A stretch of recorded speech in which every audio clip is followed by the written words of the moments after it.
go back and something or review it. We are going to try to offer this.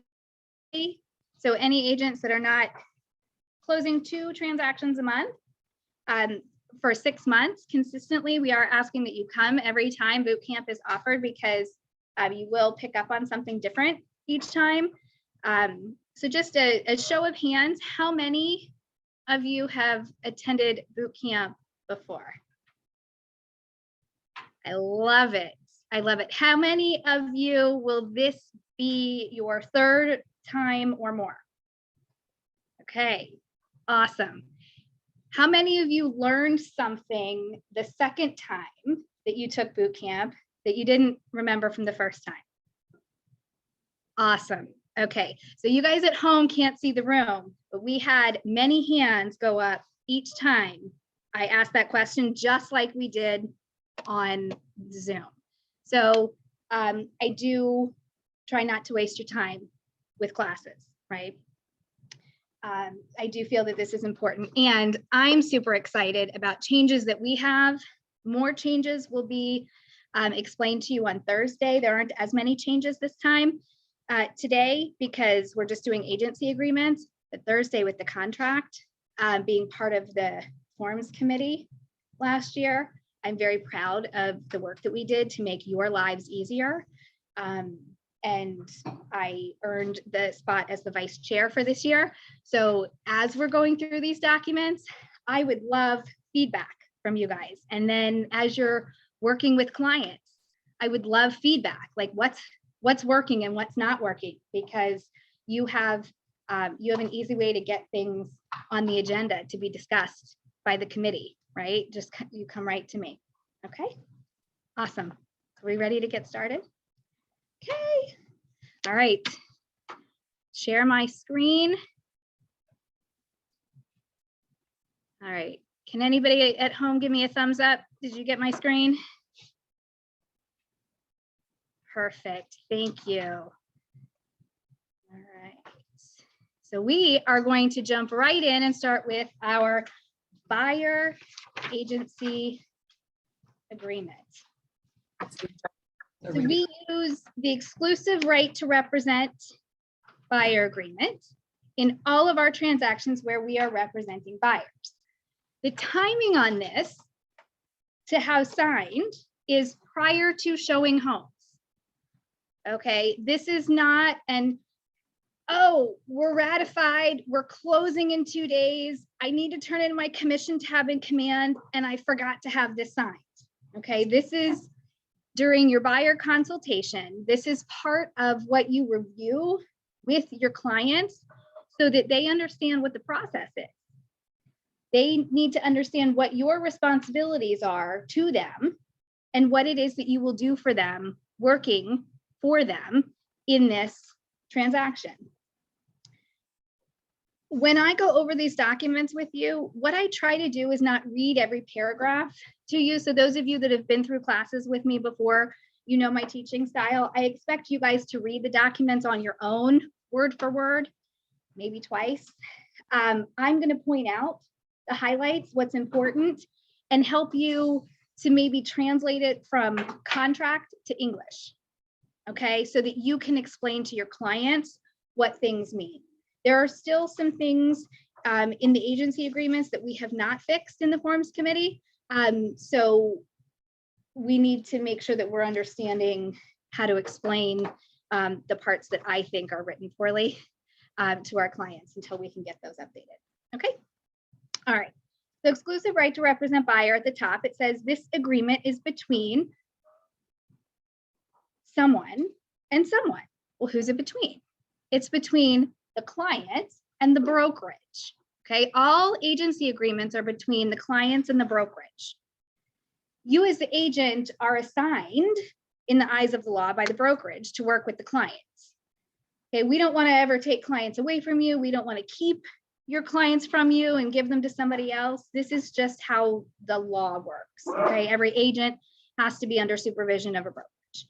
So here you would have the date that you're filling out the document, the client's names, and then KW United dash wherever your market center is.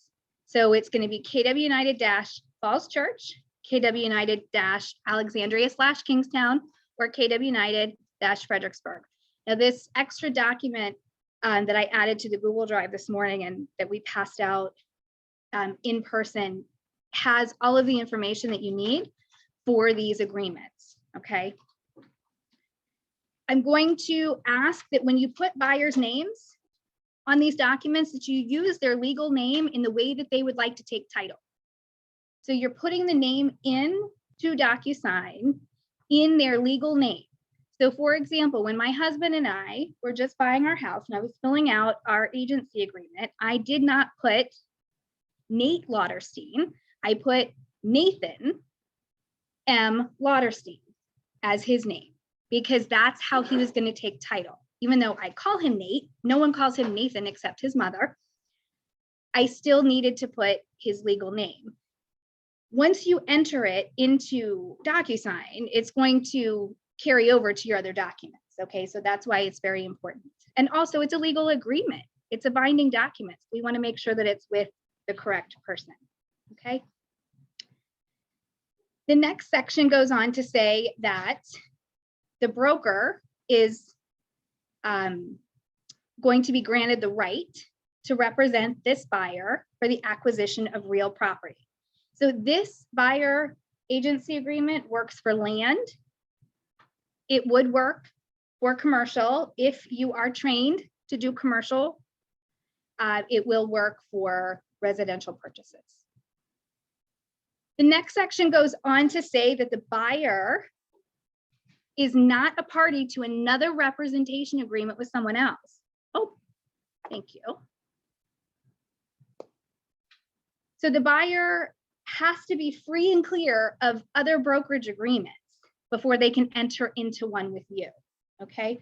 So we all know that when we're talking to potential clients, right, and someone calls and asks, you know, a question, we have to disclose our brokerage relationship if we're the listing agent. We always have to be asking if someone is represented. Yes, Jeff. So we had a question about this. Buyer wanted to work with old friend agent for Stafford and Fredericksburg, and then our agent was going to be showing houses like Manassas, Southwest. And the question was, can we do a geographic? Okay, so Jeff's question is, can you enter into a geographic agency agreement? And the answer legally is yes, you can. From a practical standpoint, probably not such a great idea to have someone enter into an agreement with you where it's just a specific location and then they're going with someone else for a different location, unless it's really far outside of a jurisdiction that our KW United offices serve. Okay, so for example, if they are looking in Lynchburg or Roanoke, right, and they're looking in Alexandria, well, it's odd, right, that would be their range for a primary residence. So you want to try to figure out what their need is, right? If you're doing a proper needs analysis, you're going to be able to figure out what more to that story is. When we get to the next pages and we talk about the purpose, you'll see how we could actually enter into an agreement for different areas. But again, it's not a great idea, and you would need to verify that the other agreement is written properly as well. All right. Notices. All notifications and amendments under the agreement shall be in writing and delivered using the contact information below. Okay, so this next part is important because we need buyer contact information. If you get hit by a bus and are incapacitated and have a buyer agency agreement with someone and you're working with them and they're under contract and we can't reach you, we need to be able to reach the client, right? So the way that we can reach the client is through contact information on these agreements. Yes, Gailey. You want to buyer Right, two, you want to put 2 emails on there. Mhm. Wow. So that's a technical DocuSign question, and you would just use a text box for the second one. Yep. So yes, you could put both on there. You could put just one. The broker firm information is on the sheet, that second sheet that we provided to you, the mailing address, the phone number, the email address. The email address that goes here is not your email address, and it is not my email address. The email address for the brokerage that goes here is the email address that is registered with DPOR. Okay, so that is what goes here.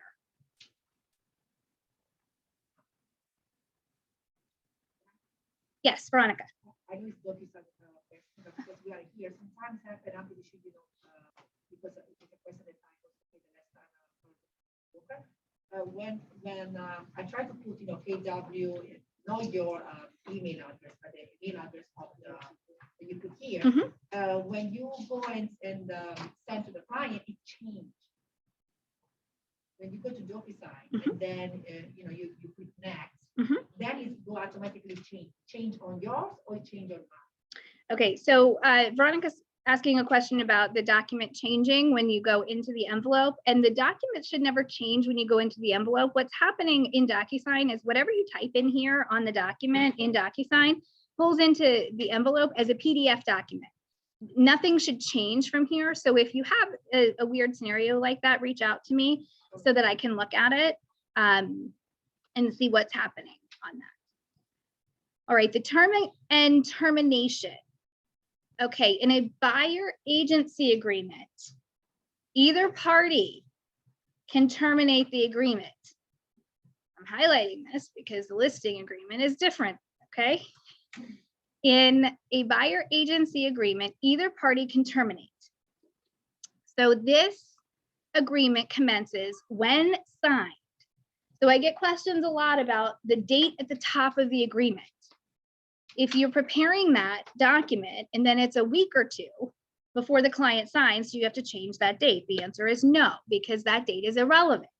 The date that matters is the date that it's ratified, just like in your contract, okay?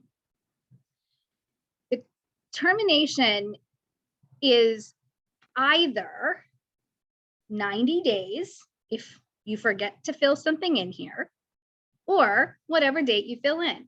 So when you're talking to your buyers and you're interviewing and somebody's a little nervous about signing up with you, you can make this for one day. You can make it for 1 week. You can make it for 1 year. You can make it for 5 years.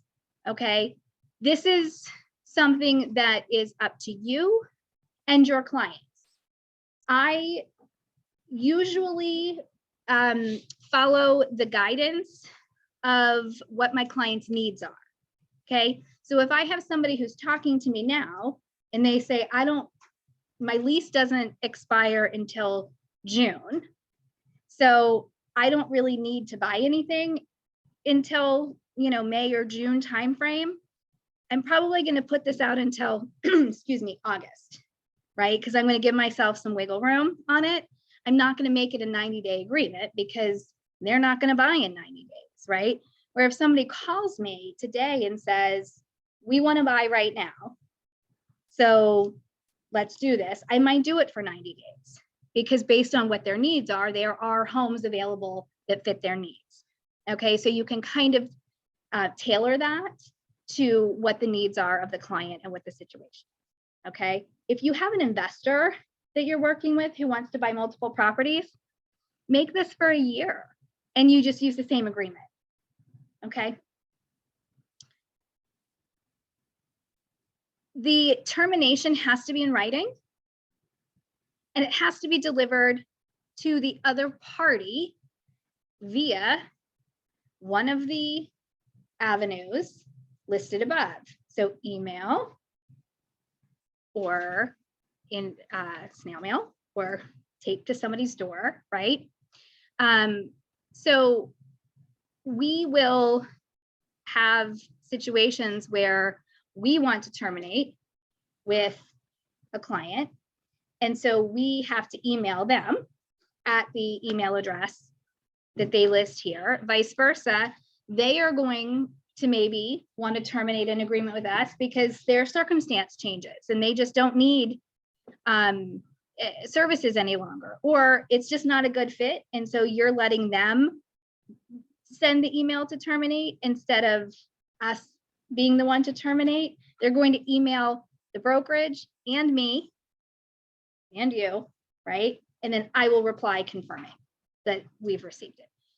Yes, Pam, you have your hand raised. I have a question about the date or when it expires. Does it have to be in full force? Like if you ratify a contract and then it expires the next week? Does that make any difference? Or do you have to get an extension, or what's the case on the buyer broker? Yeah, so this automatically extends after they have entered into a contract. So you don't have to get this redone. Okay, if you enter into a contract during the time that you have this in force, then you don't need to get another one. Okay, good question. Thank you, Pam. All right, there is a section where you can charge an early termination fee. Remember, if you're going to charge an early termination fee, you have to charge everyone an early termination fee. Most agents that I know do not charge early termination fees to buyers. On listings they do because there's out-of-pocket expenses. With buyers, it's generally your time and gas money. And most of the time it's mutual at that point, when if it's not a circumstance change, right? It's mutual. Yeah. Yes, we do. We charge how much we can charge? Well, what you, so the question is, how much can you charge on an early termination? You can charge whatever you would like to charge, as long as the client will accept that and that you are charging everyone the same thing. So there is no like regular or standard fee, and most agents don't charge early termination to buyers. So 0 is what I see most of the time. Okay, Emma, you have a question? Yep. So I'm brand new. I apologize if this is a stupid question, but is this the same contract you would be using is this only for buying and selling, or is this also a contract that you would use for rentals? So this is only for buying. Rentals are separate. Okay. So this is strictly for purchases. No. So flaker's gonna flake. All right. Referral? No, it was. Allie, is there a question that from down there? This, No? Okay. I'm going to try to mute you again. this, Okay, awesome. Okay, the next section talks about the broker duties. Oh, yes. Sure. Mhm. If it were, say, set up until August, Mhm. which is August, Mhm. would it automatically then extend for the same amount, you're saying, or? No, it only automatically extends if they're under contract. So if they haven't settled before the end of the expiration date. All right, the broker's duties. Now, as agents, we wear lots of hats. We are Uber drivers, we are psychiatrists, right? We are lots of things. Sometimes we're shuttle bus services, we are concierge, we are everything under the sun. But in this section, by law, it tells us what our actual duties are, okay? It doesn't list all of the extra things like helping sellers move out when they haven't gotten everything out of the house when you go for the final walkthrough. It doesn't talk about any of that, okay? The broker will promote the best interest of the buyer, okay? So you're representing the buyer and you're gonna perform to the terms of the brokerage agreement. You're going to seek a property at a price and terms acceptable to the buyer. You're going to present in a timely manner all written offers or counteroffers to and from the buyer. You'll disclose all material facts related to the property or concerning the transaction that you have actual knowledge on. You will account in a timely manner for all money or property received, which the buyer has or may have interest. Okay, so let's stop there for a second. There's two things that are very important here. I'm going to go with the easy one first. When it talks about accounting, it's talking about EMD, right? It's talking about the EMD. In the world we live in right now, agents should never have to touch the EMD. Brokerages should never have to touch the EMD. Our 3 market centers do not hold EMD any longer. So the EMD is going to the title company. Most title companies have an electronic way to deliver the EMD. It is either a wire transfer, not an ACH, a wire transfer, or an app on your phone or the client's phone, something similar to the Zachem app that Universal Title uses, where the client takes a picture of a check that they have written and magically it gets deposited in the escrow account for the title company. So the instance where you as an agent or us as the brokerage would have to worry about those funds is slim to none at this point, okay? The second piece of this that's important is disclosing material facts related to the physical property or the transaction. We're going to talk in the listing section about this being a buyer beware state, okay, where sellers don't have to disclose things. Agents have to disclose things. Agents have to disclose things that they know or reasonably should have known. Okay, so if you're walking through a house with a buyer and you see a huge water spot on the ceiling in one of the rooms, you should ask, right?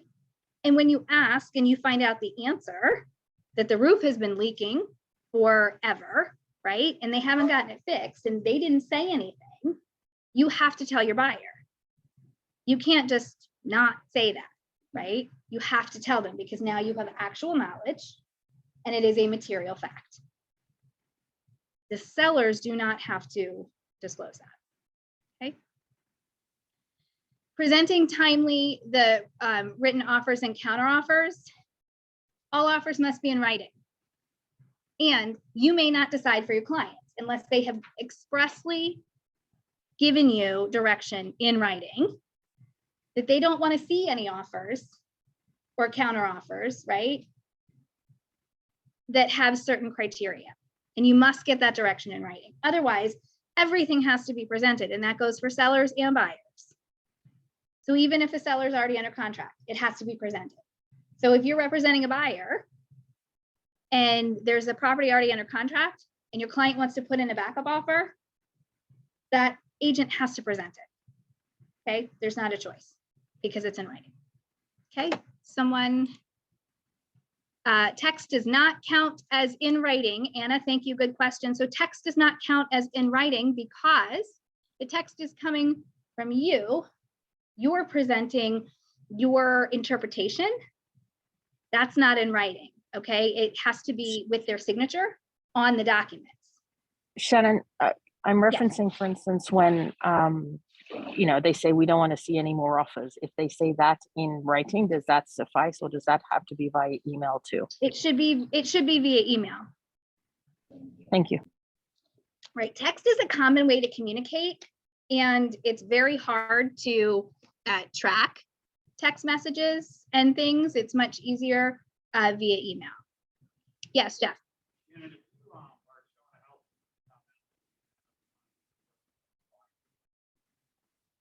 what would be something that you would have to disclose versus maybe something you would not? Typically, we represent the seller at that point. Yeah, so actually, so there is no more sub-agency. So you really are representing no one at that point. The question from in the room was if you take someone out to show a property and you have them sign the disclosure of unrepresented parties, what is it that you have to disclose or not disclose? As an agent, you have to disclose all material facts, period, right? And the only time that you should be taking someone out to see a property and have them sign the unrepresented form is if you are the listing agent or if it's listed by our brokerage.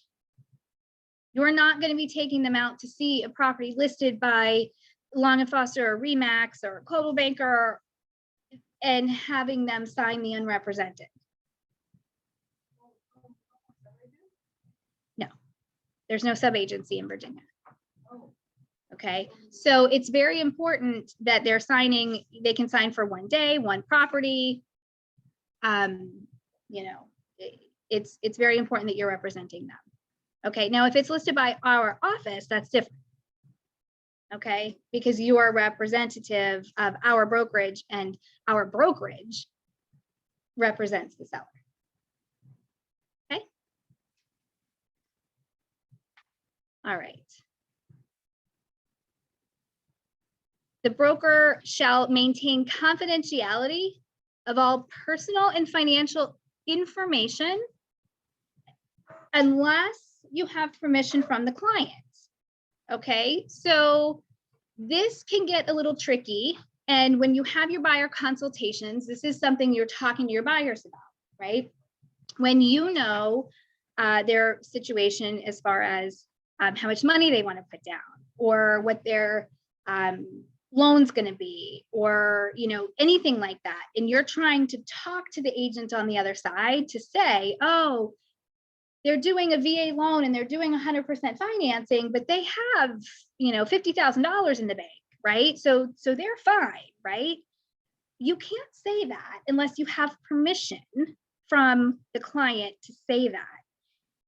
Is it a good idea to say it?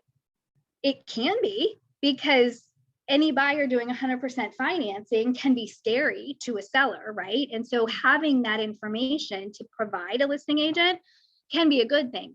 You just can't disclose it without permission from your clients. Okay? Yes, Gailey. So the part of that that you can't disclose is they have $50,000 in the bank. You can obviously disclose the type of loan and the down payment because that would be in the contract. Correct. Correct. Yep. Gailey was just clarifying that the type of loan they're doing is in the contract. So that part isn't confidential. It's the additional information about what they have in the bank, what their situation is outside of what's written in the contract. Okay. Awesome. The confidentiality also only applies to your clients. That's a difference. If you guys remember from real estate school, between clients and customers, right? We have to treat everybody fairly and honestly, but confidentiality only applies to someone who is your client.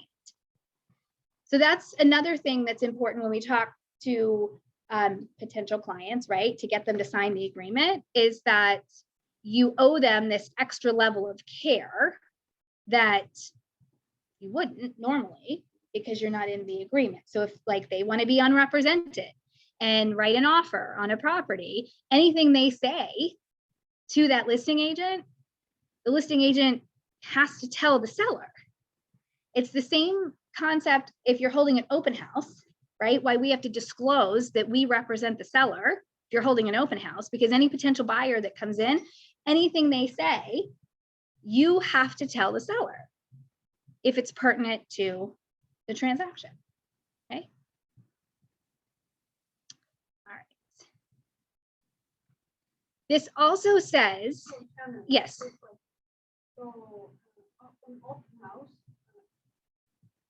if I'm holding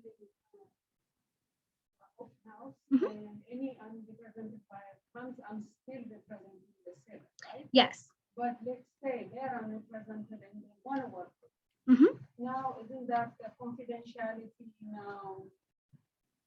So, okay, so Musina is asking, you know, what happens if this unrepresented buyer comes through and wants to work with you when you're holding an open house? Well, you're holding an open house for someone else. It's not your own listing, okay, in this scenario, because we don't allow dual agency in our market centers. Outside of the time of the open house, you can enter into an agreement with someone. Okay, so while you're holding the open house, you represent the seller. But if you're following up with unrepresented buyers the next morning or at 7 o'clock that night and you left the house at 4 o'clock, you can enter into an agreement with them. but anything that was said prior is not confidential.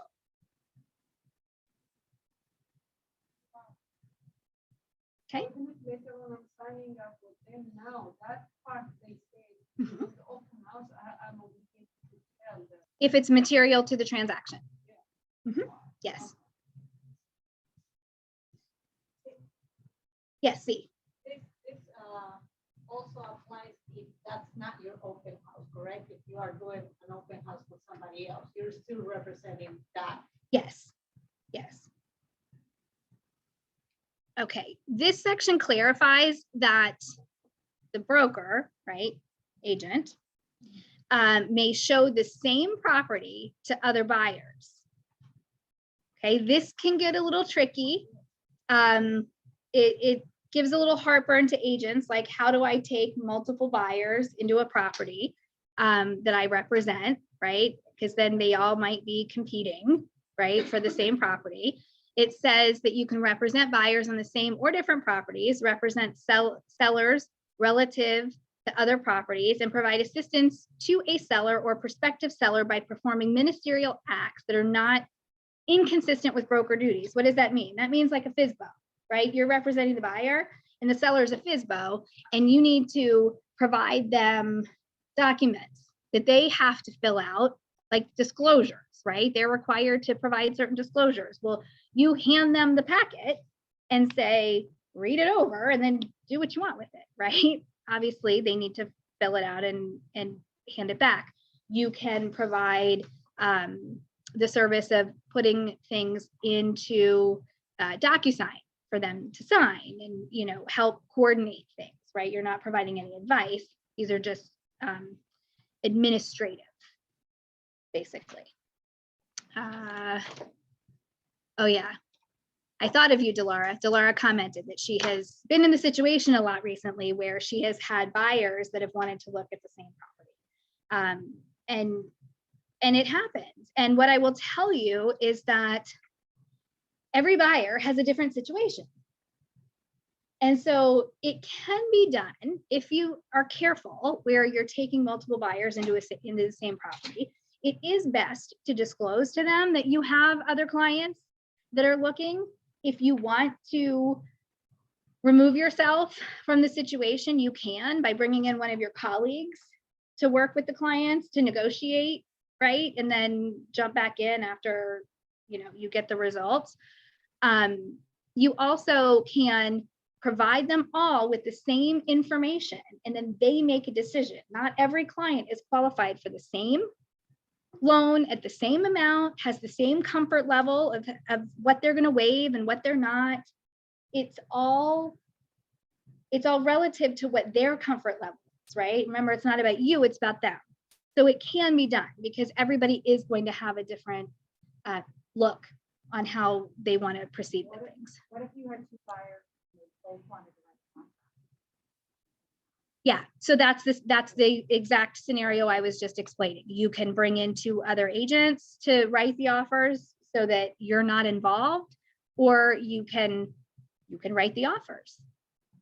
When you say they are not involved, it means that they are, we are going to discuss with the other agent colleague, either a broker, something like that. No, you could, I think it's a good practice that you would compensate them for their time, right? But you would jump back in if they're ratified, right? But you're not the one negotiating. So that's one option. The other option is, When you make it offer, they're going to no, they can, your name can go on it. Right. And so Delara is commenting because she's been in this situation that she's never had a client get upset because she lets them know ahead of time. Right. And so again, you don't have to disclose, but disclosing is better, right? It's always better. They're not going to get upset when you tell them upfront. All right, what are the buyer's duties? The buyer shall work exclusively with the broker during the term of this agreement, hence exclusive right to represent.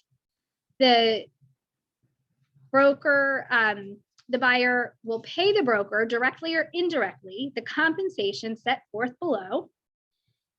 They will comply with reasonable requests of the broker to supply pertinent information to fill out the agreements. That also means to fill out, the contracts and to work with the lender and things like that, and be available during the broker's regular working hours to view properties. Okay, who can tell me how I feel about that last sentence? Who knows what I say about this? During broker's regular working hours to view properties. But you should have to schedule your working hours so people know when you're available.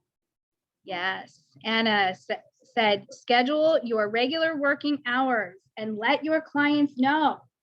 Let your clients know. I do not follow my own advice very well.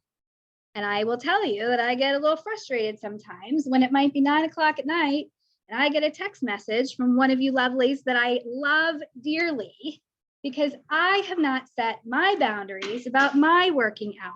And while I wish I had the bandwidth to work 24 hours a day for you, Cranky Shannon with mommy voice comes out when I feel like I don't get a little downtime, right? It will happen to you too. Now, I was really good when I was selling because I did not work on Sundays. Sundays from the time I started was my time. Now, if I had clients that absolutely were only available on a Sunday and the property they had to see was, that was what they needed to see, I worked it out. But Saturdays was my work day on the weekends, and my husband had the kids.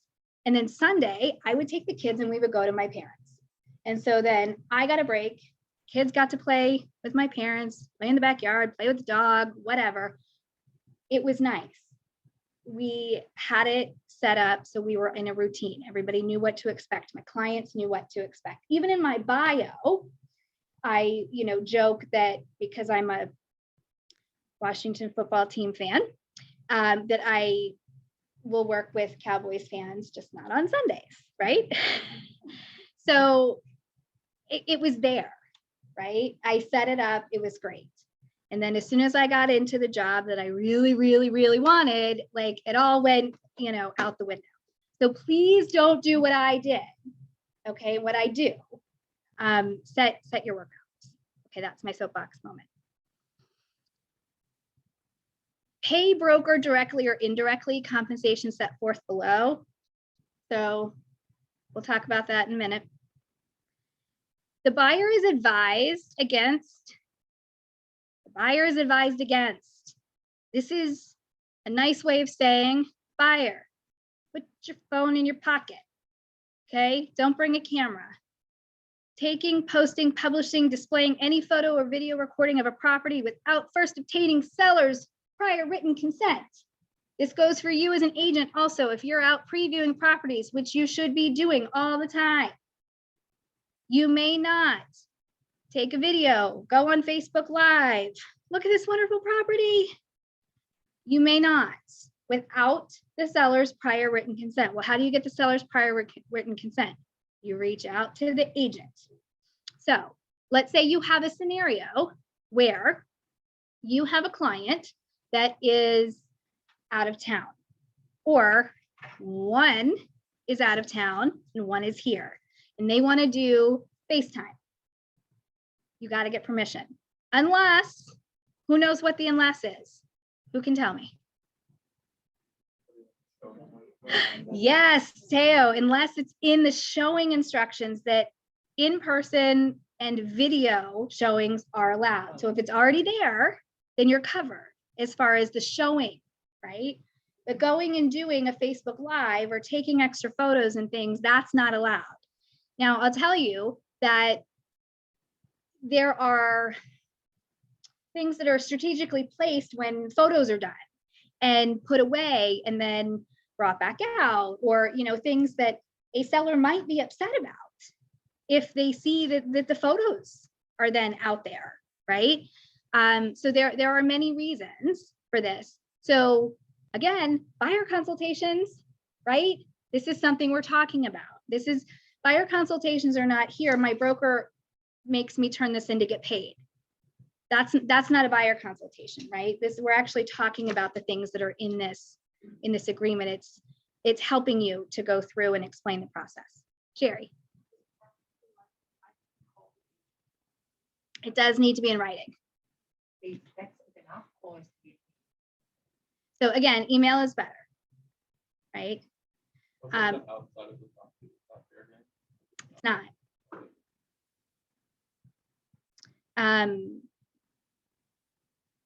You know, a seller can decline to have photos at all, right? So then the outside of the property that maybe has property address, you know, and they didn't want it, you know, posted, right?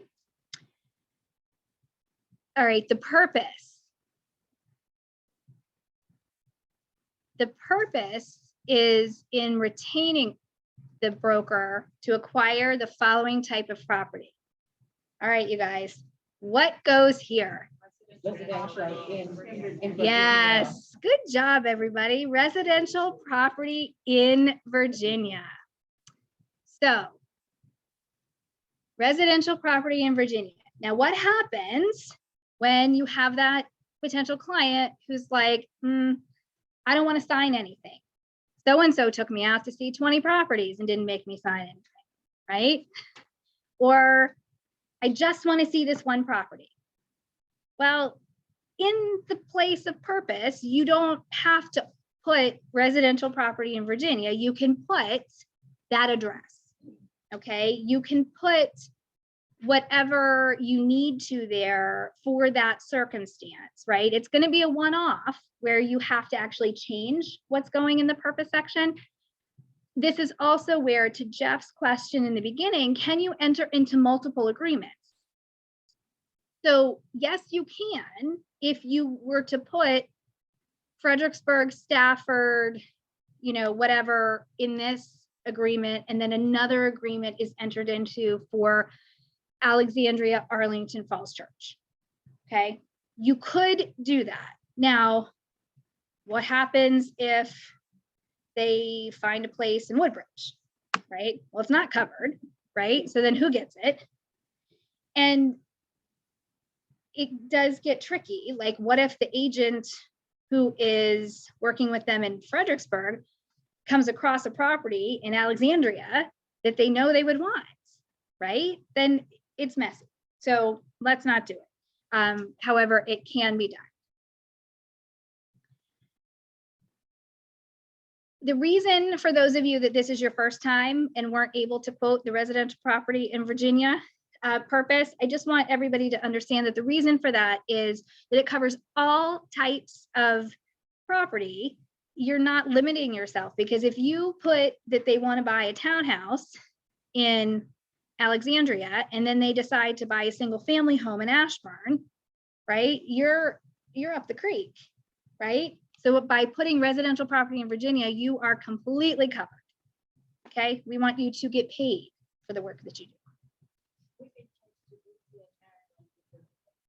And DC and Maryland have completely different documents. So this does not apply to anywhere but Virginia. Okay, so if you are working with clients outside of Virginia, you will have a different document and a different class to it. Yay, you. Yes. Me too. Contract is very different.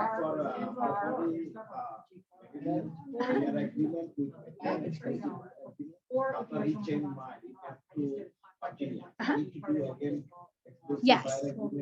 Yes. Yes. If you have a client who is looking in DC, Maryland, and Virginia, or any combination of those, you need multiple exclusive right to represent. Okay. So yep, you could put land if that's what they're looking for.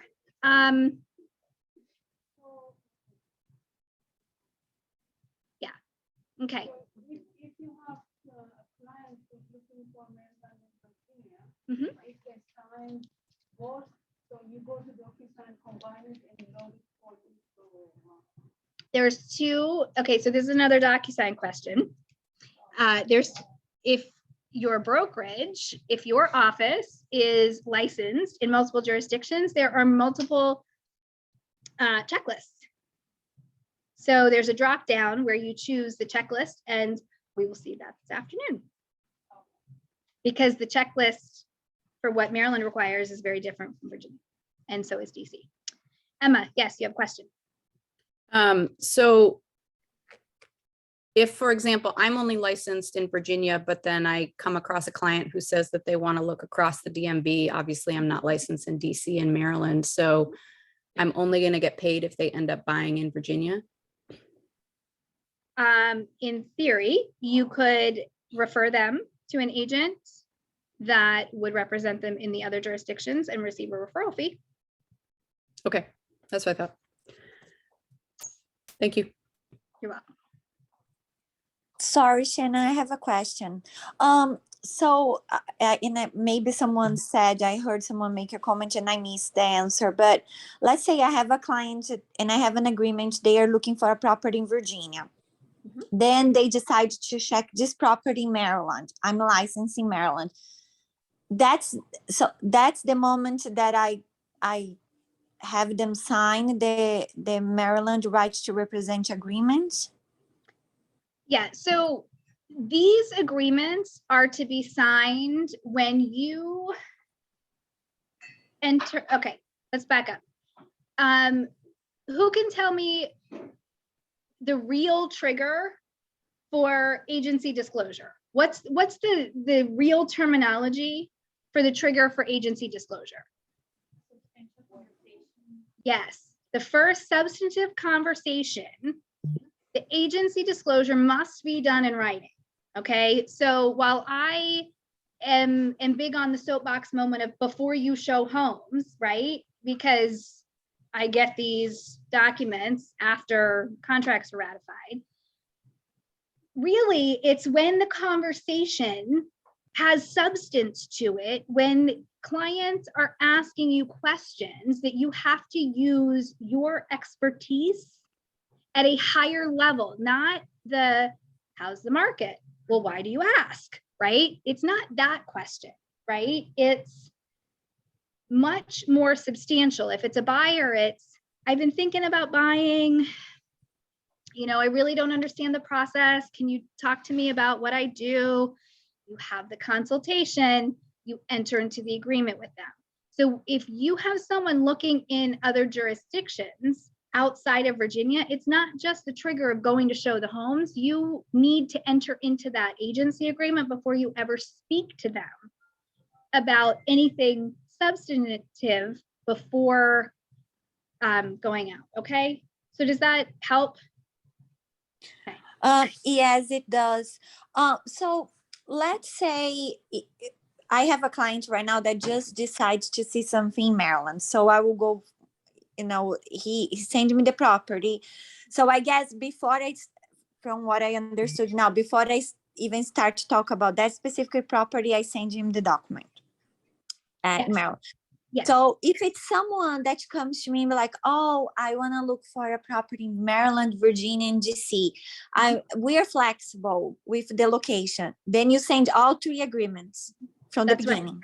Yes. Okay. Yes. When you're doing your initial needs analysis and someone says that they want to look in all 3 and they're not sure yet, you send them all 3 documents if that's where you're like. Okay, I got it. Thank you so much. Absolutely. Okay. All right, the compensation section, my favorite part. You know, this is on the agenda for this year, right? In the forms committee, this is like, they're not getting through this year without doing something to this paragraph. I don't know what I'm going to win with yet, but we'll see how charming I can be. Retainer fee. Buyer acknowledges receipt of retainer fee in the amount of blank, which shall or shall not be subtracted from the compensation. Okay. Same with early termination. Retainer fees must be charged to everyone if you're going to charge a retainer fee. Well, why would you charge a retainer fee? I don't like retainer fees. So I don't have a good reason why you would charge retainer fees. Some agents will charge retainer fees for their upfront like gas costs and things like that, right? So if a retainer fee is taken, right, has to be payable to the brokerage. It either is or is not applied to the payment. When we get to the payment section, we're going to talk about how a lot of you just accept whatever is offered, right, by someone else. So then if you collect a retainer fee, then how is that subtracted from what's paid by somebody else, right? So if you want to collect a retainer fee, let's talk about how that would affect your business before you do it.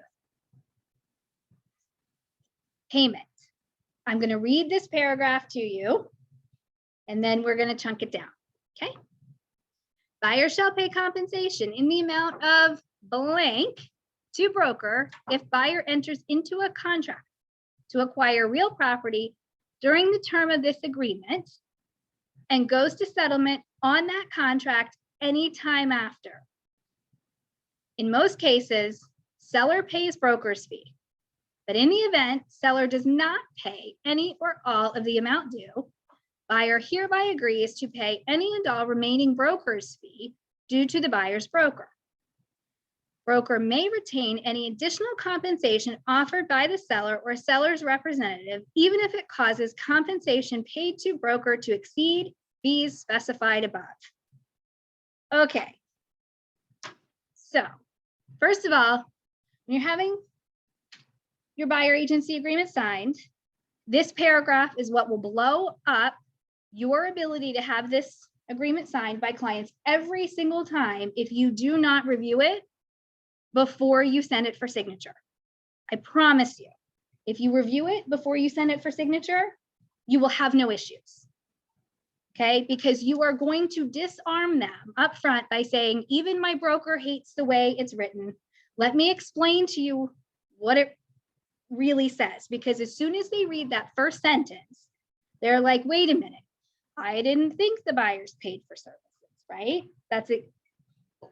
So it's going to be a hard stop for them when you just send something out for them to sign and they actually are scrolling through, because that's going to catch their eye. This agreement, this entire agreement is between the clients and the brokerage. Seller's not involved in this agreement. So we can't obligate the seller to do anything. We can't obligate the listing brokerage to do anything. So putting per MLS or per seller offering or anything like that is completely unenforceable, and it negates your agreement.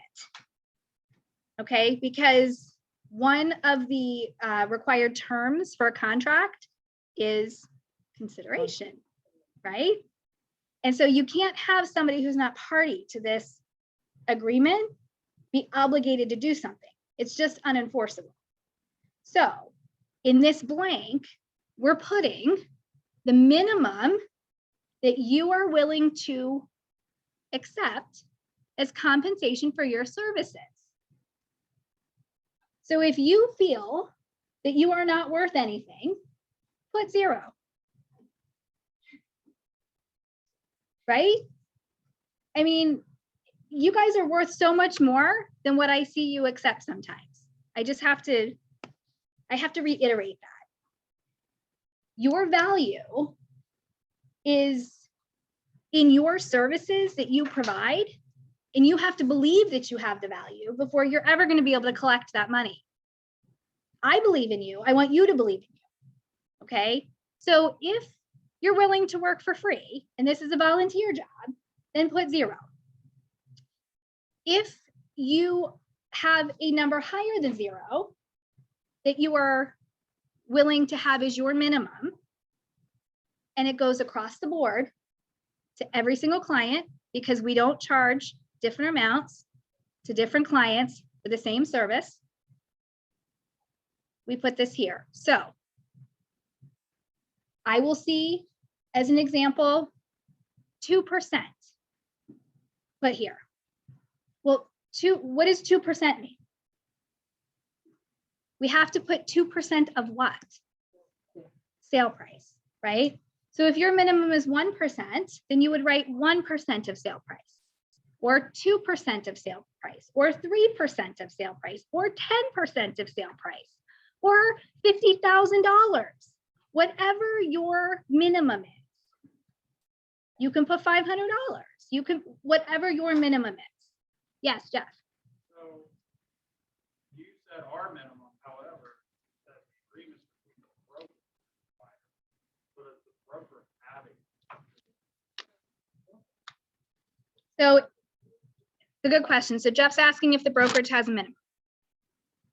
if you are on Market Center team, you are not a capper yet. You are brand new. The brokerage has a minimum, and 2% is your minimum.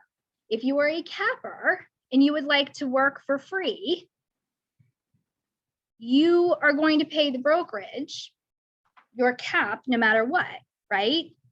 So you can work for free for the rest of the time. That's up to you, because you have already paid in your obligations that you've already committed to other people, right? So until you're a capper, we do have the minimum. Yes, Pam. Okay, if we put in 2.5, which is the minimum of what we get usually with per MLS, and we go and sell new construction like I did last week, and they only pay 1.5, is it mandatory for that buyer to pay the extra percentage? Or Okay. can we, or is there, or can we just say, well, they signed for 2.5, but this, and I just have a hard time with, charging that extra percent to a buyer. Maybe that's just me. So, okay, so in this scenario, I don't know if everyone heard it, there's 2.5% of the sale price is what was put on the agreement, and the new construction builder only offered 1.5. So what do?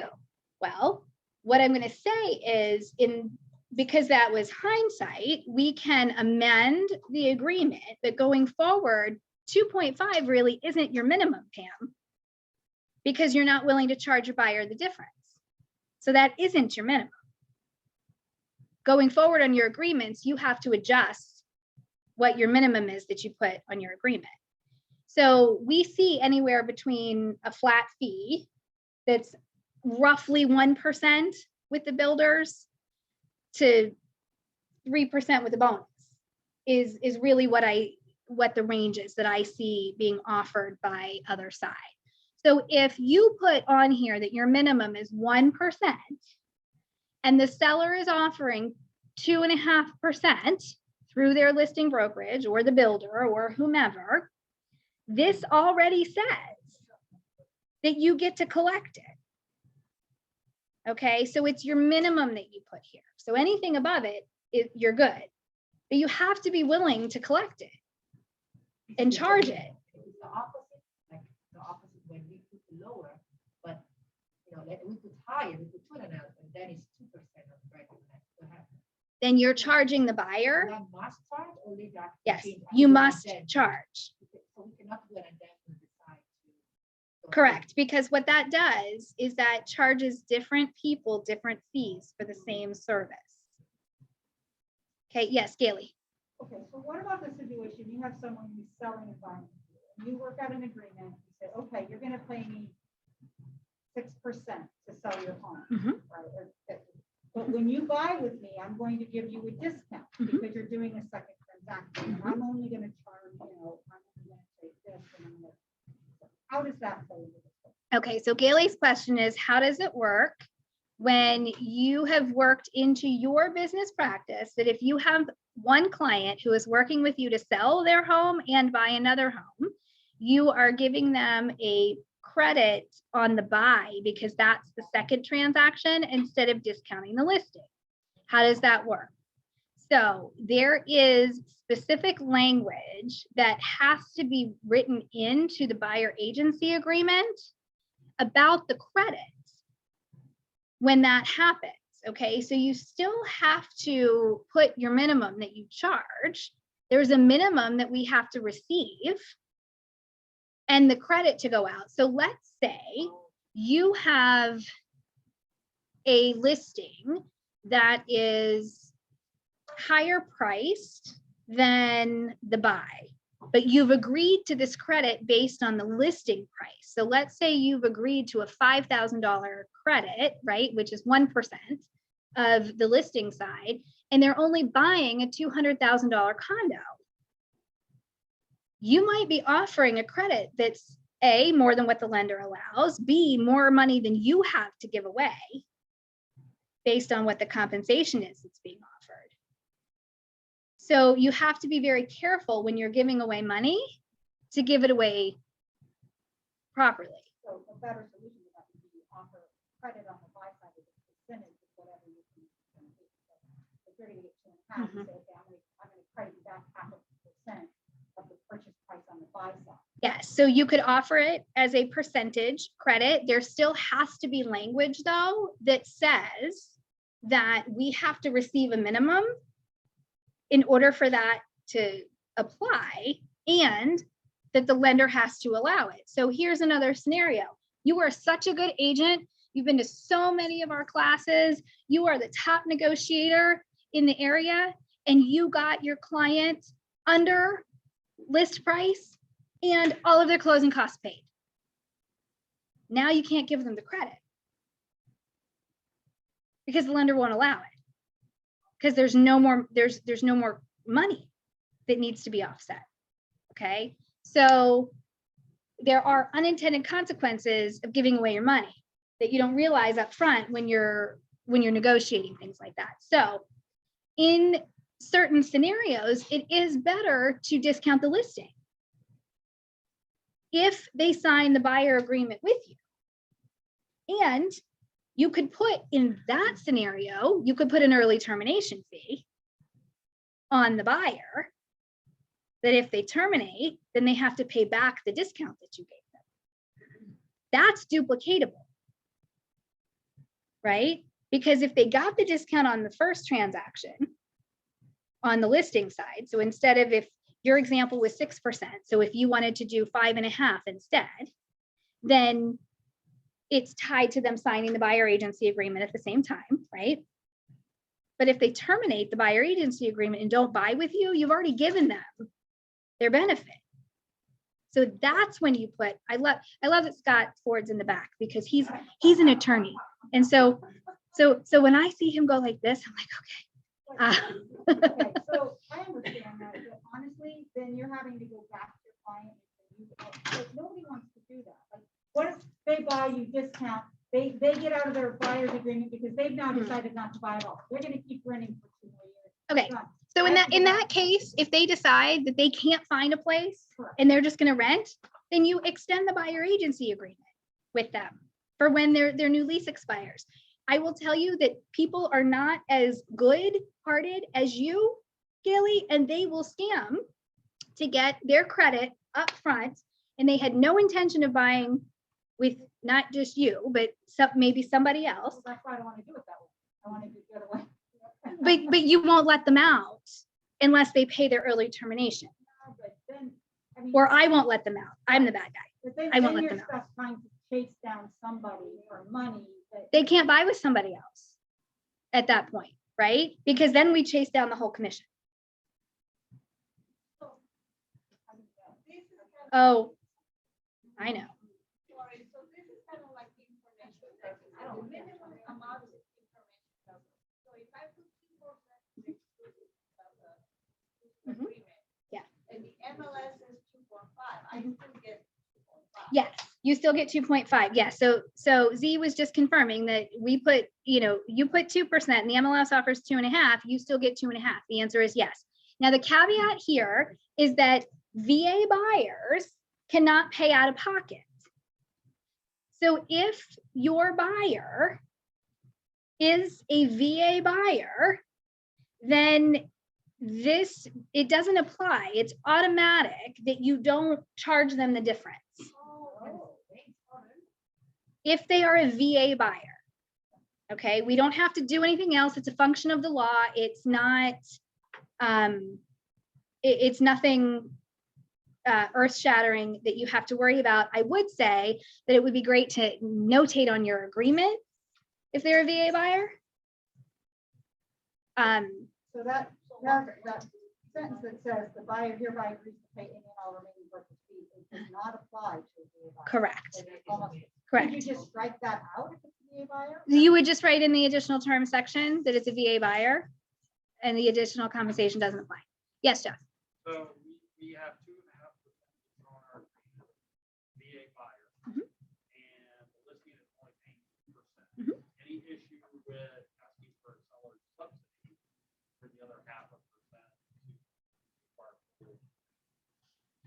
Okay, so the question was if the seller side is offering 2%, our agreement says 2.5%, and it's a VA buyer, can we ask for a seller subsidy to cover that extra 0.5%? And yes, there is issue with that for a couple of reasons. It would be, if it's a seller subsidy, then it's a credit to the buyer side, and then it's listed on the buyer side as a charge, which the VA does not allow.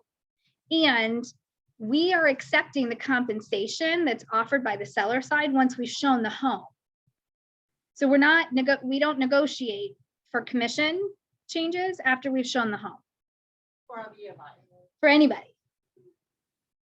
We don't negotiate that after we've shown the home. That compensation is locked in from the listing brokerage.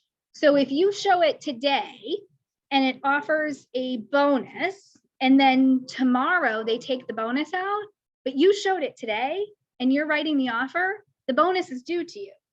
Just as if you show it today and there's no bonus and they add a bonus tomorrow, you showed it today, there's no bonus for you.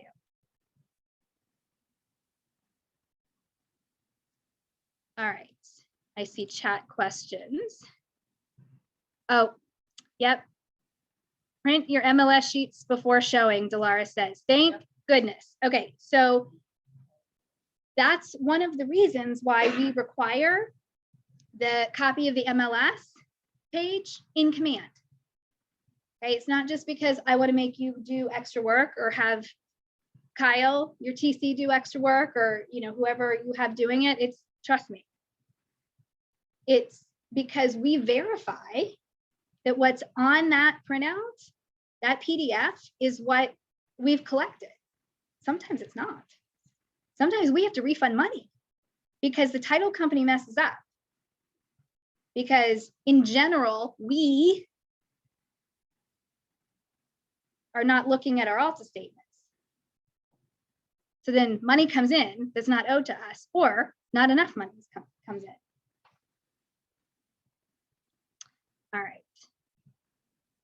And just as a reminder for you guys on Zoom, I don't see all the chats. I try to jump in. So if you just want to raise your hand or unmute yourself, then I can get you faster if it's something you need from the group. Sherry, I'll get to you next. Emma, you have your hand up.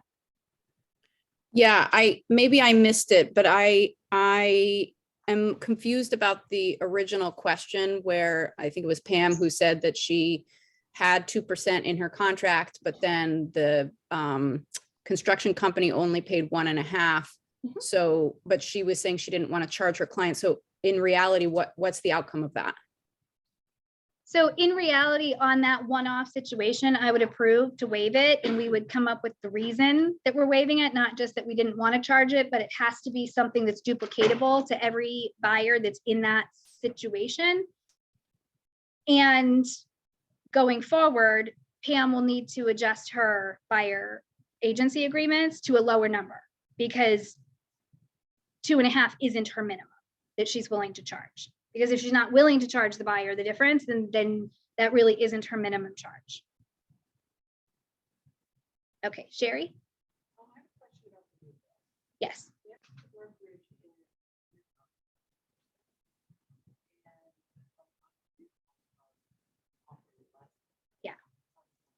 Yeah, so on the new builds, we do have to make exceptions occasionally on that because of the situations with the buyers. And so that is something just to come to me about if you run into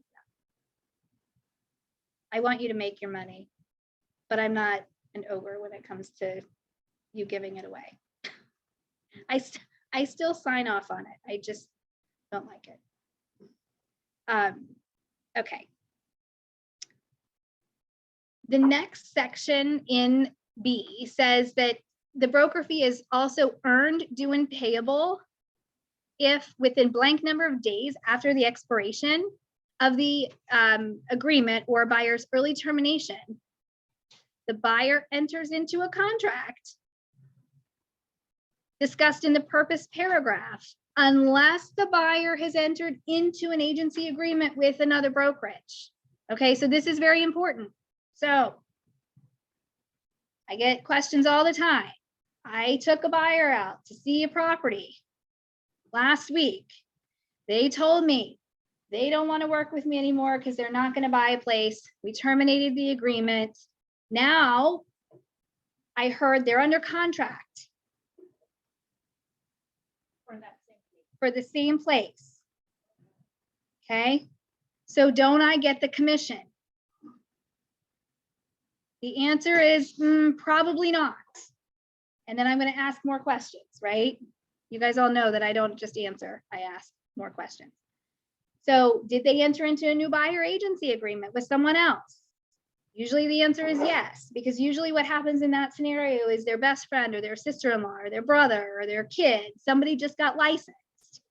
And so they were waiting for that license to activate. And now they're going to use that friend or family member, and they entered into an agreement. The procuring cause doesn't apply there because it has to be an unbroken chain of events.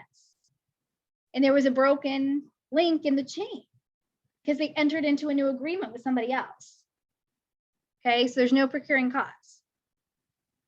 Yes, Jeff. So two questions. One, so for example, you put 30 days. Mm-hmm. Is there a standard for you? I have two questions. 30 or 60 is what I put. It doesn't.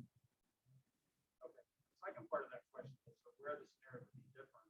I have heard of people that open houses like, oh yeah, I heard we should deal with the listing agent directly, and it's a better deal. And I've heard people coach their friends to like cut out their buyer agent. Is that a scenario where they did not enter into another agreement? They're not represented by the listing agent, but they did buy the house a week after they terminated with us. Well, other brokerages allow dual agency because it's not illegal in Virginia. And so they may have entered into dual agency and gotten something out of it because of variable rate commission, which we'll talk about with the listing agreement. And that is an ethics violation if an agent engaged in that conversation. The second part of this says if the client has entered into an enforceable contract to acquire real property during the term of the agreement and the buyer has defaulted. So if the buyer defaults, not voids, but defaults, they could still owe us money based on what is written here. So if you put 0 and the buyer defaults, you worked really hard for nothing. Like we can't go after them for anything, right? So just remember that. The reason for this extension, if you will, of the agreement is to prevent buyers and sellers from meeting each other and saying, let's cut out our agents and we'll work a deal. Okay, that's what it's meant to do, is to protect that scenario. It's not to prevent agents from terminating a relationship and working with someone else that they might be more comfortable with or some other, agency related situation. It really was to prevent the clients from coming in contact with each other and deciding that they could work out a better deal for both of them if they got rid of the agents that they have to pay. Okay. All right, relocation program. Is your buyer in a relo program? Yes or no? This is easy. And if they're in a relo program, it's important to know because you're paying a hefty part of your commission to the relo company. All right. Agency. I will try to go through this quickly. Dual agency is not allowed. Designated is a good idea. Okay, dual agency means that you as the agent, for the purposes of our discussion, you as the agent represent the buyer and the seller. What it really means is that you as the agent don't represent either party and you get to collect two sides of the commission. Okay, so that's a really interesting conversation that you have with a client when you say, hey, usually starts with the seller side. Hey, Mr. Seller, this buyer came through the open house and they were like, they are unrepresented. So you okay if I do dual and I just represent both of you and we just make it easy? Sure, what does that mean? Well, it means I really can't give you any more advice and I'm not going to advise the buyer, but the full commission still comes to my brokerage. Is that okay? Well, no, it's not okay, right? When the buyers come through unrepresented, they can stay unrepresented and you can still get the full commission, right? That's generally what the scenario is that you are the listing side, you meet an unrepresented buyer and you think the only way that you can double end your commission is to sign a representation agreement, which negates everything that you can do for the seller. It's very hard to stay impartial, especially when the clients, one of them is generally, they were already your client, has been getting advice from you. They expect advice from you, right? And they have the upper hand because you've already given them advice. And then the new one comes in and you can't tell them anything, right? Same thing with the FSBO. You're the buyer. You don't go in and sign a listing agreement with the seller on a FSBO. You have them sign the disclosure of unrepresented parties. You have them sign the one-time showing agreement that says they're going to pay you, right? Designated agency is awesome for you. It's a little harder for me because it means one of you in this room or on Zoom or anywhere else in KW United represents one party and someone else in KW United represents the other. So if there's a dispute, then I become the dual broker and Steve is the dual broker. So then we have to remain impartial in trying to solve your problem. It is very hard to do. We've had to do it. We've done it successfully. And it is hard. And so that is why we don't allow anyone to do it on an agent level because we know how hard it is, right? We simply quote the contract, right? We just remind them what their obligations are that they agreed to. Designated is great. If you're in a situation where you have someone who's unrepresented, we always want them to have representation. You've got lots of people that you can refer that unrepresented person to, and you can even collect a referral fee. So it's not even like you're cut out completely. You can collect a referral fee. Yes, ma'am. What if we already signed the exclusive right with a client and then he likes one of our listings that we have? How do we fix this one? Okay, great question. So the question is, what if one of your buyers that you've already signed an agency agreement with likes one of your listings? Well, that really is what dual agency is out there for, is for the situation where you had two clients that you were working with and their worlds came into the same place, okay? So then what do you do? So my suggestion is that you refer one of the parties to someone else for the negotiations. Now, sometimes you know too much about both sides, and I think it's best to bring in two people for the negotiations. And then once the negotiations are done, then you can jump back in. But it's really hard when that's the case. If it's someone you just met and had entered into the agreement for a buyer, then you can easily, you don't know too much yet. So you could refer them out and still represent your seller and be okay. On teams, the distinction between whether or not we allow designated agency within a team has to do with the communication that the team members have with the other clients. So on a team where there are buyer's agents who do not ever interact with a seller, you may do designated within the team. If you are a partnership or your team just shares everything and your agent who might represent the buyer has had interaction with the seller, like maybe went on the listing appointment, then there's no designated in that case. Because they're not impartial, because they know too much. Okay, does that make sense? So no to dual, yes to designated. Now, if you say no to designated, that means you may not show any homes listed by anyone from KW United. So just explain this, excuse me, to your clients so that they understand, because you don't want to exclude all of the KW United listings, because we have a few. All right, compliance with fair housing laws. Property shall be shown and made available without regard to race, color, religion, sex, handicap, familial status, national origin, as well as the other protected classes. So we have other protected classes like veteran status and their families. And so this hasn't been updated since they added the new protected classes. But it will be this year. So then we'll have them all listed out. You also have to abide by the Realtor Code of Ethics when showing homes.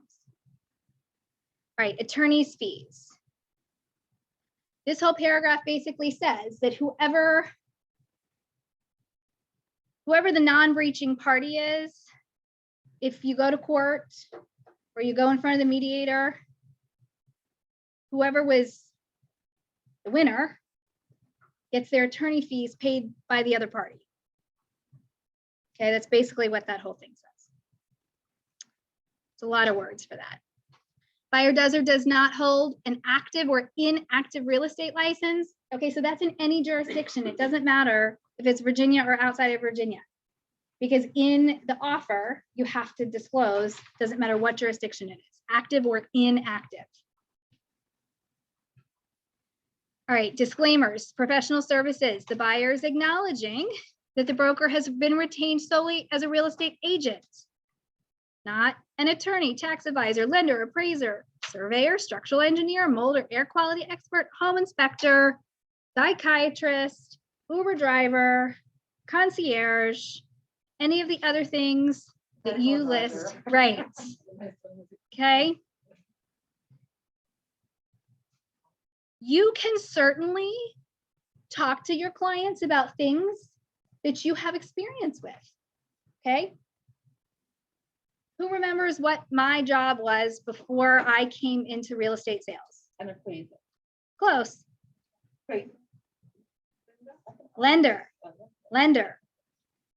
So I have actual knowledge of things in the lending field, and I'm still going to refer them to confirm with their lender or one of our lenders. I'm going to talk about things that I have actual knowledge of, but I'm still not going to be the be all end all with it, because I'm not in that right now.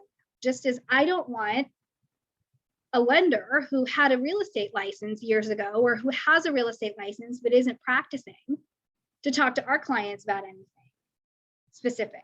I want them to say, ask your agent, right?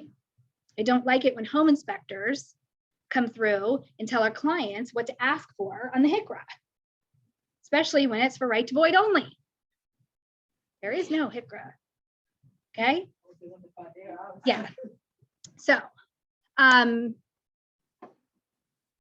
Megan's Law.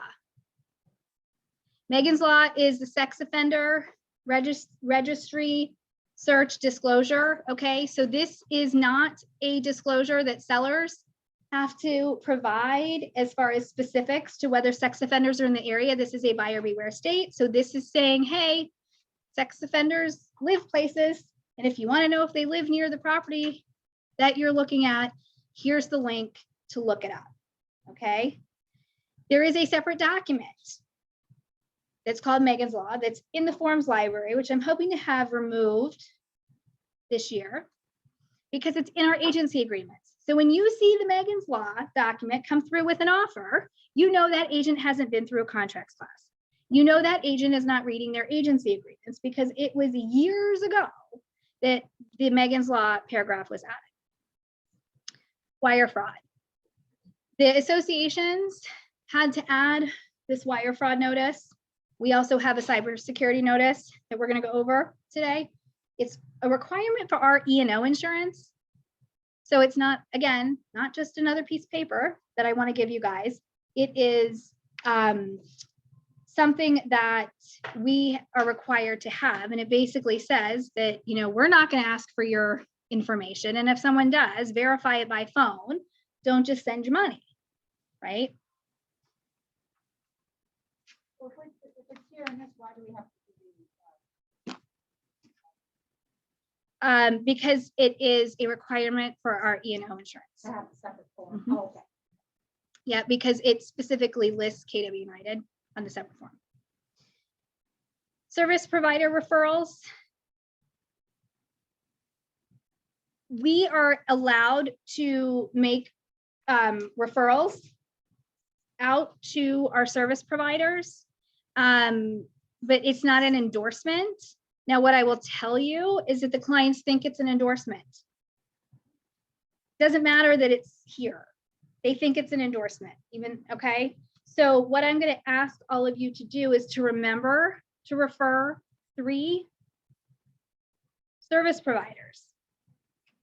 There are ways to refer providers so that your client subconsciously calls the one you want them to call, right? Like, it's not,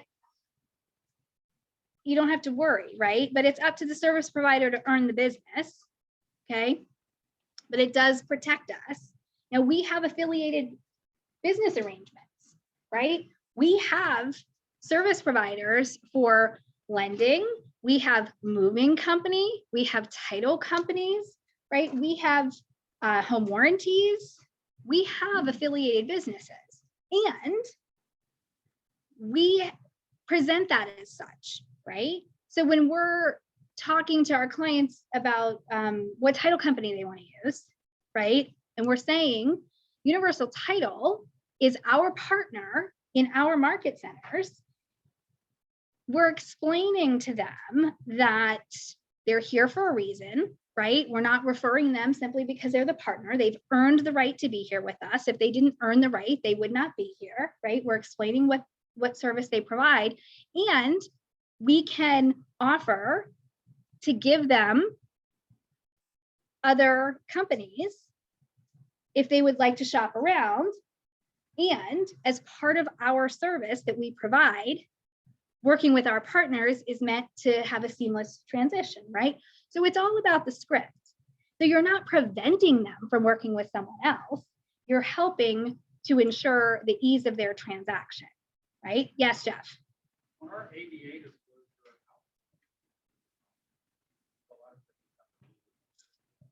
Yeah, so the lenders are not an affiliated business, but actually we're going to have an ABA that's updated soon. So the one that we go over today will be updated because we have some new partners and new names and things like that. So Universal Title is working on that for me. They are actually listed on there as in a way that it says we have other agreements and other partnerships, but the affiliated business is required based on what type of financial interest the market centers have. So what we have with Universal Title is called a joint venture, right? We have ownership interest. And so the financial interest is different than with the mortgage companies, where it's sometimes referred to as a marketing service agreement, an MSA or an ASA. So it's different. All right, miscellaneous. This agreement, any exhibits, addenda signed by the parties, constitutes the entire agreement between the parties and supersede any other written or oral agreements between the parties. Okay, can only be modified in writing when signed by all parties.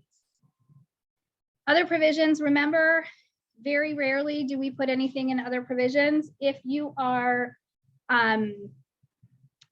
doing an agreement with clients because they have, the buy and sell, or, if you're offering warranties to all of your clients that are buyers, or, something like that, that's what you could put here.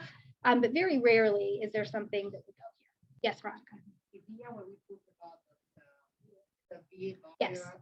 Could you please tell us exactly the part? Yeah, you can just put, you can just put an asterisk and put, what did I say earlier? So this is for the VA buyer section.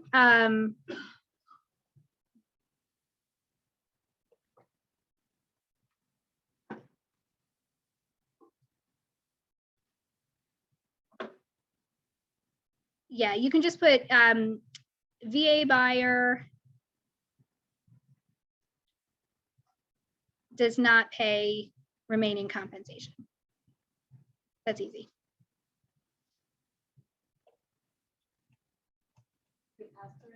Shannon, it's Yes. Anna. Hi, Anna. One quick note that, hey, about putting ourselves in a box with regards to VA, and I am one of them, so I'm speaking from self-experience. But that if you're putting that in your buyer agency agreement, make sure you stipulate that if they use the VA loan, because the VA buyer could choose to use a different loan for whatever reason, and that would then be a different situation. Okay, so the suggestion is to put that buyer using VA loan does not pay remaining compensation. So that's fine. That works too. Buyer using VA loan. Either will work. Thank you, Anna. All right, and the last section on this document is the buyer agent and supervising broker contact information. So So sorry, in the other position, let's say we have more than 2 buyers in the agreement. Could we add them here? no, that's a DocuSign question. Oh, I'll show you how to add it in DocuSign. The question was, how do you add more than 2 buyers? Okay, buyer agent contact information. This is your contact information that goes in that section. Supervising broker contact information is my contact information. And that should be on your sheet. Scott, Driving. Page 1, it has brokerage information. yes, I thought I heard you say that not to use your email. Email address. for brokerage, but to Right. use what's in the PPR license. yes, yes. Yep, and so Scott was just asking me to clarify. So on page 1, where it asks for the broker information, it is not your contact information. It is not my contact information. It is the brokerage information. And on that extra sheet that we have for you guys, it has the email addresses. So KW Falls Church at Gmail is the Falls Church address. Kingstown Realty Group at Gmail is Kingstown, and Fredericksburg is Keller Williams 478 at Yahoo. Yes, Jeff. So, and I might be thinking wrong, but at some point, whatever you put there automatically.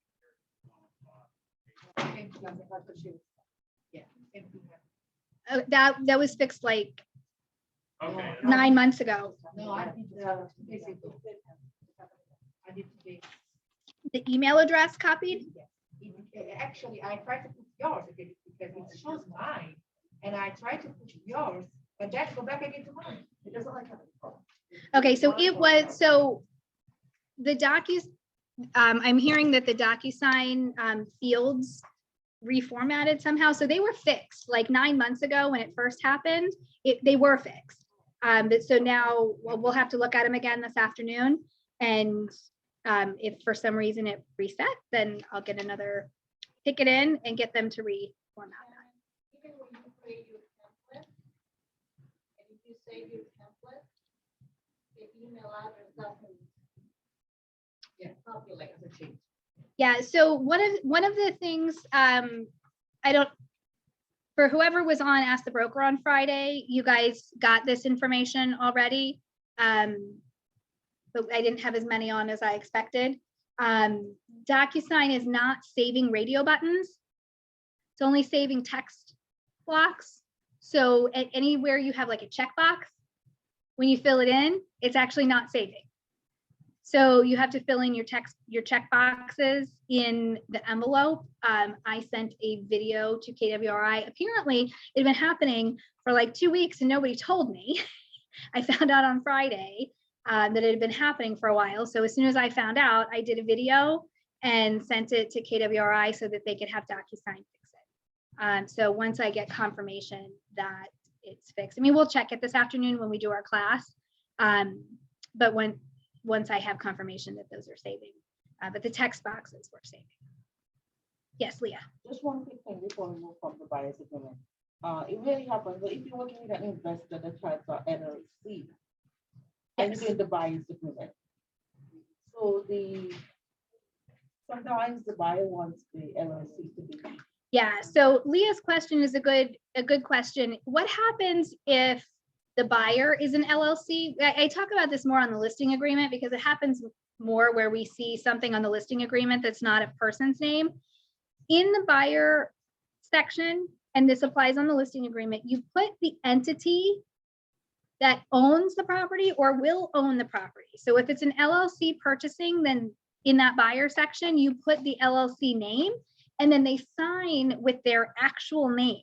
Okay, so the example I give is when I sign on behalf of KW United, I sign my name, right? It says KW United as the brokerage, but I don't sign the words KW United, I sign my name. Just as if they were going to write a check. It's their business account, right? So it says their LLC name, but they sign their actual name on the check. So it's the same concept on how that works on our agreements. I can't tell you how many contracts I kick back because they're not enforceable, because it's simply the LLC or trust or estate name in cursive. Okay, so think about how they would sign it if it was handwritten. Yes, Scott. Just a note on somebody signing the applicant's trust. It's a good idea. Yes, so in any capacity that they're signing, not as an individual, add a text box to show what their capacity is. So if it's a trust, you're going to add a text box for them to be able to type trustee. If it's a power of attorney, right? They're going to add, attorney in fact, right? If it's an LLC, they're going to add their capacity in the LLC as president, member, owner, whatever, right? So that text box is indicating what their signing capacity is. Sometimes in a trust, you have co-trustees, right? Where two are required to sign. They can't operate individually. And that's one of the reasons that I require these documents from you guys. It says, trust, LLC, POA, whatever, because I verify that we have the right person who has signing authority and that we have all persons that are required to sign. Yes, Scott. Just on the trustees and having more than one trustee, it's always a good thing to fully read. But sometimes it'll say trustee can act in individual capacity, but later on in the same agreement, it will say for purchase or sale of real estate, both trustees or all trustees. Yeah, so in a trust, I get a lot of pushback that says, oh, the title company has it. Well, that's great. The title company is not a party to our agreement. So we need to have it. We need to have the pages that show the first page, the last page, the signature page, if it's not the last page, the page that lists the trustees, and the page or pages that list about buying and selling real property. So sometimes it's only 6 pages of their trust documents that we need. I don't need all 80 pages. Now they can send all 80 pages. Some people are just like, here, have it. You figure out what you need. And others are like, this is my private information. I'm not giving it to anyone but the title company. And in some cases, they can get a trust certificate that shows who's allowed to sign, and we can take that. That's fine because they've had someone else verify it and notarize it. And if it's a trust that's buying, absolutely. So it will be probably better to just ask for the trust. If they have it, yeah, if they have the trust certificate, if they don't want to give up the other documents.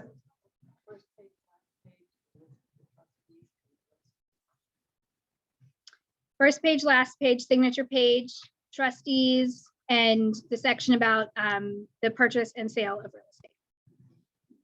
All right, it's 11:45. I'm going to give everybody a break. Even though we're gonna have lunch in a little bit, I still think we need a break. So let's just take a 7-minute break. So my clock says 11:46. So 11:53-ish, we will start again.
Friends at home, I'm wrangling everybody back up in the room.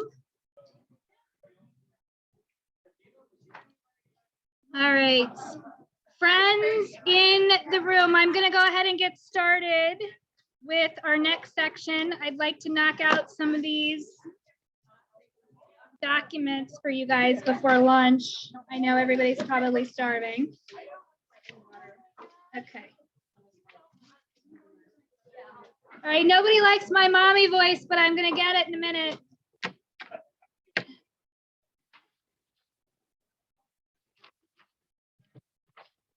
All right, the affiliated business disclosure document is next on our list.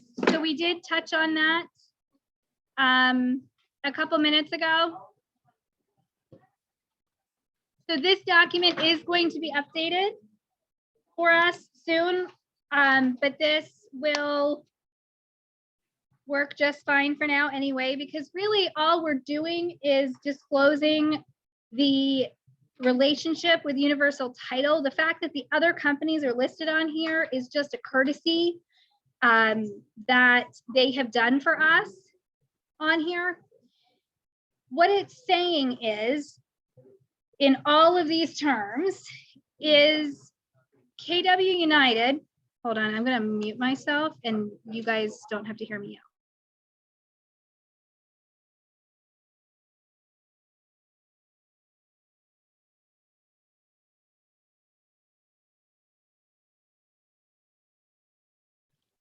Okay, thanks. Sorry for the interruption. Okay. What it's saying is that when our clients use Universal Title, that there is a financial benefit to our market centers. Okay, that is what this is saying. Any agent that has financial interest, which I believe is more than 2%, in the title companies, has to disclose in the contract if Universal Title is being used on the purchaser side.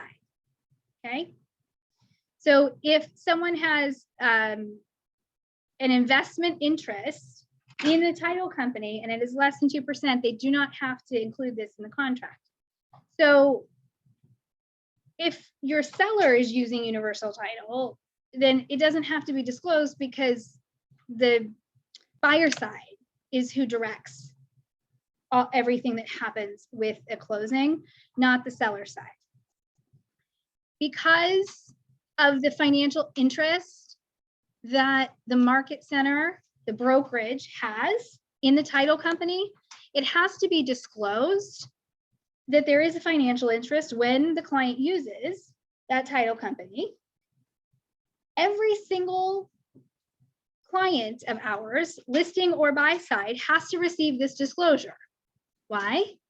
Even if they're not going to use Universal Title, there are still benefits to the market center when people use Universal Title. There are still benefits to you as an agent because you might attend a class provided by Universal Title.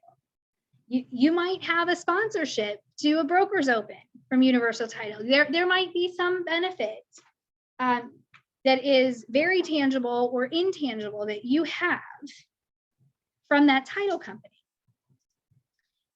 The fees have to be listed on this ABA from that affiliated business. And so that is so that someone could shop around, right? It's also to prevent price gouging, right? If we're recommending our affiliated business because of our financial interest, if a client is just taking our word that they are the best and they're going to use them, then we don't ever want to be looked at as taking advantage, right? And charging higher rates. Okay. At the top, it says to the property address between Keller Williams Realty and blank agent and the date. So the address, what do you put for the address if it's a buyer that you're working with? Well, this is the only place ever on any document that I will allow you to put TBD. The address isn't relevant. You can put their home address. It's just fine to put their home address. Or you can put TBD. but it is not relevant. And then they will sign at the bottom. And you put two is the client, right? 2 is the client. Yeah. 2 is the client.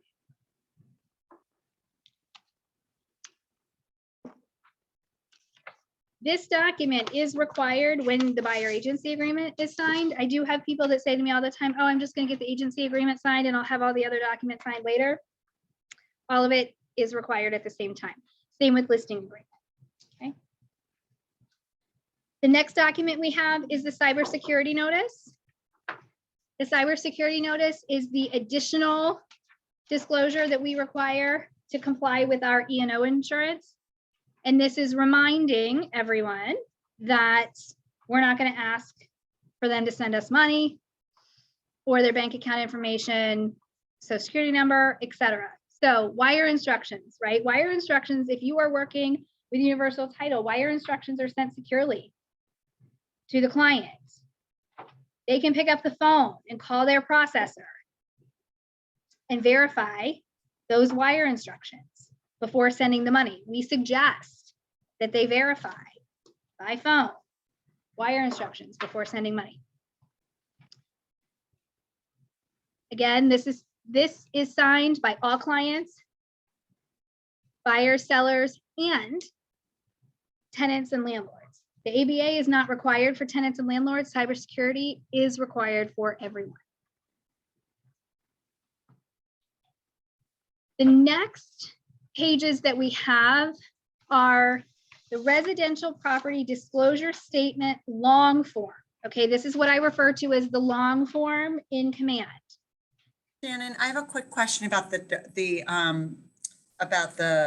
cybersecurity notice document. Okay.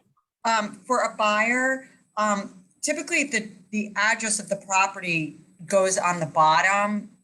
So how do you do that if you're getting these signed up front and you don't know what the address is going to be?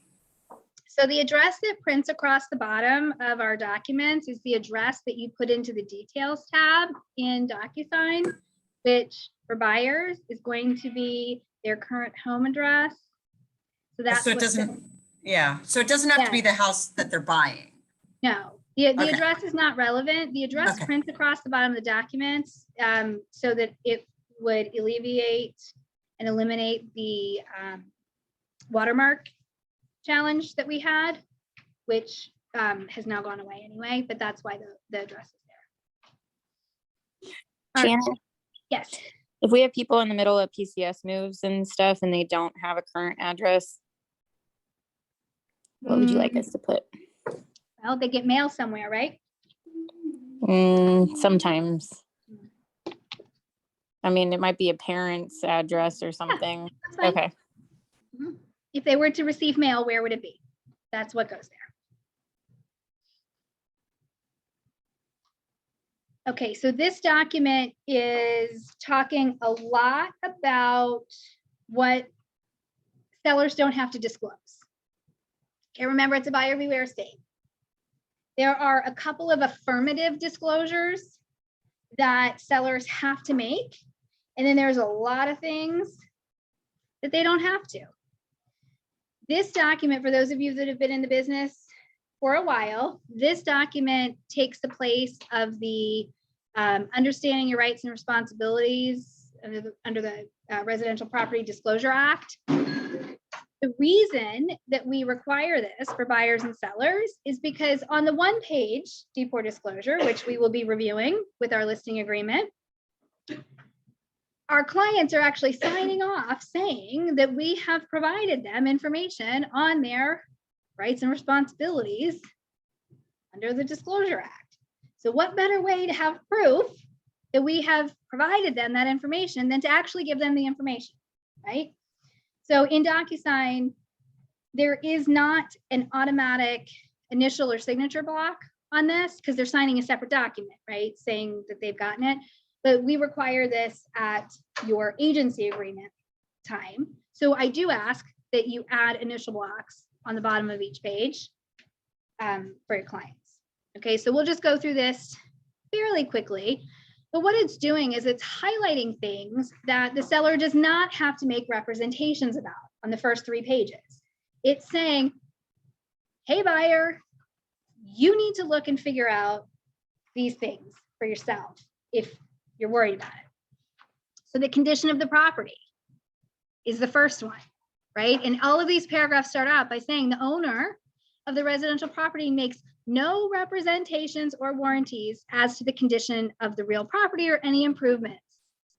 Blah, blah, blah, right? Okay. Adjacent parcels. There's no disclosure that has to be made by sellers. And again, I just want to remind everybody, this is a seller disclosure. This is not what the agents have to disclose. It's a seller disclosure. There is no need to disclose anything about what's happening to adjacent parcels. So let's say your seller knows that the land behind their home, which is now trees or common area, has been purchased by a developer and 100 townhomes are being put in. Seller does not have to disclose that.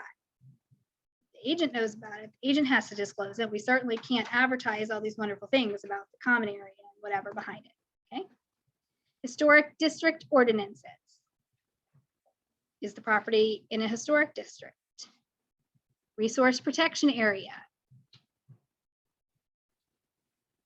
Sex offenders, we just talked about that, on Megan's Law. Dam break inundation zones, wastewater systems, solar energy collection device. This says the owner makes no representation about the right to install or use solar energy collection devices, right? So they're not saying whether you can or can't put solar panels up. Special flood hazard areas. This has come up so many times in the last 2 weeks. It's very interesting. Sellers do not have to disclose the flood zone. There is a new requirement for flood disclosures, which we are going to get to on page 4. But as far as being in a flood zone, the seller does not have to disclose. Now remember, just because the seller doesn't have to disclose something doesn't mean that they shouldn't disclose something. There is a difference. So what we're going through here right now is what the law and the statute says, not what is a good practice. Okay. Conservation or other easements. Seller does not have to disclose anything. Community Development Authority. The seller does not have to disclose. So that's like additional taxes in like the town tax, things that would be an example for our area. Yes. Does that also cover special tax districts within a jurisdiction? Mm-hmm. Like, for example, the Potomac Greens neighborhood in Alexandria has a special tax district Yes. to raise money for the metro station. Yes. Okay. Marine clays, seller doesn't have to make representation. Radon gas, this is a big one. Comes up on a home inspection. Buyer voids. Does seller have to disclose? Right, I get this question a lot. Seller doesn't have to disclose. Agent has to disclose. So we talk about this with our clients.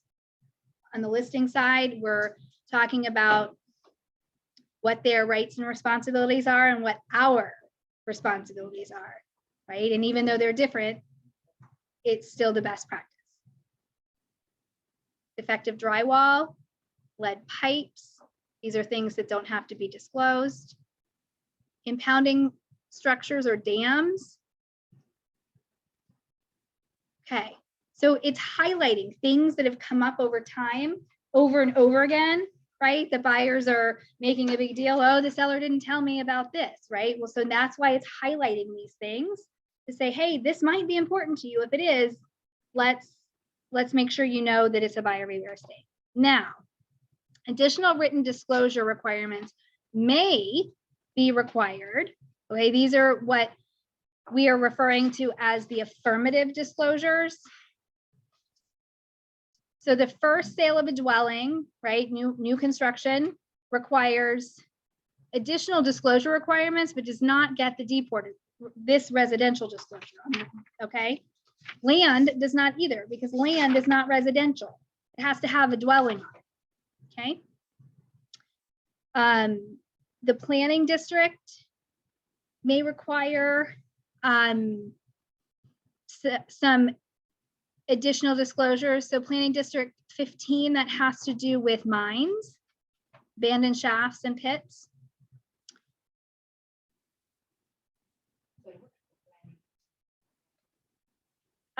It's certain areas that the county or state will have set up. So this is planning district 15. So it's a specific.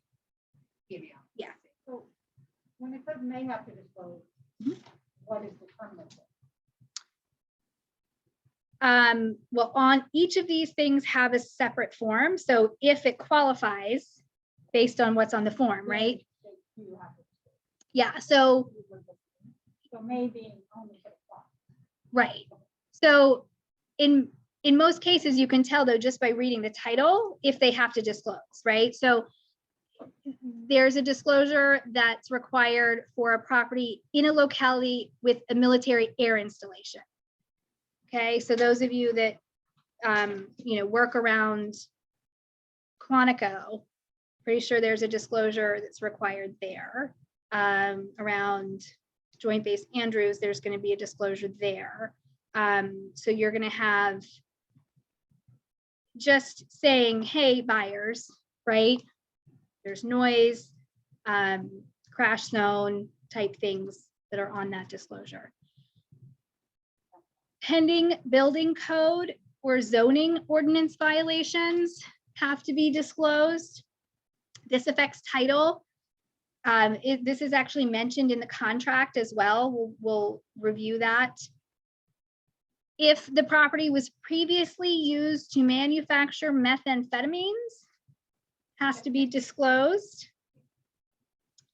Properties that have private owned stormwater management facilities. Okay. This next one isn't very descriptive. It says that repetitive risk loss. That's the flood thing I was talking about. The only requirement for sellers to disclose with regard to flood is when there have been 2 or more payouts from a flood insurance company in excess of $1,000 in the previous 10 years. The seller has to have actual knowledge of these. So if the seller only owned the home for 5 years, and they don't know if there were payouts previously, and the buyer happens to find out there were payouts previously, that's not on the seller. The seller has to have actual knowledge. 10, yes. And it's a rolling 10. Yes, Jeff. But it says repetitive risk loss. It doesn't specify, but that could be other types of losses. No, it's the flood one is what this is. They just didn't update the form to state that it's the flood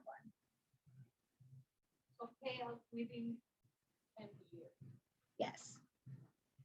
So is it specific to flood insurance only? Yes. Not homeowners insurance that paid out because the home was flooded twice? Yeah, and homeowners insurance generally is not going to pay out on a flood. They do in Alexandria for a lot of our stormwater backups where the residential streets flood, but it's not a flood zone. Yeah, so there's going to be an extra rider in that policy. Flood in most homeowners policies, just basic policies, are not going to cover any damage that's related to flooding because there is the option to purchase flood insurance.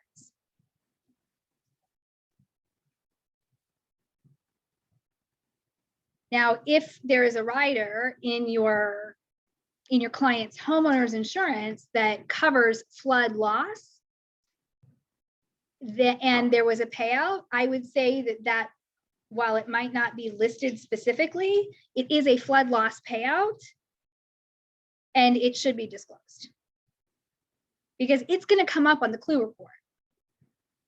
Okay, just like cars have Carfax reports, there is a report that is pulled on homes. So it should be disclosed. And then the last one on here talks about septic system operating permits. This has a lot to do with alternative systems. Okay.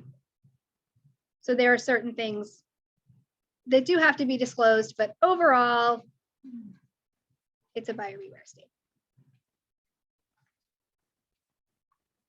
All right, questions on that? Are you going to put the end the signature or signature?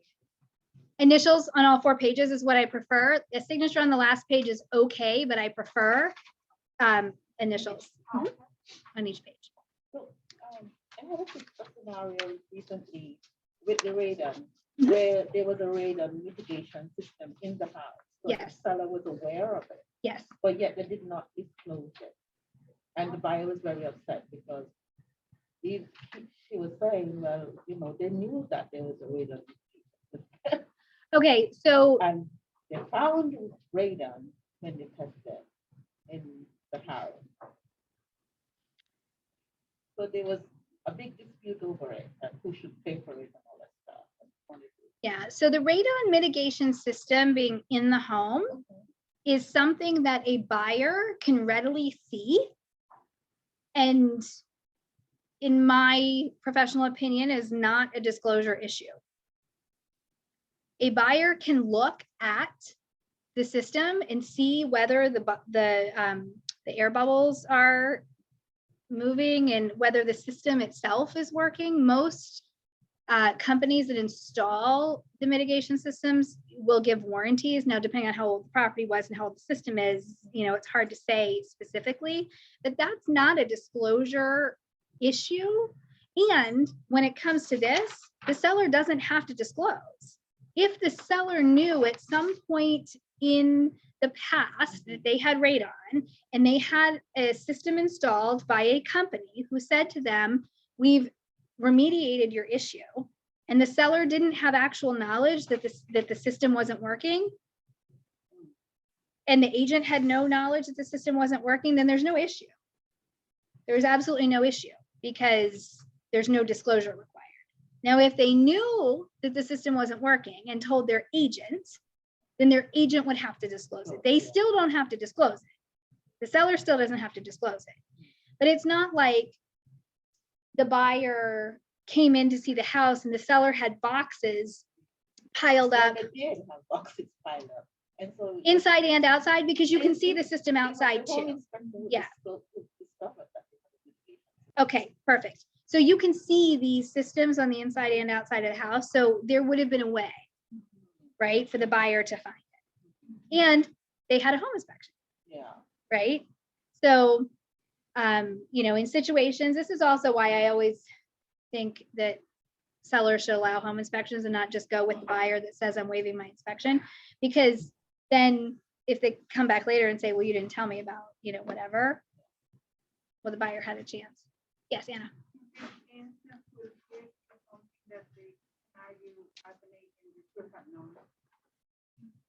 No, an agent is not a radon inspector. So an agent doesn't have to go and inspect all the systems in the property to see whether it's working. That's not a should have. But if they were told, then that's a different story. Yeah. All right, the next document is the useful information about real estate transactions. This is something that's also used as a guide for your buyer consultation. Okay, so this is something that you're going to use when you review in your buyer consultation and in your listing appointment. This is required for both sides, buyer and seller, and it just reviews some of the things that we went over already in the agency agreement and that are repetitive in the listing agreement as far as legal requirements, you know, what our role is versus what certain of our vendor partners would do. Something that is very important that I'm going to stop on is FERPTA. FERPTA has to do with sellers who are considered foreign persons for tax purposes. Okay, so this might be an investor, who lives in Europe and has invested in a bunch of properties here. It is not a resident here, not considered a resident. And so it's harder to collect taxes from someone who's not a physical resident, okay? So the IRS, very smartly for their part, decided to make this a responsibility of the buyer to have the fee collected from the seller. So it gets collected at settlement, but it's the buyer's responsibility. So it has to be disclosed in the contract whether the seller is considered a foreign person in the eyes of the tax code. Okay, there are exemptions, and your title company can help you with this. Okay, the individual's accountant, tax professional can help them with this to see whether they qualify for an exemption. But there might be a withholding of 15% or more of the gross sale price. This is not of their proceeds. This is of the gross sale price. Okay, and it is imposed on the buyer. Now, on the settlement statement, it is a line item on the seller, right? But if the seller doesn't have funds, then it goes to the buyer, right? If it's not disclosed, then it becomes a huge mess. Certain things should be red flags to you to talk about this, okay? If your seller doesn't live in the United States, this should be a red flag to talk about, okay? They've only owned the home for a short period of time and they moved from somewhere else. This should be a red flag to make sure you talk about it in detail. All of these things in our listing agreements and in our contract are important for a reason, and we should be reviewing them. We can fill them out and plug them in after we've gotten the information from our client. We're not just going to assume, okay? We have recently had a situation where we filled out paperwork, and at the settlement table, the seller saw the FERPTA tax and refused to close. Had no idea. So it's super important, right? Because it hurt both buyer and seller. Yes. Yeah. Yeah, but it's the responsibility of the buyer, Right. To have that. Yeah. Yeah. The IRS requires it be on the buyer. And me as an agent, when I, make an offer, it's always better to ask the listing agent. Is your client is. Yes. So when you're making an offer, if the seller side doesn't have the optional information sheet for making offers, which we're going to go over that, so you all will always have that in yours. If they don't have that, then yes, you call because you're always going to call before you send an offer anyway. You're going to confirm the information they put in the listing. You're going to ask if there's anything else that you need to know, these types of things. Of course. And if they don't, then you leave it blank. And you let them know that they have to fill it in, and then it's a counter offer, and then it has to be initial by everybody. Okay, you don't know anything about the seller when you're making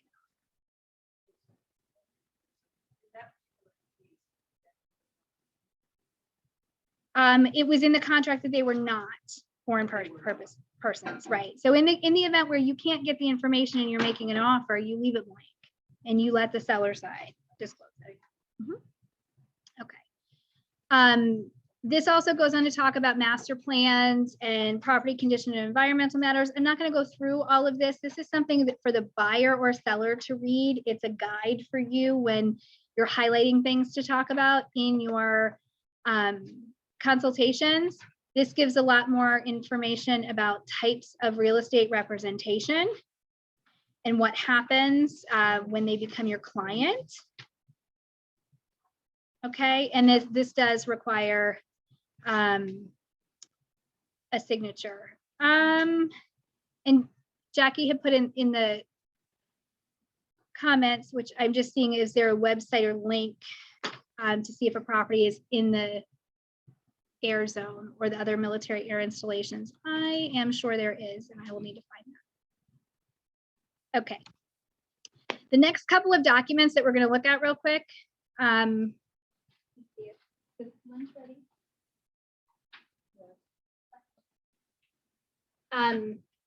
We're just going to go through these real quick and then we'll break for lunch. Designated, dual, and unrepresented clients all need an additional disclosure, even though they're checking the box saying, yes, they consent. No, they don't.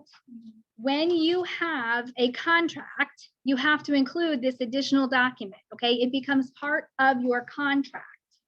It is not just an extra page that just sits somewhere.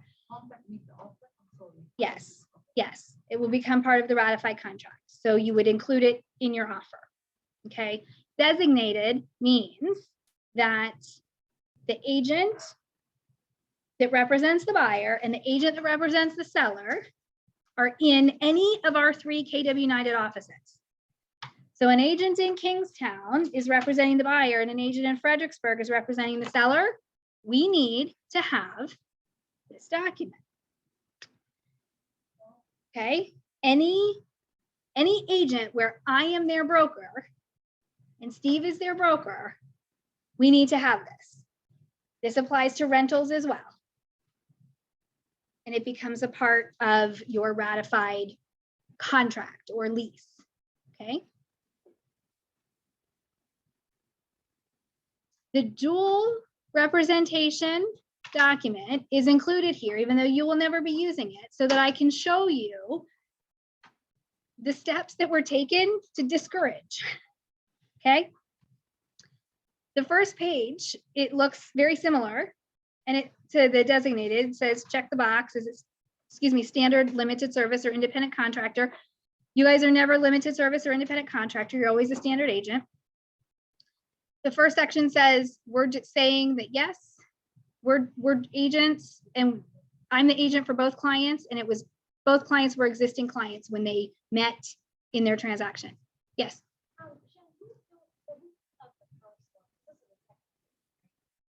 This is a different document. This is the disclosure that has to happen if there's dual agency.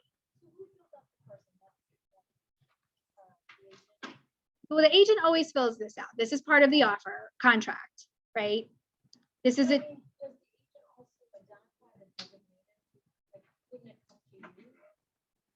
if I have someone, like if I run into that situation, would I let you know and then you? No, so you're representing the buyer, Gailey's representing the seller. You're filling out your name as the agent who's assigned to represent the buyer. You're filling out Gailey's name as who's representing the seller. Oh.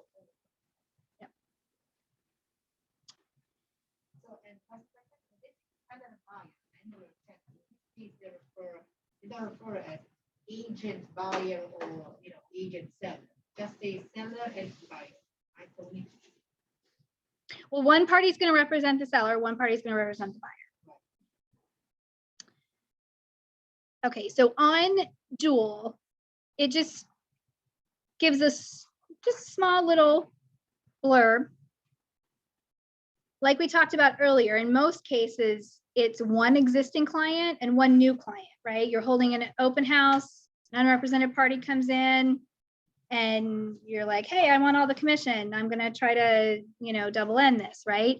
It goes on to list all of the things that dual agent cannot do any longer, right? Says the licensee cannot advise either party to the terms to offer or accept or any counter offer. Although the licensee may have advised one party previously, it says that the licensee cannot advise the client to the suitability of the property or its condition, other than to make any disclosures required by law, okay? They also cannot advise of any repairs to make a request. They cannot advise in a dispute that arises. The licensee may be acting without knowledge of the client's needs, the client's knowledge of the market, or their capabilities in dealing with the intricacies of a real estate transaction. And oh, by the way, buyer and seller, you can hire someone else to represent you and pay them out of your pocket. Sign here. So you won't ever have to use it. I just wanted you to know what it said. Okay. Let's say I'm the, I met this person on open house, right? This buyer in open house.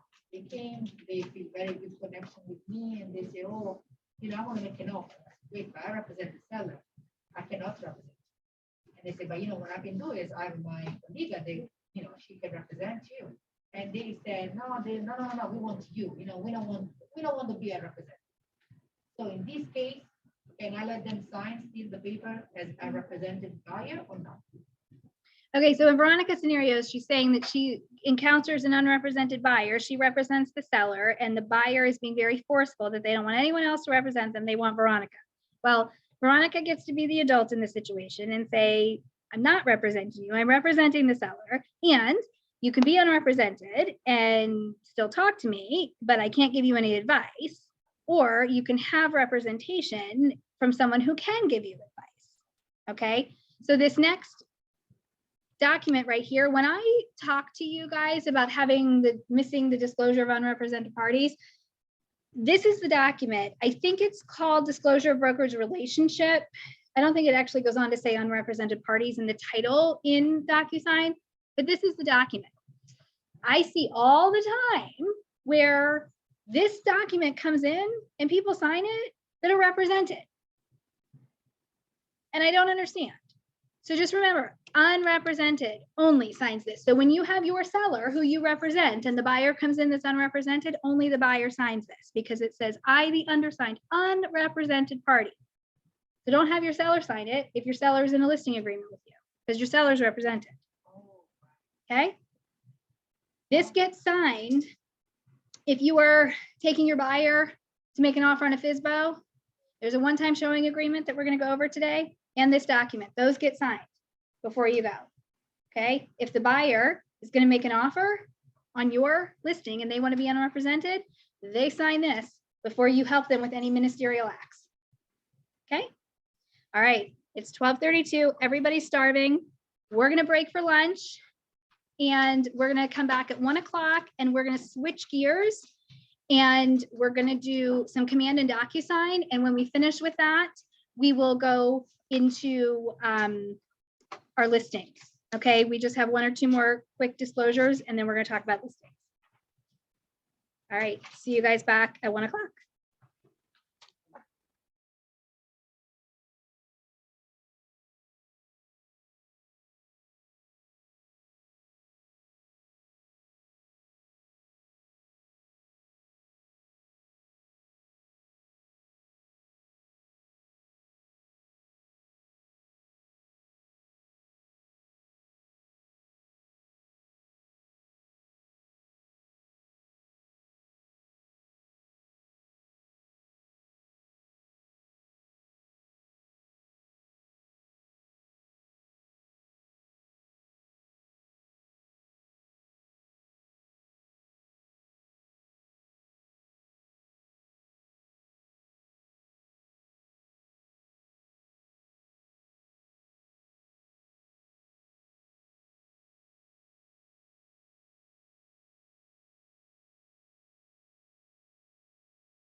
All right, everybody, it's 1 o'clock.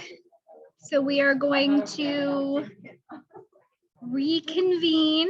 If you are still eating, that does not bother me at all. I inhaled some paisanos that Jay Hoffman from Movement Mortgage was so kind to bring for those of us that have to endure me in person and can't just get up and take a break and have me not know it.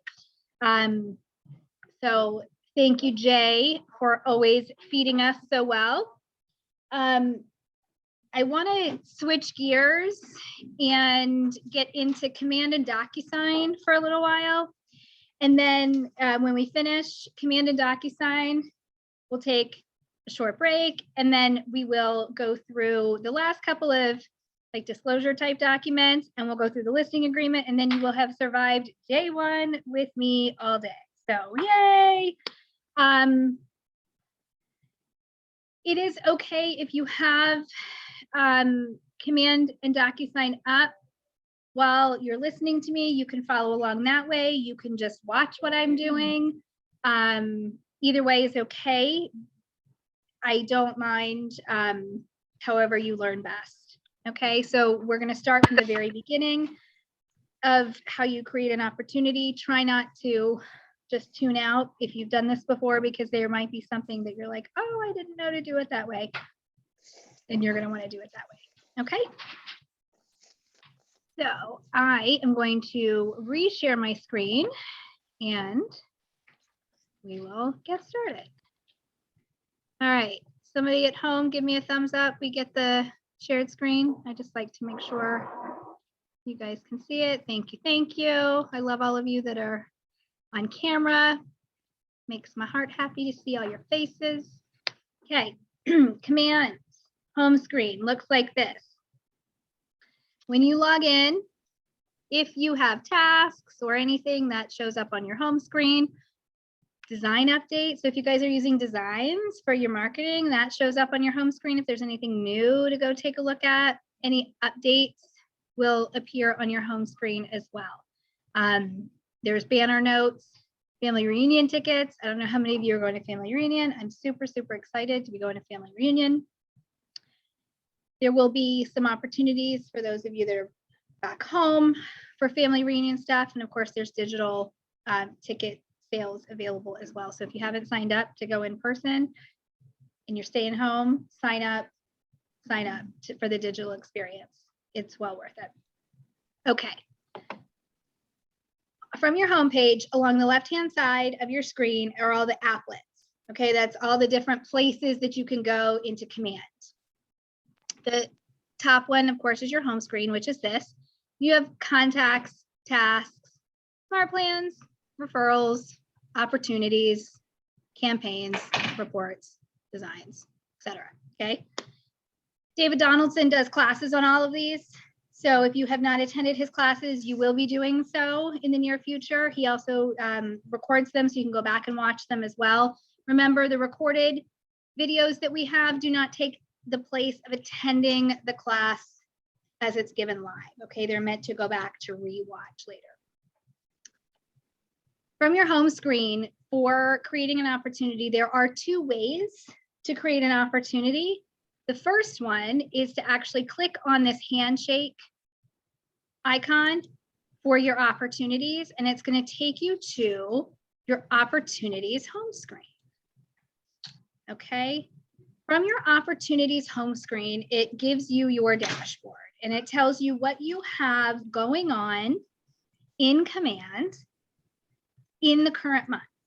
So anything that closed in the current month is not going to show up on this screen if you moved it to the appropriate status.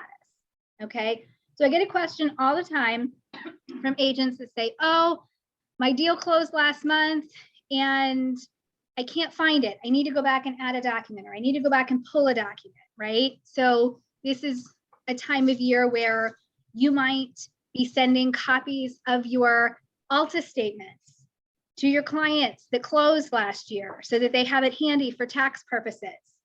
But you go to this dashboard and you're like, how do I find my opportunity? It's not here, right?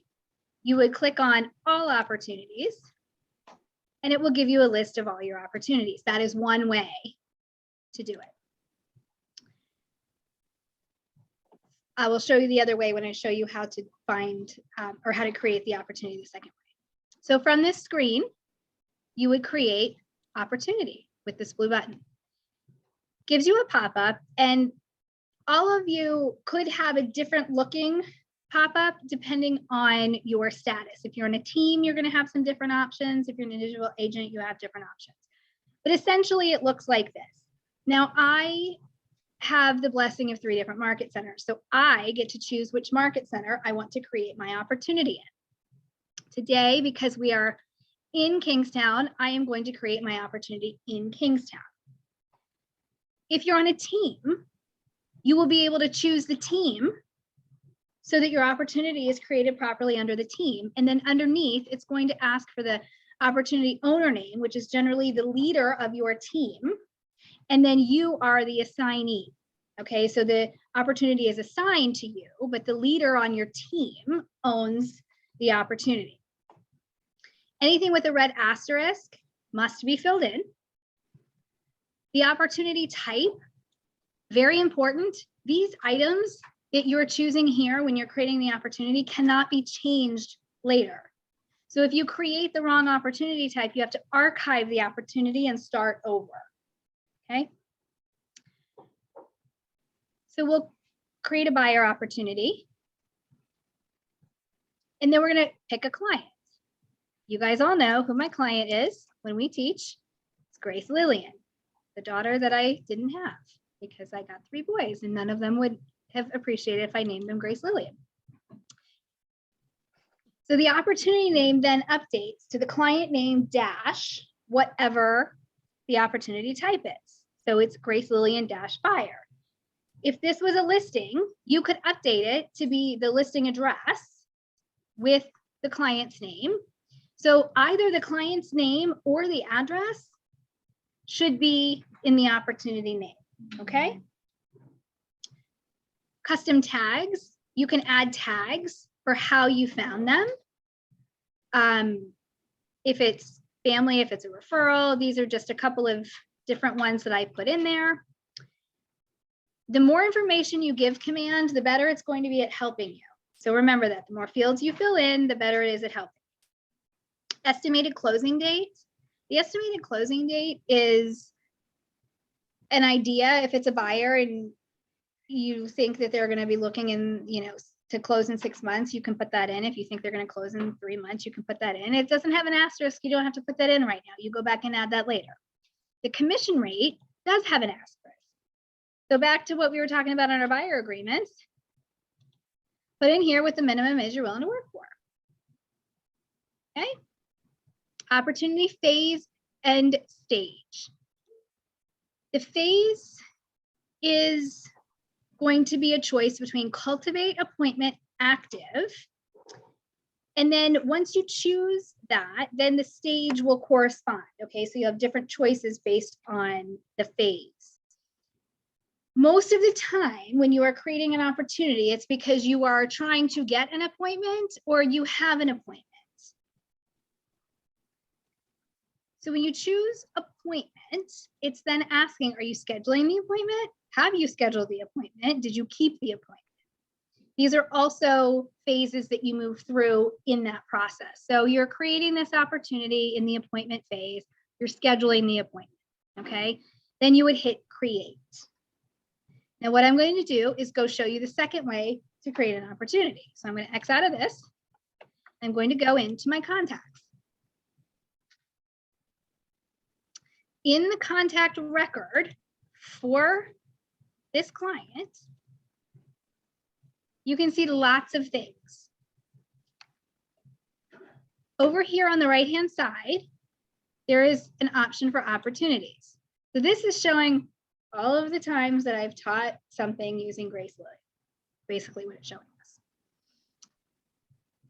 So when you need to go back and look for your Alta statements, you can go into the client and find them this way, or you can go into your all opportunities list and sort it by the dates, Okay, those are the two ways. So here, there's a blue button that says create opportunity. So we are going to do exactly what we just did. It already knows that the client is Grace Lillian because we're in her contact record. So you don't actually have to type it. It already knows that. Okay. 2%, appointment, scheduling, and now I'm going to hit create.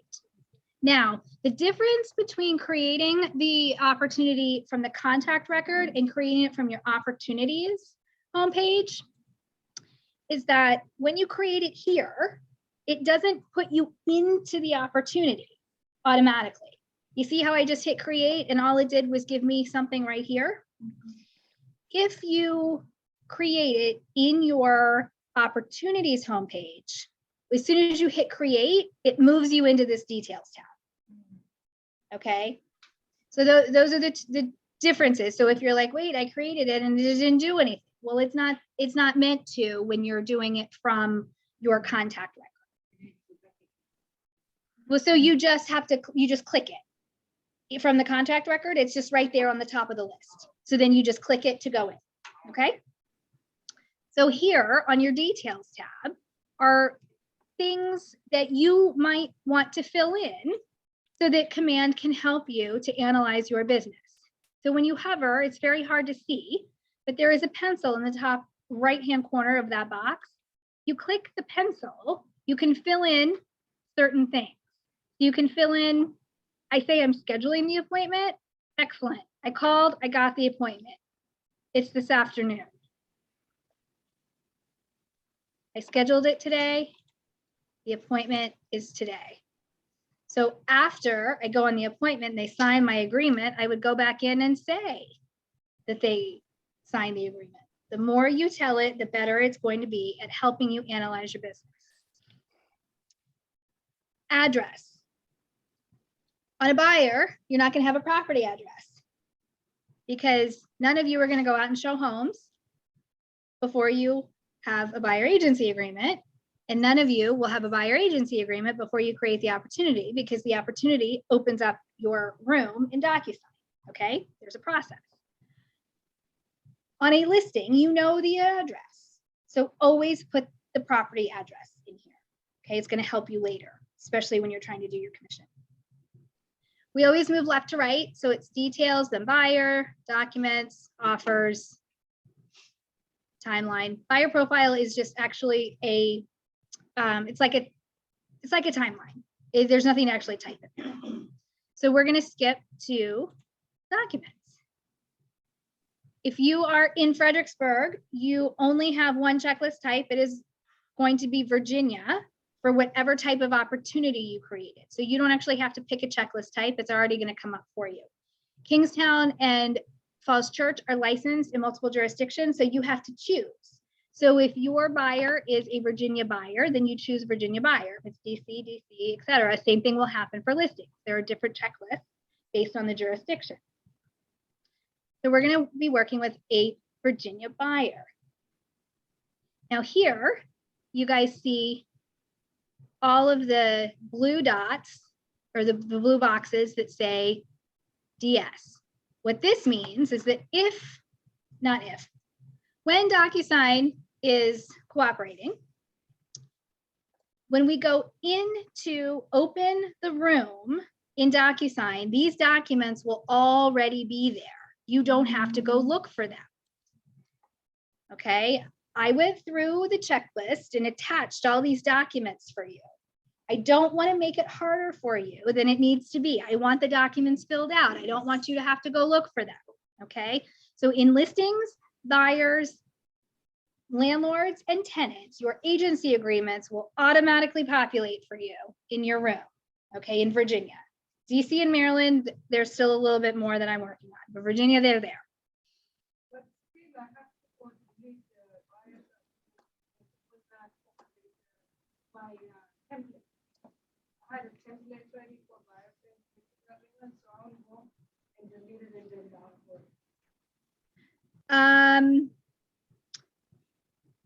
Okay, Musina is asking a question about templates, so I'm going to show you how to actually do it. when it's already in the rooms. You don't delete it to apply the template. Oh, okay. Thank you. Yep, absolutely. Okay, so here also, you're gonna see this red requirement or yellowish conditional. What this means is that these are required documents for your compliance submission. So interestingly enough, we went over these documents earlier today. These 5 documents are required for your buyer agency agreement submissions. Buyer agreement, D4 long form, useful information about a real estate transaction, UTABA, and cybersecurity notice. Okay. In the under contract folder, it also gives you a list of things that are required or conditionally required. If it says conditionally required, there's a little I icon next to it, and it tells you why or when it's required. So here it says, if the property was listed in the MLS, this must be added. So you don't have to ask me what to do if it wasn't listed in the MLS. Can I still submit my compliance? Well, of course you can. If it wasn't listed in the MLS, there's no document to submit. Same thing here. I wanted to put a note of what goes here. Proof of delivery of earnest money deposit to escrow agent. This is not a copy of somebody's check. This is proof that they have delivered it to the escrow agent. So this, if they're doing the Zaka map to UT, this is a copy, a screenshot of it. There will be a receipt that goes out to everybody saying that it's been received. That's what goes here. Okay, it's an agent's requirement to ensure that the EMD has been delivered on time, no matter what side you're on. And there are huge implications now in our contract, effective January 1st. So we will be talking about that on Thursday.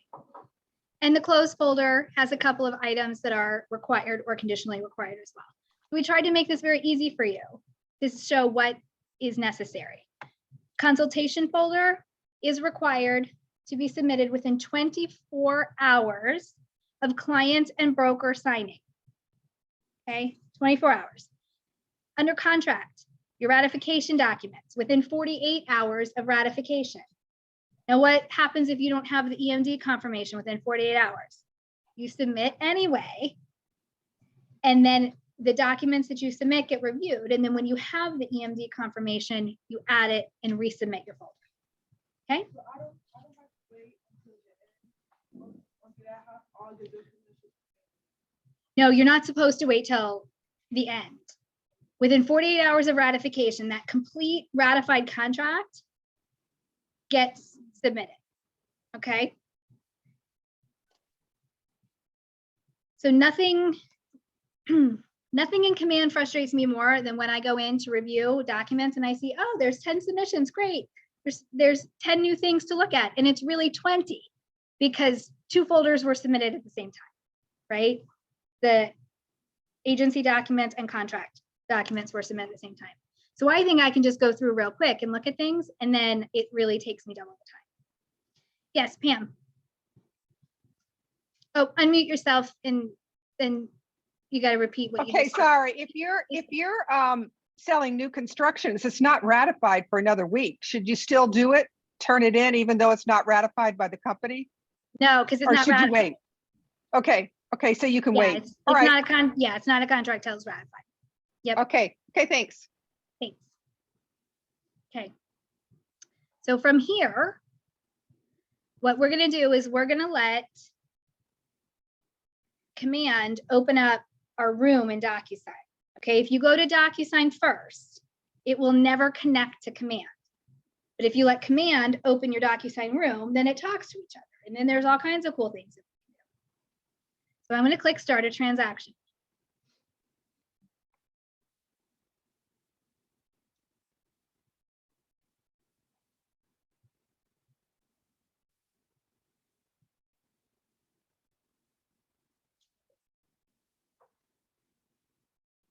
Okay. Started a transaction. All of the documents are right here. It cooperated. Yay. Sometimes when I teach, it doesn't do what I want it to. I say, oh, it's going to do this, and then it doesn't. So this is what it's supposed to do. It's supposed to put the documents right here in your room for you. We always go left to right. So just like we talked about in command. So once you see the documents are there, you would fill out the details tab. And the information you put in the details tab, if it corresponds to the fields in the documents, then it will automatically populate on any of those documents, okay? You can also make templates. You have a question? Go ahead. So when you go to details, right? On the right section, it's automatically populated. So if you put buyer, you should write buyer and also should put your info, right? Your information's automatically going to populate in this details tab. Right, on the right. And then your clients. Never. Mine never. So I think there's some problem with never. I always go back and I need to put all the info of the office, of the info of the client, always. Okay, yeah, so I need to see you create one so that I can see how see what's happening, okay? So templates can be made in DocuSign as an additional, they're called templates, but they really are an additional like autofill of the details tab. So what you can do with templates is fill in information on certain documents that are always the same. Okay, so on your agency agreements, for example, the brokerage name and address, always going to be the same. The fact that it's no to dual and yes to designated should always be the same. Your contact information will always be the same. My contact information will always be the same. So you're not going to have to reinvent that every time.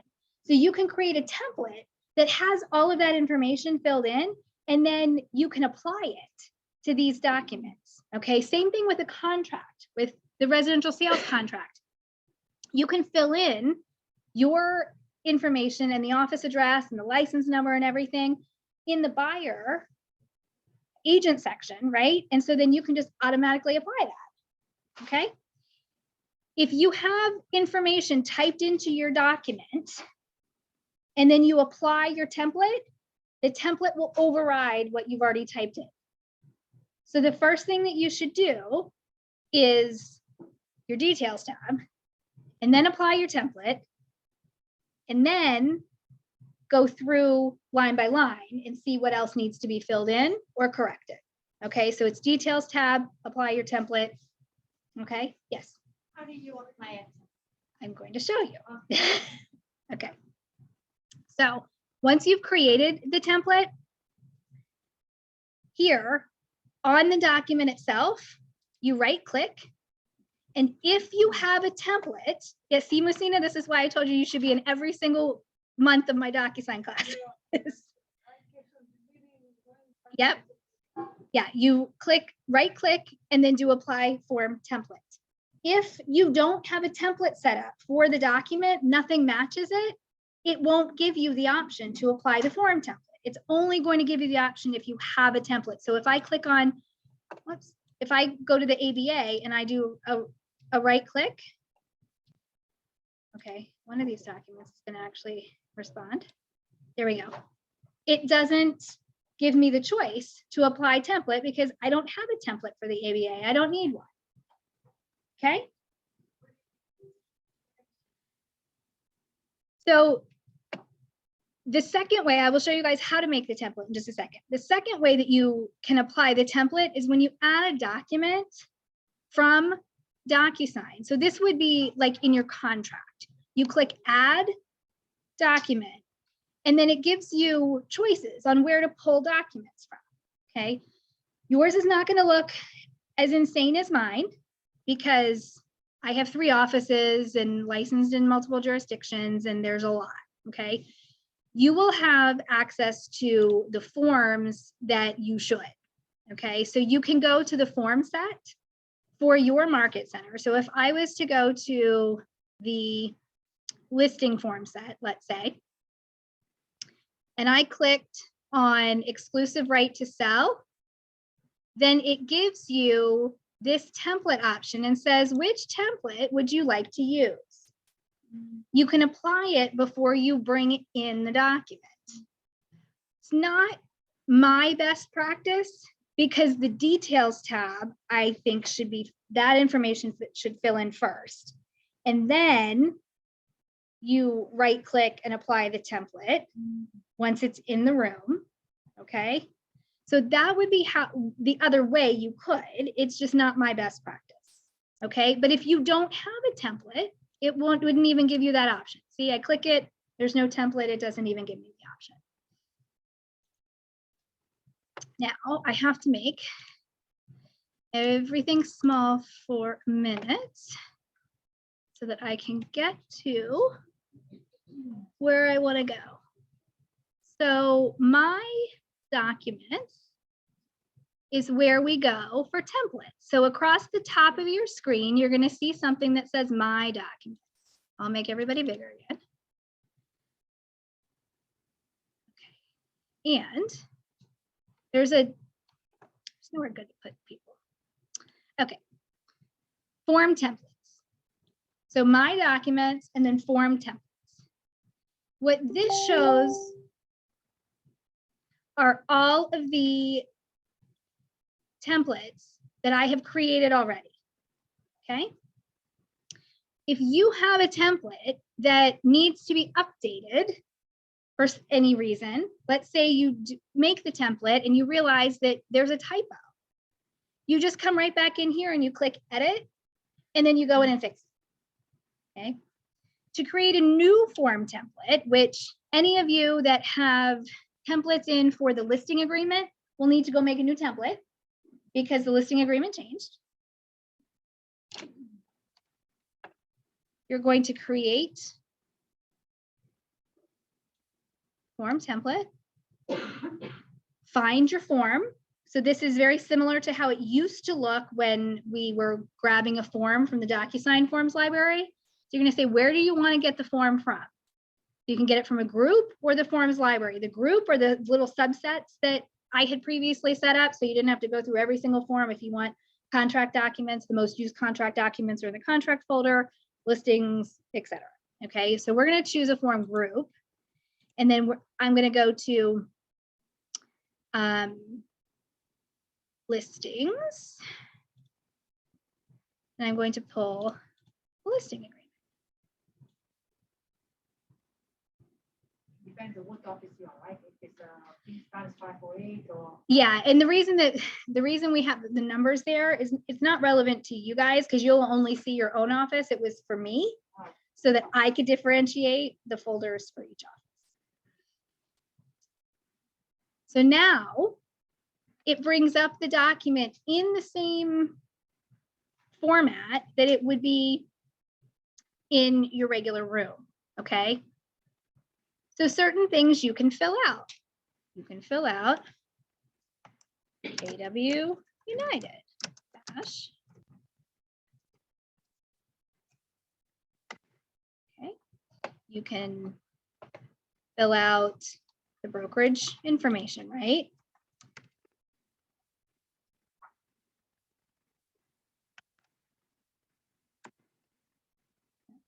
I'm not going to fill out anything else. Whatever you fill out on here, right? You hit save and close. This is, again, the same actions that happen when you're just filling out the document. Now,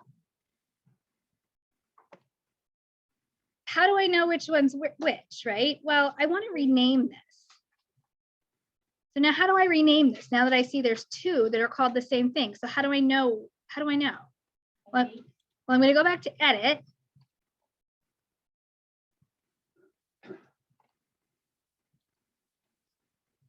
And I'm going to have to make you guys this smaller again. I hate this bar. And right here, there's a pencil at the end of the name.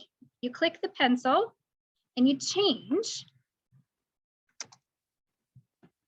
the name of your template. And you click save.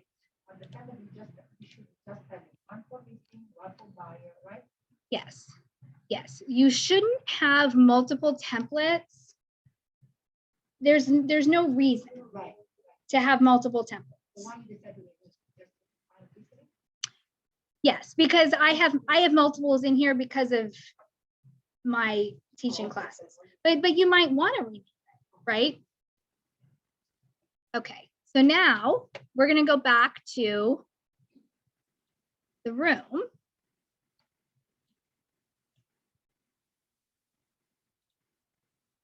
Dashboard will be easier for us to find. On the dashboard, these are the ones that were most recent that I've looked at. So that's the way that they would come up for you as well. The one on the left is the most recent one. Go into documents. And I did a listing agreement. So I'm going to go to DocuSign forms and add that listing agreement.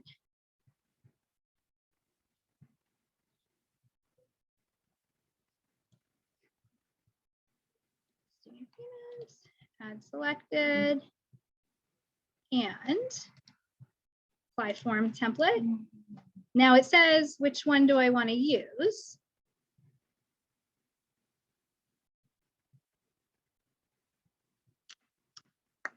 Didn't save the name.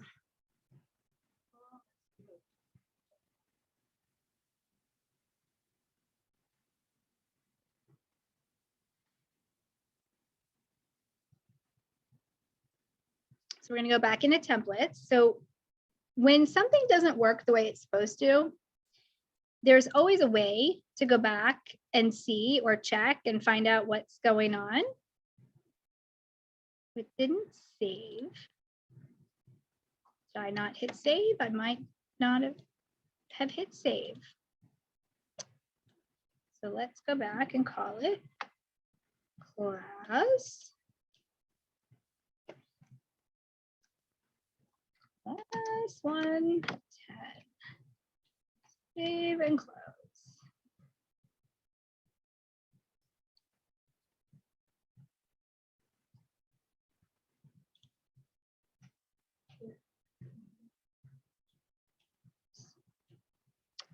What I meant to do.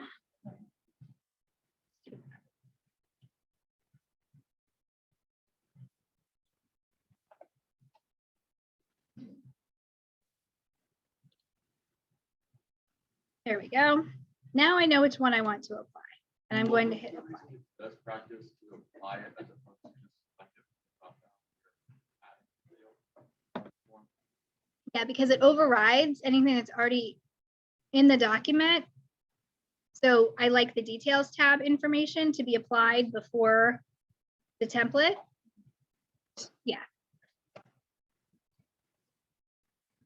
And also because in most cases, you're going to be using documents that are already in your room that have templates. And so that's just going to be the way that you get used to applying templates because they're already in your room. You're not going to be adding. So now if we click on that document, we're going to see what was in the template.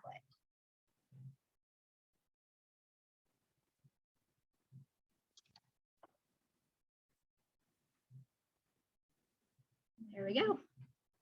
There were only two things that I typed.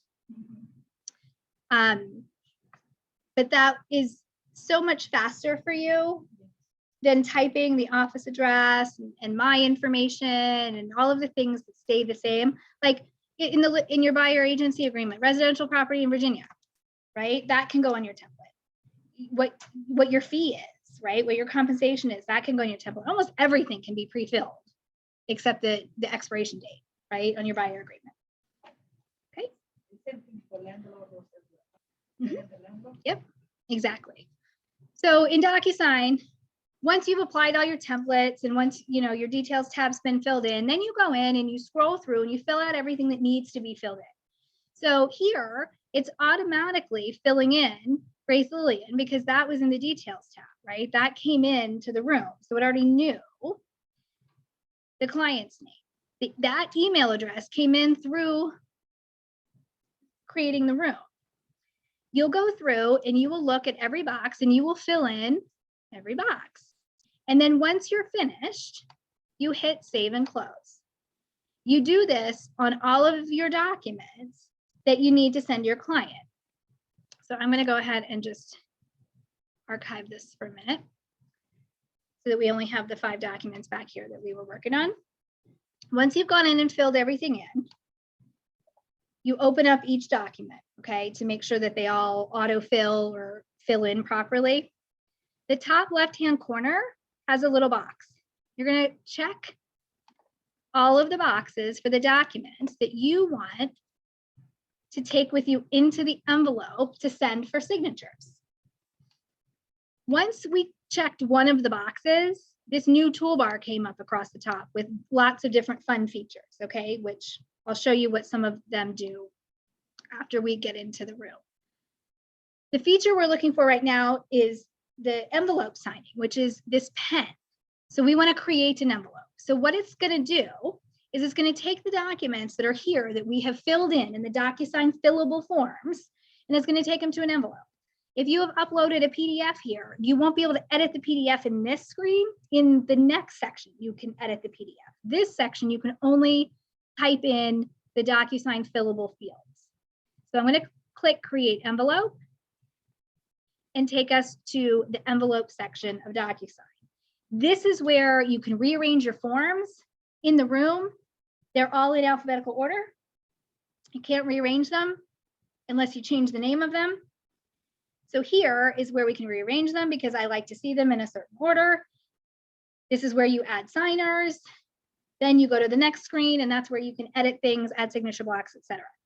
So here, where it says envelope name, it automatically fills in with DocuSign. It says, please DocuSign. I'm going to say, please change. Okay, please change this to whatever it is that you're sending, so that when you go back into envelopes later, because you need to find a document or see if somebody signed or what's going on, like I get all the time, oh, you didn't sign my agreement. Well, double check my email address because maybe there's a typo, because sometimes I don't get them, or the signing order isn't set.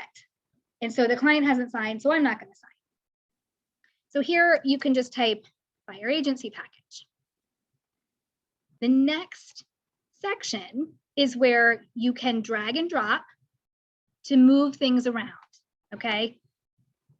I like exclusive right to represent to be first. I really don't care in this set what comes next for what you send your clients. I typically put the ABA next and then cybersecurity, then DPOR, then useful information. Okay, that's just how I like to look at it. If you only brought in 4 of the documents, you're like, oh wait, there's one more. You don't have to go back out and come back in. You don't have to start over. Just click here to Room Docs, and it's going to say what's available. These little PDFs right here mean that these are already in your room. So we don't have any other documents right now that are available to bring in. Okay. Now we're going to add recipients. This is very important. I know who knows how to use DocuSign properly and who doesn't in this section right here. Add recipient gives you 3 choices when you're using a DocuSign fillable form. Pre-tagged roles is unique to DocuSign fillable forms. DocuSign knows in what sections, what people need to sign or initial. It doesn't know on a PDF who's supposed to go where, but on a DocuSign form, it does. So pre-tagged roles is an option. Room participants is an option.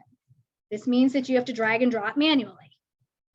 Email addresses is another option. You have to drag and drop manually. So on our DocuSign fillable form, so your buyer agency package, your listing agreement package, if you are making an offer for a client on your contract package, you're using pre-tagged roles. I beg of you to use pre-tagged roles. Yes. So here it's going to tell us what pre-tagged roles are available to us in our DocuSign forms. So we're going to choose buyer 1 because we only have one buyer. And then over here on the right-hand side, we're going to scroll through and we are going to find our client. Okay, you're not going to have that many choices because remember, you only have your one market center. On the buyer agency agreement, you need my signature. So you are going to click buyer broker and you are not going to choose anything from the dropdown. your drop-down choices will not include my name and email address. As much as you want it to, it will not. If it does, it means that you added me as a room participant when you shouldn't have. Okay, that's the only way that my name and email address is going to be in your dropdown. So you're going to choose buyer broker and you're going to click add selected. So now what comes up is your client with something auto-filled, and I'm going to change this because I'm going to actually sign the documents and show you what it looks like after they're signed. Buyer broker is always last. Okay, I would like for all of you to get in the habit of having your clients in a signing order as well. It's super important when it comes to making changes on a contract. If you have to do a counteroffer, all of the changes should be assigned to signer number 1 so that everyone who signs after sees those changes. If you have 2 people as signer number 1, the other person will not see the changes that you have made. So it is very important to have everything in a signing order. I am the last signer, always. I will not sign before the clients, okay? So in this case, it would be number 2, and you will type my name, and you will use for agency agreements, S. Lauterstein at kw.com. This email address is attached to my DocuSign account. So I have record of your transactions. The Market Center has record of your transactions. I can go in and look. If you say, hey, you didn't sign my agency agreement, I get 200 emails a day. I can log into DocuSign and look in my queue and say, yep, you're right, I missed it. I'm sorry, let me click through it now. Or I can open it and say, you're right, I didn't sign it because nobody else has signed it, right? But if it's sent to somewhere else, it'll still come to my email, but I won't be able to go back and look at it, okay? So slauterstein@kw.com. That's also the email address that is going on your agency agreements and that supervising broker contact information. And I promise your computer eventually will remember how to spell my name. Eventually you'll remember how to spell my name. It's like when I was teaching my kids how to spell it, we did it to the Mickey Mouse tune, Lauterstein. It was very easy for them, right? You can change needs to sign to needs to view, receives a copy, etc. If you put someone as needs to view instead of receives a copy, they have to actually open the document in order for it to complete the document. Okay, so it will never complete the document if they don't actually open it and view it. It says they need to view it. It's a fail-safe. If they're just supposed to receive a copy in their email so that they can look at it at a later date, call it needs to copy. Or I'm sorry, receives a copy, not needs to view. Yes, Jeff first. So if we wanted to send it to somebody to just overview it before we send it for signature, if we put that person as number 1, and once they viewed it, it'll go automatically to number 2. Yes. Does the receive the copy number order matter? So like if you put it at 3, they would just see the final version that's signed versus 1, they would get the unsigned. Receives a copy should be at the end. I mean, everybody who's in the envelope gets the signed copy at the end. So, but they should, you want them to only get it once it's executed, right? Yeah, but if you put that number 2 and then put the broker number 3, would they receive the copy in between the first and second? So they would receive it when you whatever order you have them in. Slenny.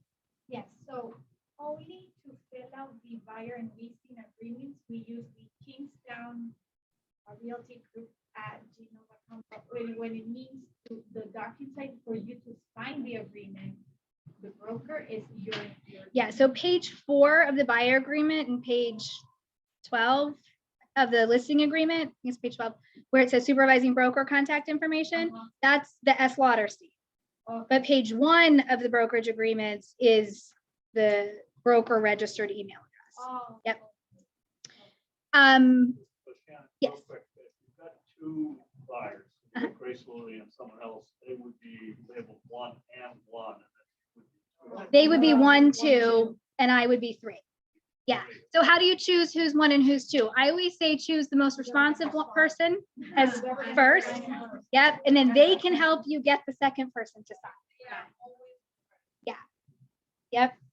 And tell them how you're doing it, right? When you're talking to your client, say, okay, you know, Jane, I'm sending it to you first because once you sign, I want you to tell John that it's ready and it's in his email. So I'm counting on you to help me to get this signed, right? Or you're just explaining the process. Okay, Jane, I'm going to send it to you first.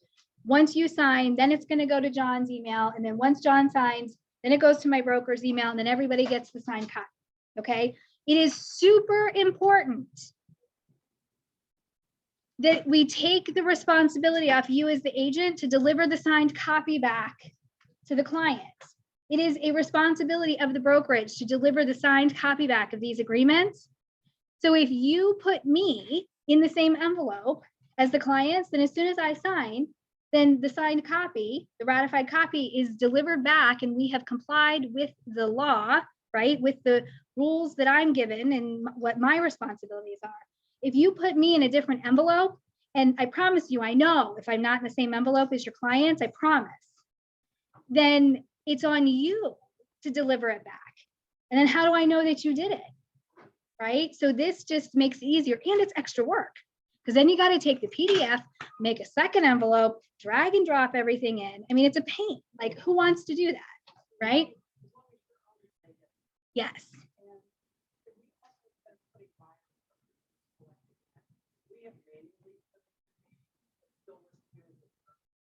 So you can, it just won't put my initial blocks in there. So the question was, can you not choose buyer broker and then just add me as a recipient? And you can, but then you're going to miss DocuSign doing the work for you to put in the initial blocks. Okay.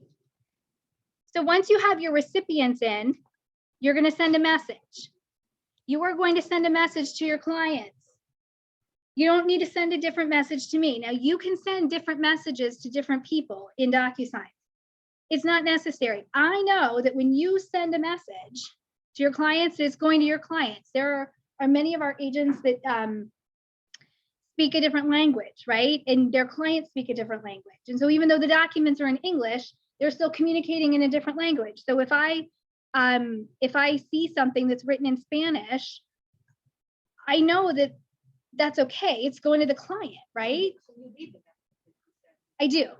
And I can read them. I mean, not every language, but I can, I mean, I can.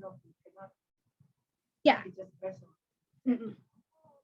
No, so you don't have to tailor it so that there's a different message to the clients than what goes to me. I know that the message that's being sent is to the clients, and that's fine. I know my job is to sign the documents. Like, you know, your email subject should say something other than please DocuSign.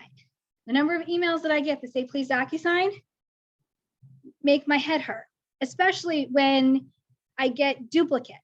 I don't know if they're duplicates because they say the same thing. So then I have to click on all of them. And then it says document complete. And I'm like, oh, next, right? So it slows us down. So this would be maybe brokerage documents or, you know, whatever. Okay. You're gonna, yes. Oh, you know what? It does there. Please, agents send it in English to say documents my broker requires or I can't get paid.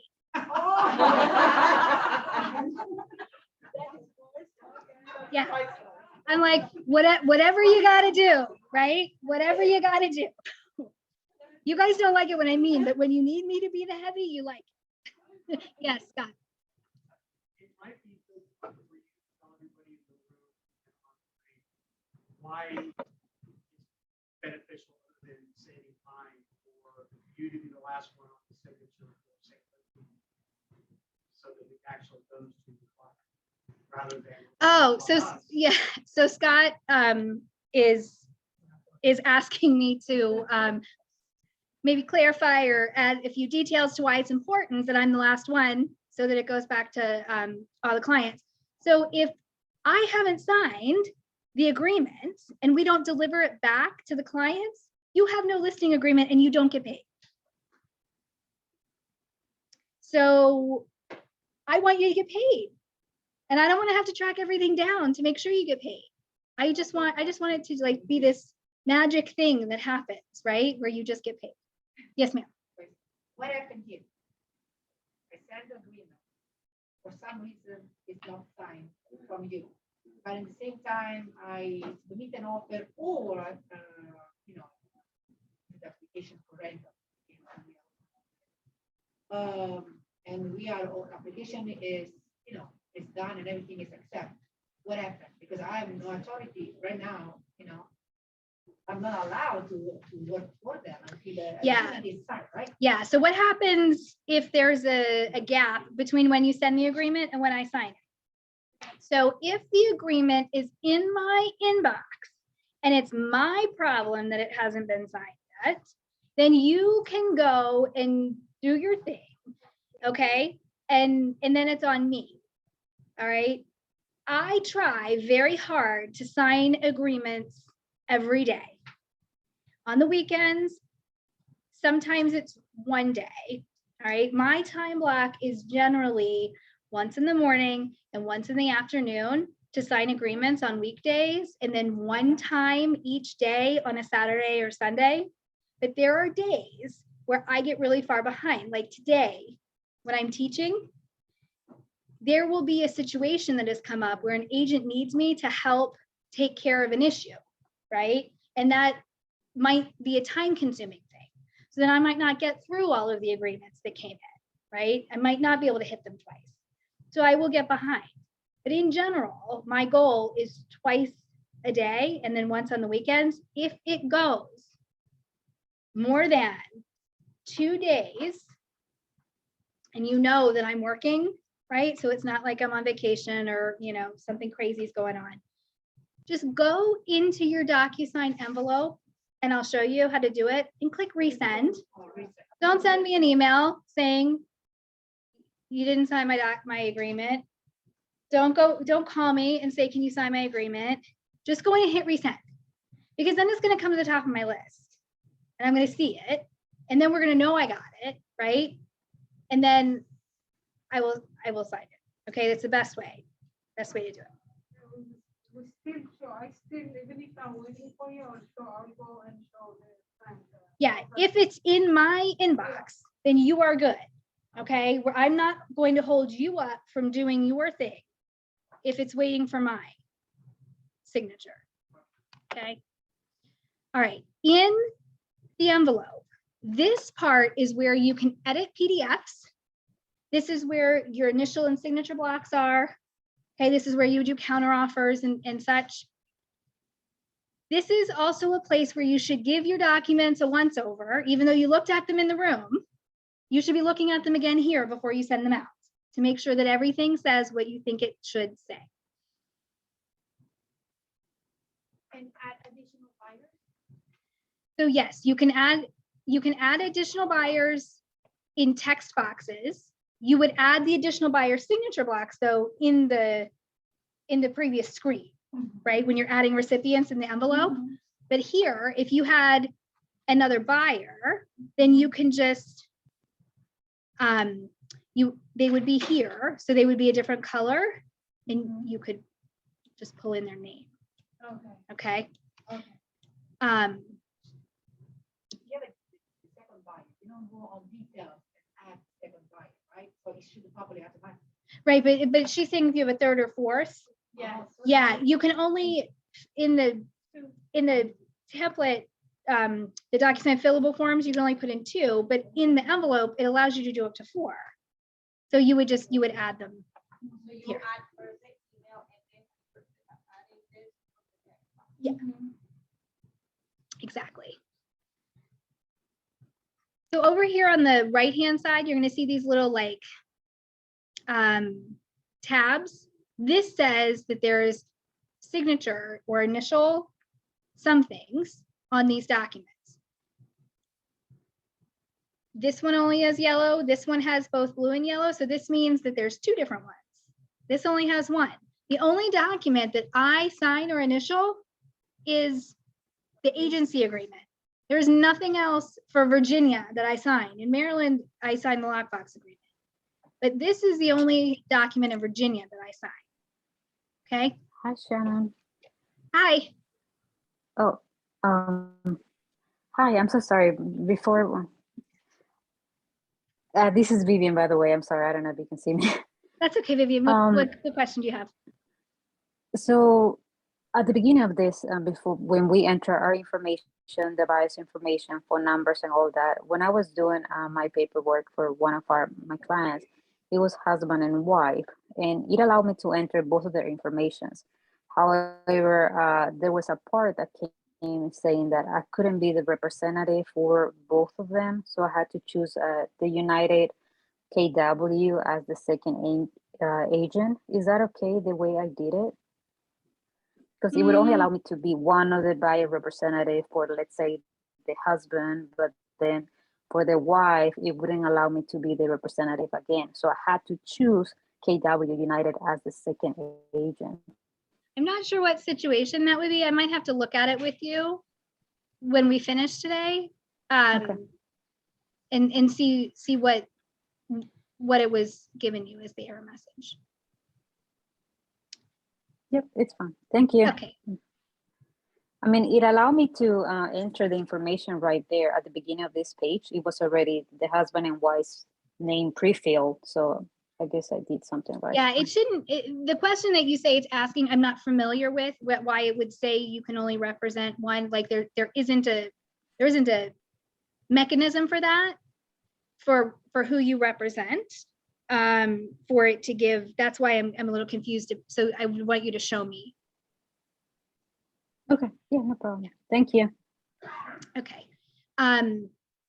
So then in these screens, you scroll through and you look to make sure everything's there, and you look for these initial blocks. Okay. You're looking for the initial blocks and signature blocks to be in the places that you expect them to be. If they're not, then you just add them. So I'm going to show you though one thing. The date box is very long. We haven't gotten DocuSign to give us a solution yet that's a good one. So for now, the date box is just very long. So what we have to do is take the signature and just slide it over. Okay. Some of these documents that have been brought in are not going to pre-fill. So you're going to need to bring in the signature or initial block, okay? Like our D4. D4 needs initials. So you go over here, click initial, bring it in. You can make these big or small based on the space you have. The next ones that you bring in, it's going to match the size, which is really nice. So then you don't have to make them all manually the size you want. Okay, this last one should have initials or signature. It does. Perfect. Okay, so now let's say you need to add that second buyer. So you can bring in a text box, put it right here on the line, and you can either type right in the text box or over here on the right-hand side where it says add text, type the text. So let's add this. Now, what you're going to want to do is you're going to want to make it read only. Okay. When you type something in, if you don't make it read only, it's going to prompt the client to type something into this box. Okay, so you'll make it read only so that the clients don't have to type something into this box. When you have it assigned to the first person, everyone who signs after is going to see the changes that you made. if you don't have it assigned to the first person, anyone who signed ahead of time is not going to see it, okay? On the left-hand side, this pre-fill tools, this little pen, I use this only for the lines. I love the lines, okay? Because the line is where you mark things through and you can still see what's behind it. Drives me nuts if I see an agent who puts a text box and XXXXX over it. You have to be able to see what's behind what you've stricken through, okay?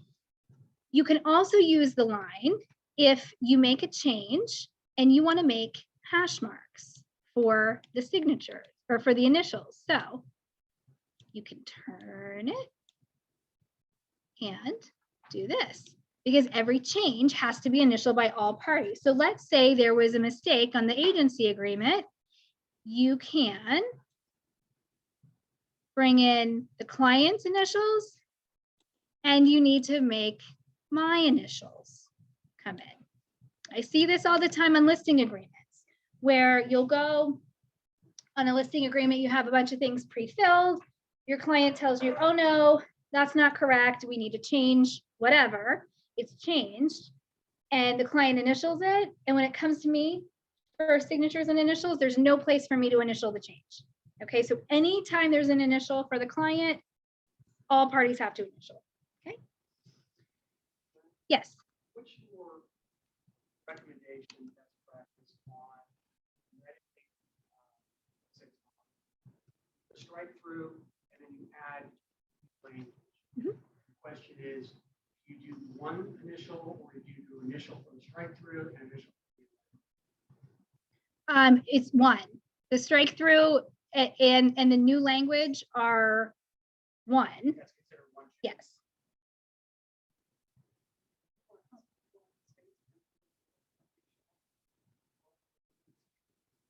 Yes, I have to initial any change on an agency agreement.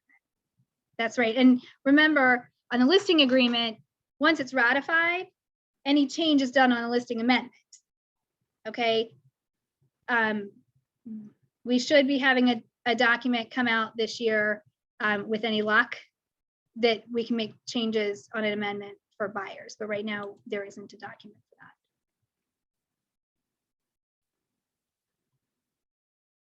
When you do read only, you still have to have required check, you have to have required and read only. Yeah.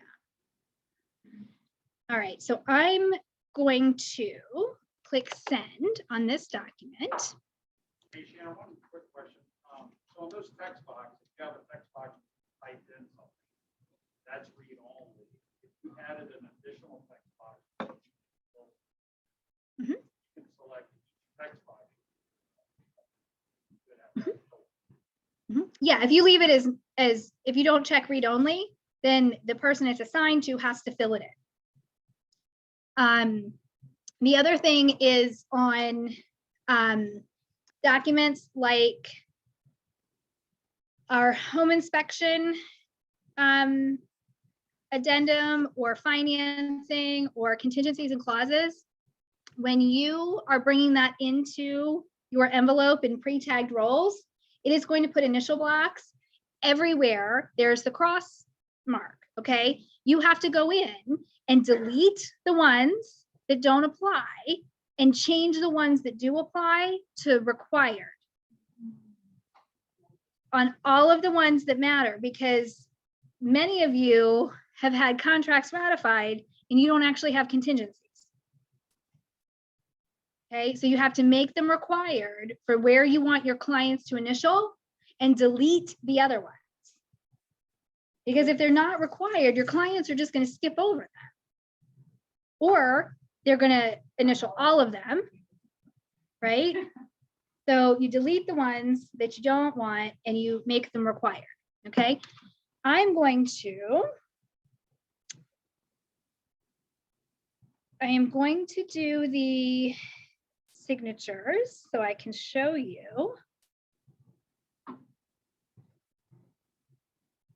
what they look like on the other end. So give me just a second and I'll click through these on my phone.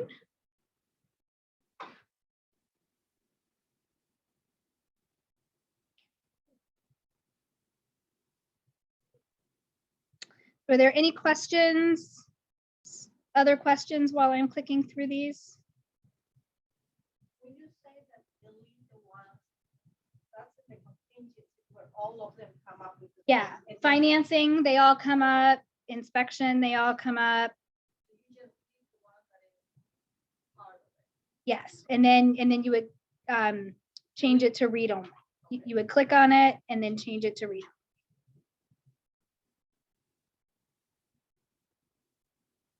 All right. No other questions? I've either bored you or we're now in the lunch food coma. I want to get a question. Yeah. Going back, you know, when you put them all into your envelope and then you arrange them, so because I'm very particular about the order that I like them in. Very often when I do that, then I say that the first two, they don't save correctly, and you're always having to go back and move the right to represent or the residential sales contract in the first position. Like you know what I'm saying? Like it says it's in the first position, but when you open it in the envelope, it is not. You have to back out and you have to like redo it. Yes, move it around. Bottom of things. Yeah, sometimes that's just if, I mean, it happens a lot. yeah, I've seen sometimes when I'm trying to pull it over to the first position, it doesn't go all the way over to the first position. It stops in the second, and then I have to move it. So I don't. It's in the first position because you go out and you look at it, and it's in the first position. So what you have to do is, like, then I take it in the second, put it in the second position, and bring it back. Yeah. To the first position. It's interesting. I have not ever seen it happen. If you can get a video of it happening. Yeah, the next time. It happens. Yeah. It happens all the time. Yeah. Okay. So now we will refresh the screen. And it should tell us in a minute after I hit refresh a bunch of times. For those of you that have been in this class with me before, you know that I'm very impatient. And I want to see it say complete. So right now this says needs my signature. Oh, now it says completed. Okay, so you can click in the envelope to see what point in the process it's in. So if you have buyer number 1 who signed and you're waiting on buyer number 2, you can see that here. You can also see if you're waiting on my signature. You can see that buyer number 1 has signed and it's just sitting waiting for me. So you would go up here and you would click resend, right? If you're just waiting on me and it's been a few days. Quick question, we send only to the family. Correct. Yeah, it will send only to you. Yes. That's right. That's right. Let's say there was a typo in my email address. You would just click correct and it'll take you back into the envelope. You fix the address and click resend. Oh, that's so we still have time in case something is wrong. But Yes. that's the- Yeah. when you sign, then something wrong, we need to send back again, put an issue and send back again to you. I think something is wrong because you returned, so, right? Right. Well, yeah. So you can't, that's not the scenario. What I'm like, if there's a typo in my email address, like it never made it to me or never made it to your client, you click correct and it takes you back into the envelope. You fix the email address and then you go back. If something happened, I don't know if you know, it's the right time, that's the question, or we want to investigate it. Go ahead. Something be wrong with it, you return it off, Mhm. we want to fix that, so. Mhm. What we do is, we Yeah, get when someone signed it, because when someone signed it. Yeah. So let's say, okay, this happens a lot around the first of the year or like towards the end of the year where expiration dates, right? I return a lot of documents because of expiration dates. I refuse to sign them if they've expired previous to when I received them. So I will return the documents I will decline to sign. So you have to go back into your room, into the fillable form, change the expiration date, and then resend the whole envelope. Okay? Can you not just line through, put in the correct date, have them? There's nothing to line through Oh, there's no. date at all? because I'm not signing it. It's not complete. Oh, so you can't. so you Right. cannot sign. Correct. I'm not signing it. Right. Yes, Scott. Shannon, I found, this happened a couple times recently, that clients contacted me and said, hey, this data point is wrong. And if you try to go into the correct mode, change it, and they're still in the document, really bad things happen. Like you can't get into the document. Yeah. It says the- So Right. that's just a hard lesson that I learned. Yeah. Twice, which is normal for me. things to make sure, because, yeah, basically I have a lockout. Yeah, if you try to go into it while someone else is in the document to correct, then it confuses DocuSign. And Can you pull a document back from them? not once. I mean, you can void the envelope, but once they've opened it, you can't change, but you can void the envelope. Okay, so now we have signed documents. So in your room, you're going to see two versions of every document. You're going to see the fillable form and you're going to see the signed document. If you have a PDF that you've uploaded from your computer, it's going to have the red icon. The blue icon is for the fillable forms and the green icon is for things that are signed. Anything with a red icon or a green icon, you can combine the documents. Okay, so like in an offer, you will drive a listing agent crazy if you send offers that are individual documents. You need to make it one pretty package, right? If I had sent you guys a link to today's material that had individual documents, you would have been very mad at me, right? So what did I do? I went into DocuSign and I made them all pretty signed documents and I combined them into one PDF that then I shared with you, right, through the Google Drive. So this is the same concept when you're making an offer. Make it a pretty package when you send it to them, okay? So for these purposes, your signed agency agreement documents need to be separated, okay, so that they can be combined in or submitted in command. But I'm going to show you how you combine documents. This also is helpful to be able to have them in a reasonable order, right? Because again, they're all in alphabetical order. This top left-hand corner is your friend, okay? This helps you to do lots of fun things.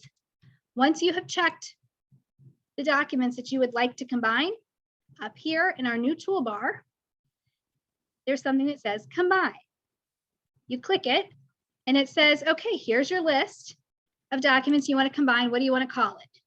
We're going to call it the combined signed buyer agency agreements. Okay. Now you drag and drop these to the order that you want to see them. And then you click save.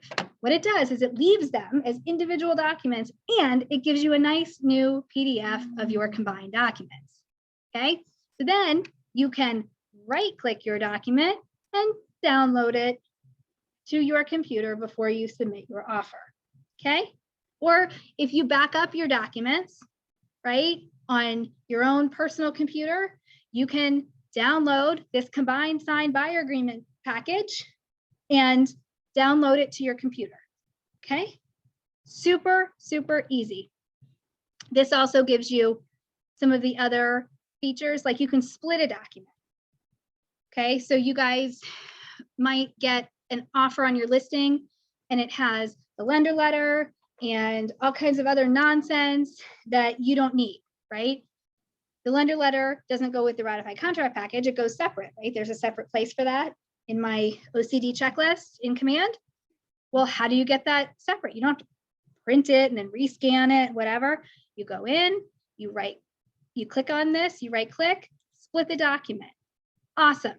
Now you got to tell it, what pages do I want to separate? So let's say it's the first page. That's easy. You say, okay, document number 1, lender letter, first page. 1. I'm going to add another document because I got to do something with the rest of it. Okay, then this is going to be the ratified contract package. And then I'm going to look and I'm going to see how many pages are there. 15. Perfect. 2 to 15. Excellent.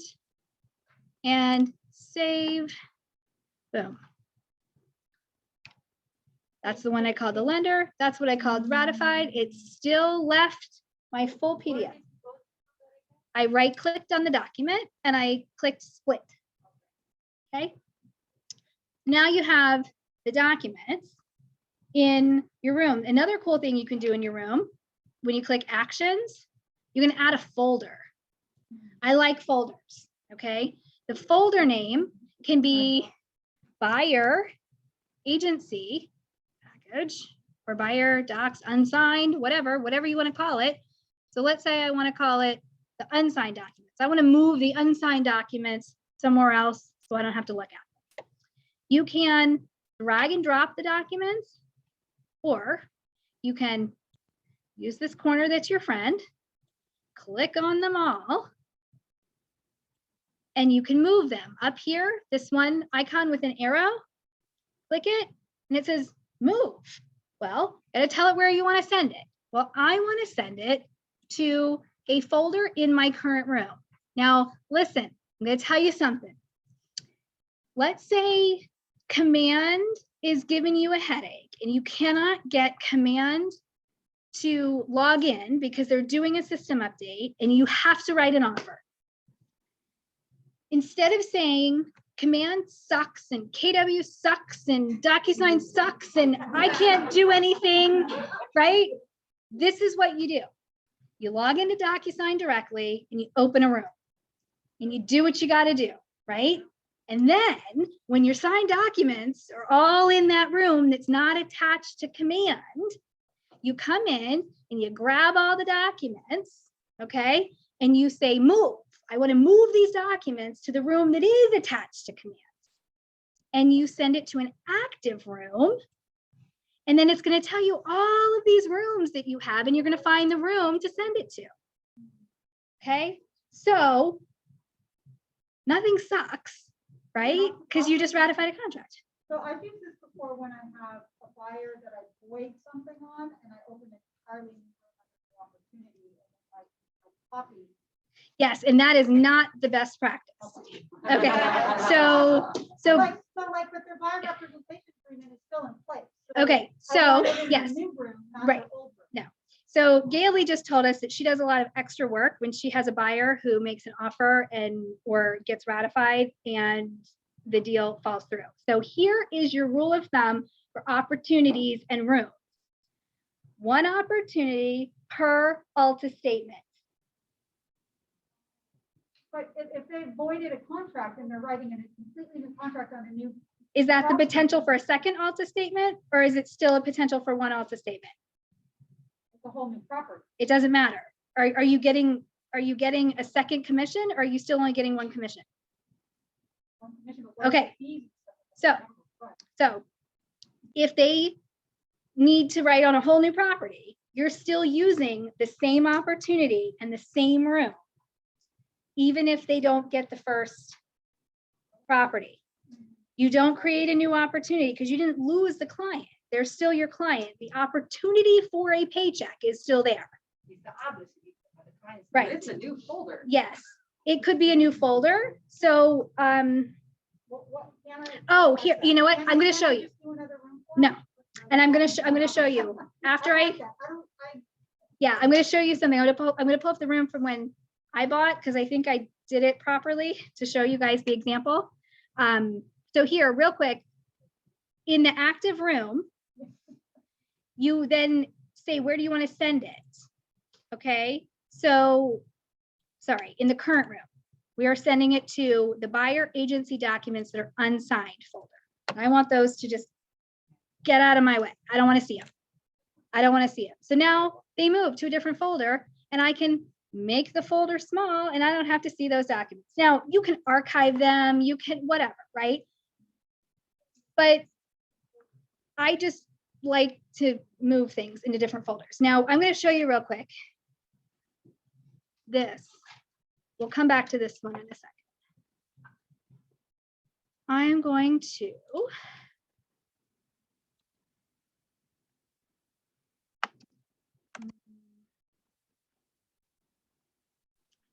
Shannon, I have a quick question about the folders, moving documents between folders. Okay. Was this just a glitch in the system? Like I went through like a week or two where like I literally couldn't move anything from one folder to another folder. It could have been remember, if you guys end up with DocuSign, like needing tech support issues, come to me because I can log in on Zoom, you can share your screen. I can look at what's happening. And then if I can duplicate it on my end, then it's probably a global issue. If I can't duplicate it on my end, then it's something that we need to fix with your system. Okay. Yes, Gailey. So is this the same thing? I have a client who's got two different homes. Would they be in the same room, or I had two different opportunities for them? How many Alta statements were there? Well, because they closed on the first one. Correct. Correct. So in this folder, so you guys know my story. Most of you know my story that we wrote on 3 homes. I was really, really bitter when we lost the second one, but then ultimately we got the right house for us. And I'm really happy. So I have these folders set up so that I moved my signed buyer docs to one folder. And yes, I still did make my husband sign buyer agency documents myself because I'm not the brokerage. The offer documents for the first property I moved here. The offer documents for the second property are here. Okay. And then I left everything in there for the last one and I just didn't care to move them. So that's what you do is you can compartmentalize them into folders. You could archive. I would probably suggest leaving them in folders instead of archiving the documents. We are required on ratified contracts to keep these documents for 3 years. So it's 3 years from ratification or closing. So when you guys are ratifying something and then the buyer voids, we still need that in command. So even if you haven't turned it in yet, you still have to turn it in. So I just wanted to show you that, and then I'll show you how you would do it in command. So you can't have more than one copy of a DocuSign fillable form in DocuSign. So you just have the one version, and then you go back in and you change the appropriate information for the new property because you already have the template, you already have the signature that's, you know, in a document that you can't edit, right?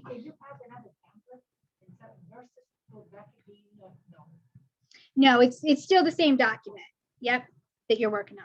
So can you create another room? You for the shouldn't. new property You shouldn't. And have it and name it? That's what- Well, you shouldn't. Oh, okay. Because that just bogs down the system, having extra rooms that aren't attached to anything, right? So what happens if you get hit by the bus that I talked about earlier, right?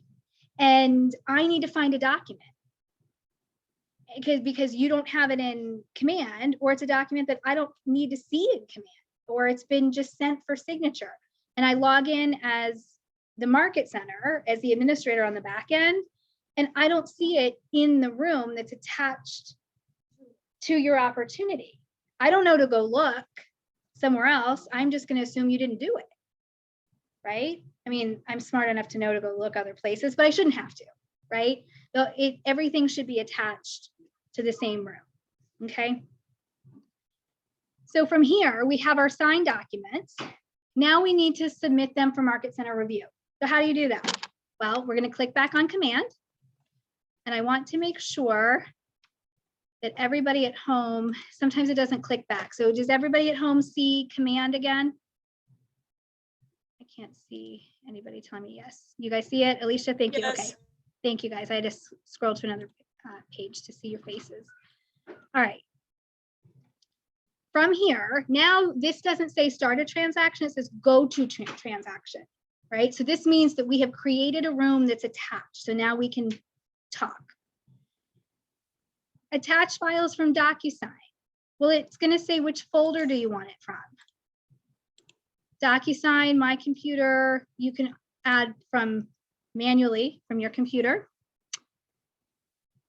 or from DocuSign.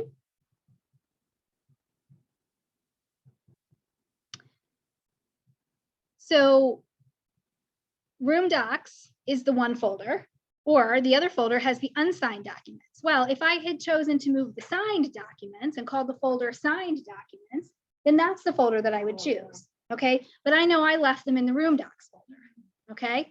So I'm gonna click Room Docs. And then these 3 dots are asking, do I want the list to include DocuSign fillable forms? And do I want the list to include archived forms? And my answer is going to be no, because I don't need to see the DocuSign fillable forms. That's not what I'm importing. I'm importing signed forms. And I don't need to see archived forms. Okay, so I don't need any of those. So now I'm going to look here at the list. So this drop down then gives the list of all of the documents that are in that folder that I can attach. If I hadn't moved out the other documents and I said, yes, show me DocuSign fillable forms, you would see two versions of every document, one that is signed and one that isn't signed. So the one that is signed ends with .sign-pdf, right? So what I need to do is find the buyer agency agreement. Now you can change the names of your documents if it's easier for you. You can rename all your documents. The buyer agency agreement goes here. The DPOR long form goes here. Useful information.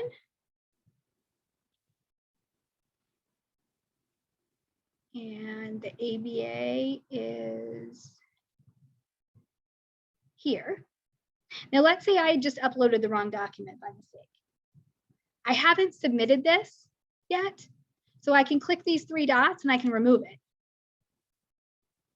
But once you've submitted it, you can't remove a document. You can only replace a document. You can't remove a document once it's submitted.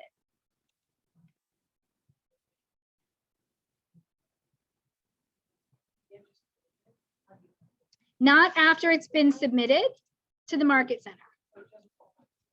You can only replace after it's been submitted. So like if I return a folder for you because something's wrong, you can't just delete the document, you have to replace it. If you've added something that doesn't belong there and it belongs in another folder, you can't delete it, it's just gonna stay there.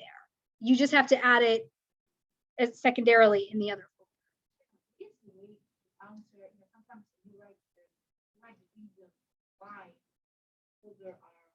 Return back, right? Mm-hmm. There is a reason to answer at your text. There is a reason to answer at your notes. Because I remember one time you should ask how to send a message to you from here. Mm-hmm. Yeah, so, okay, so that's, yes, messages and notes. I will show you that. Okay, so here you have everything in here that you're supposed to submit. You would click submit to Market Center. This pop-up comes up and nobody reads it. And it says, are you sure you want to submit this to the Market Center for review? Are all your documents here that are supposed to be, and are they correct? I promise you, I don't like to look at things a second time. So I know that agents are not actually thinking about whether or not they're ready to go. And they just hit submit. And they're like, oh, Shannon will figure it out, right? I figure it out. And then you figure it out because you see a red folder instead of a green folder. So you'll hit submit. Now your folder says submitted, okay? I don't know if anyone noticed, but it said open while we were working with it. Now these other folders say nothing because we haven't put a document in yet. Once you put a document in, it will say open. Now it says submitted. So now what we're gonna do is we're gonna click over to the back end. I don't even wanna know how many things I have to review right now. Oh, that's not too bad. That's a little worse.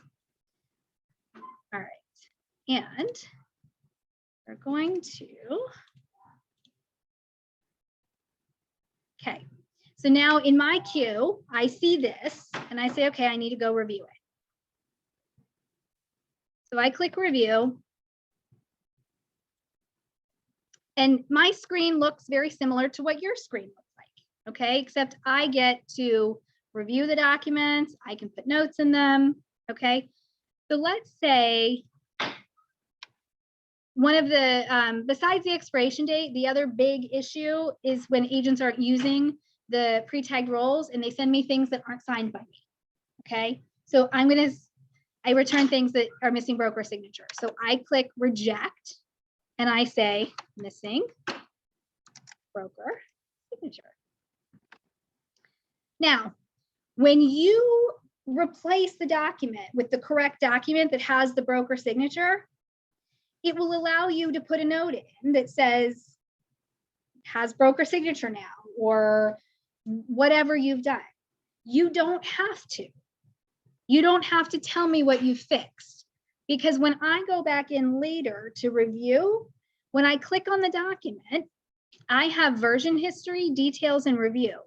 I will click on version history and I will go to the previous version and I will see there's a little text box and I will go look and see what my note was.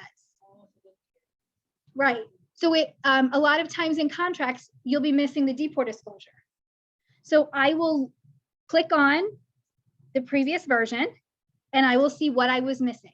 Why did I return it to you? And it says missing deport disclosure.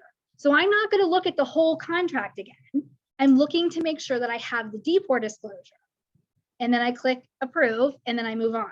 Okay. So it's for both of us, right? It's for you to know I'm not just returning it and making you figure it out, right? I'm going to tell you what I need and then it's there for me to double check when you.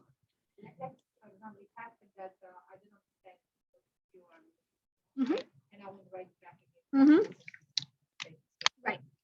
So there is a place in here to send notes. I will send a note sometimes through command. What I will tell you is that I will never see your note back to me unless you are resubmitting a folder. Okay? You get alerts and notifications that I have sent you a note or that I have done something to update your folder, right? Okay, right now, I have, let's see, where is my Kelly app?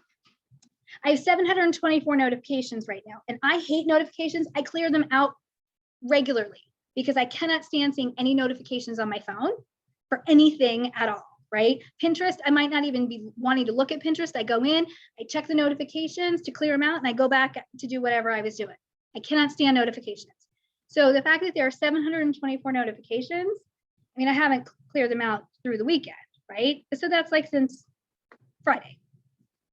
Okay, so I will never see your note unless you have resubmitted your folder, and then I'll see the note is there. Oh, that's okay, so if you are unsure of why I have returned something, please don't send me a note through command. Send me an email, okay, or a text message so that I then get the message, okay? Yeah, and then I can explain why, okay? But I do try to be concise, but explain what it is that I need, okay? So now I have to return this to you. Then I'm going to change the status. So I'll change it to return. You fix the document and then you resubmit. replace it. Yep. Okay. So that is that. Now, most of the time I go into commissions. I'm not going to go into commissions for time purposes. That is compliance and DocuSign. Commission tab is due within 48 hours of ratification with your ratified contracts. Okay, so please be doing those at the same time. And I will carve out some time to show how to submit your commission tab, maybe Thursday. We'll take a break and I'll show that on Thursday. Okay, so speaking of breaks, it's 2:34 and we need a break. So let's break until 2:45. Okay? On Thursday, let's, is it 5 o'clock, and it's finish at 5 o'clock as well, or before?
right, everybody, we are going to resume.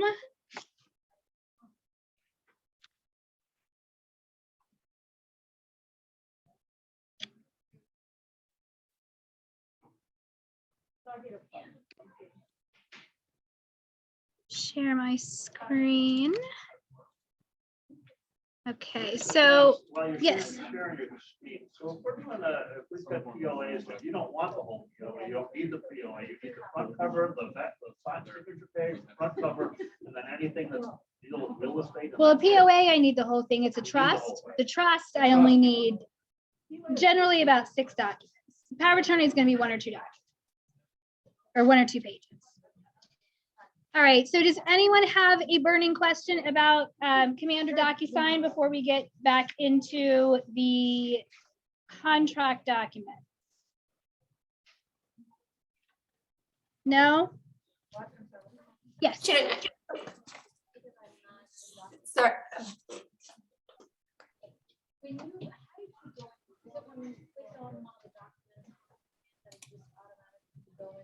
Into DocuSign.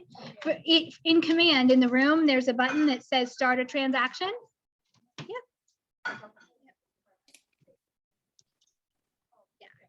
Yep. All right. Vivian, I think your hand is raised from earlier, so I'm going to lower your hand. Amy, you have a question? I was just wondering if you could repeat really quickly the email address that you said you wanted us to use. That was KW something at Gmail, I think. Not your Slaughterstein from earlier. Yeah. Do you have the link to the documents for today? I did not get that. I don't see it. No. Was it in the chat earlier?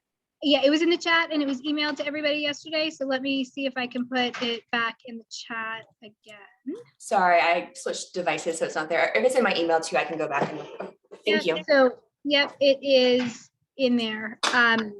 So the email address to send the documents to for my signature is the slaughterstein@KW, but the email address for page 1 of the agency agreements is different. Okay, got it. Thank you. Okay, you're welcome. All right. Other questions? We good? Keep going. All right, awesome.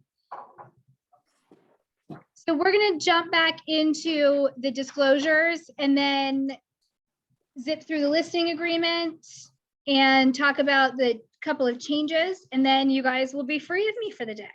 So one-time showing agreement. I touched on this earlier on for sale by owners. When you're working with a buyer and the seller is not represented, this one-time showing agreement is what you would use to have the seller commit to paying a commission to us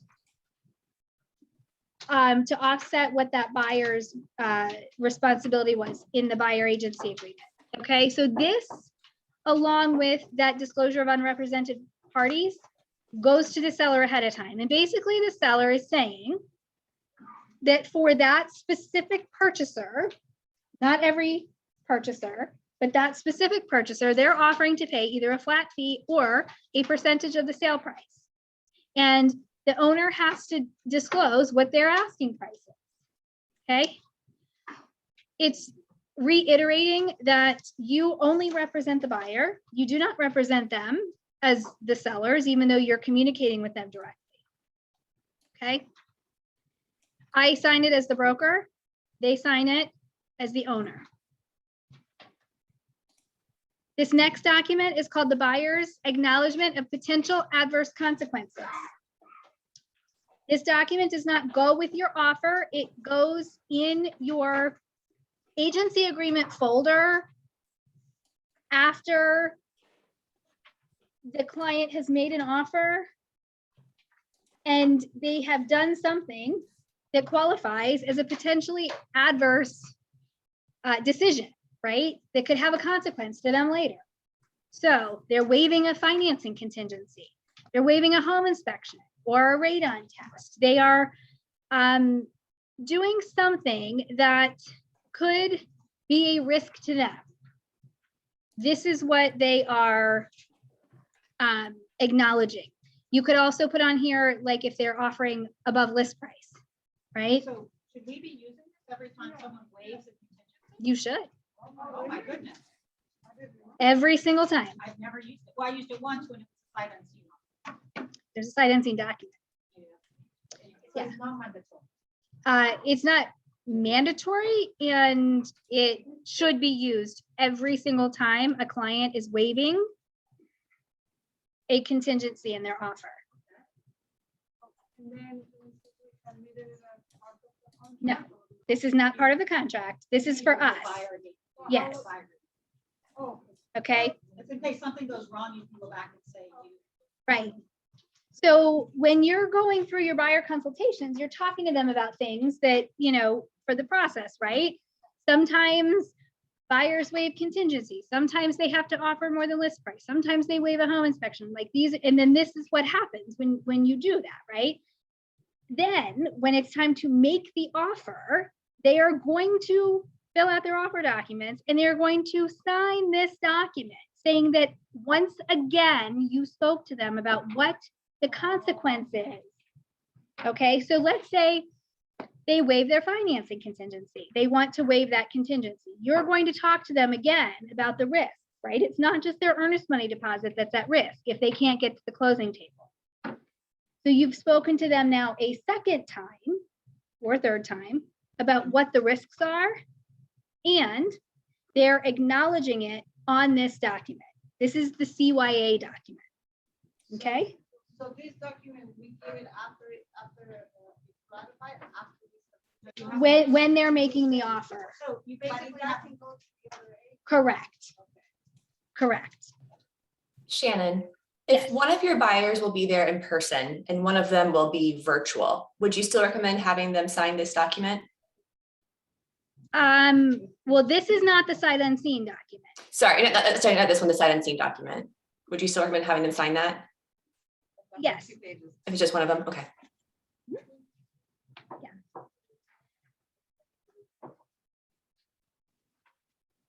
This, here, I'll skip to the sight unseen document because it's come up a couple of times, so 2 pages. It's after that offer information sheet. The sight unseen document is signed by the client, by you as the agent, and by me as the broker. They are acknowledging that they have not seen the property. They are acknowledging that we don't think that they should enter into an agreement, right? Enter into this contract without seeing the property or having some representative, not us, view the property for them. It also says in certain circumstances, they might have contingencies in which they can get into the property to see the property, and then maybe they can void, but they might not have that contingency, right? That's when the potential adverse consequences document comes into play, right?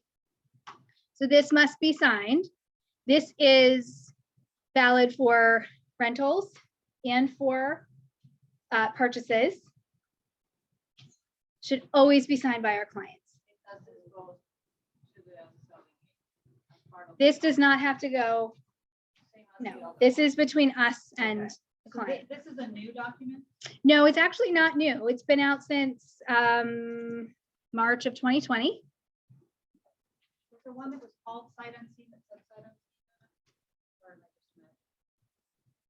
unseen? There is a sight unseen document that I think Virginia Association of Realtors has, but this document Steve and I put together when COVID came into our lives because of the situation with buyers not physically seeing properties. So where is this document in? It's not a document. It is in DocuSign. This doc is in DocuSign in the Market Center Forms library. You said it's the same one for renters? Or is there a- Yep. So when you make an offer, that never happened to me in the offer plan. When you make an offer, you as a buyer agent, you must with the you have to submit to the offer something that shows that your client never seen. Is that client see offer or no? No, you don't have to. You don't have to. Now, if you're on a listing side and your property's in coming soon status and you get an offer that's sight unseen, I'm going to suggest that there's something in that offer that says it's sight unseen, that covers everybody's rear end, right? To confirm that it wasn't shown. And I'm going to suggest that you put in the agent comments that the offer was ratified from a sight unseen offer. So it doesn't look like the home was being shown when it shouldn't have been. Okay. All right, so back to this buyer offer cover sheet. Okay, so I get very frustrated, stressed out, whatever, when I see certain cover letters that go with offers. This is almost as hard for me as the dear seller love letters that we're not allowed to do. Agents will exaggerate things about their clients that they have no knowledge of. For example, my client is a very well qualified buyer with great assets and employment. Well, you as an agent shouldn't write that. That's what a lender writes. You have no knowledge of that. That's not your 20%. So this right here is something that the Forms Committee put in place to assist with this desire for buyers agents to write these cover letters. Now, writing a cover letter is great to highlight the points of the offer, not to inflate your buyer, right? So this is very similar to that optional listing information sheet that we have, where you're just putting the key points of the offer summarized. So sales price, down payment, if they're doing financing, are you asking for a subsidy? Is there an escalation addendum attached? Are they asking for any of these contingencies? What's some other information in the offer, like the settlement date, the settlement agent, earnest money, deposit, certain things, okay? And that goes as the cover page with your offer. We add that up to cover that. Yes. Yeah. All right. It's time for the listing agreement. Does anyone? Do they have to, does the broker have to sign that? It looks like that there's a place for the listing broker to sign. Is that required? Okay, so thank you for that. I almost scrolled right over that part. So there is something right now in the air with buyer agents not feeling like their clients' offers are being submitted. Okay. Sometimes they're not. I mean, let's just be real. Sometimes they're not getting submitted. We talked earlier about how all offers and counteroffers in writing must be submitted, right? It's also part of our code of ethics that these offers have to be submitted. When a buyer's agent asks for confirmation that the offer has been submitted, it is not the seller that has to respond. The seller is not bound by the code of ethics. The agent is bound by the code of ethics. So this at the bottom is a place for the listing agent to acknowledge in writing that they have submitted the offer to the seller. What I will say is that it would take a very unethical agent to sign this document saying that they presented to the seller, having not presented to the seller. Because if you bring them to the board with a complaint and it's investigated and they cannot provide proof that they actually presented to the seller, it's going to be an even bigger issue for them because they signed this document saying that they did, okay? So that's why we kind of left it here instead of, pushing for any proof, was that if it really came down to it and they signed this, the bigger deal. Did you send this DocuSign to them? No, right? Well, no, this is through, this is with the offer, right? So they must sign. What if they won't sign it? What's that? what if the listing agent will not sign it? Well, it's a requirement under the code of ethics, so then it can go to their broker. If you ask them to, they are required.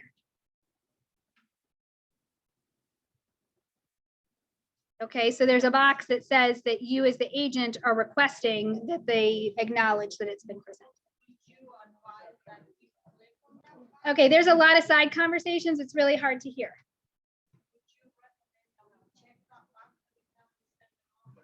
So I don't know that you have to check that box every time you submit an offer. I think if you know you're competing and your client is nervous, I think you can talk to your client about whether or not you want that and what it means.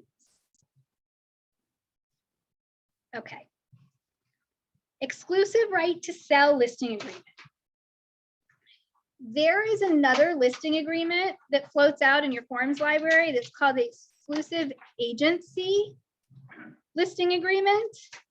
Who knows the difference between exclusive right to sell and exclusive agency? Exclusive right to sell is you pay regardless of whether seller bring the buyer or not, or us. But if it's agency, I think it's if the seller bring I'm not always Okay, The so seller could sell their own house without you. yes, that's right. So Pam and Musina have it. So exclusive right to sell means no matter who brings the buyer, you are going to get paid. Exclusive agency means that the seller can find their own buyer and you get cut out of the deal. But if any agent finds the buyer, you get paid. Okay. So exclusive right to sell is the only type of listing that we at KW United enter into. We do not do limited service. We do not do independent contractor. We do not do exclusive agency. We want you to get paid and you will provide full service. Now, I know that sounds a little harsh, and there are circumstances where a seller might need something that's a little different from what is in this exclusive right to sell listing agreement. That's okay. We can still work with what they need, and we still have the exclusive right to sell listing agreement signed.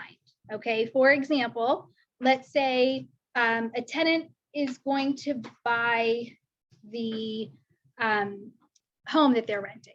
Okay, now there could be other implications based on the listing agreement they had when they rented it. Okay, so exclusive of that, you can enter into a listing agreement with regular terms and then have an additional term that says for sale to such and such person, compensation is X. Okay, you can have a seller that knows the buyer, right? You know, a parent is going to sell it to their kid, or a friend is going to buy it, or next door neighbor, or something, right? So you still enter into the full agreement, because what if that buyer falls out? They still want to sell their property, right? So there can be an exclusion from your full service listing for that circumstance where they think it's limited service, right? But you're still actually representing them fully. You just don't have to put it on the market. You're still giving them all of the rest of the, you're still giving them the other agency relationship requirements, okay? All right. There are going to be a lot of similarities in this listing agreement to the buyer agreement. But of course, when you're selling, you need some more information. So this starts off with the date and who's the seller and who's the broker. So remember, the date's irrelevant. Okay, so if you prepare it 2 weeks in advance, it's okay. It doesn't matter. You don't have to go back and change it. The seller's name is listed here as who is on the deed, who owns the property. So again, this is not a nickname.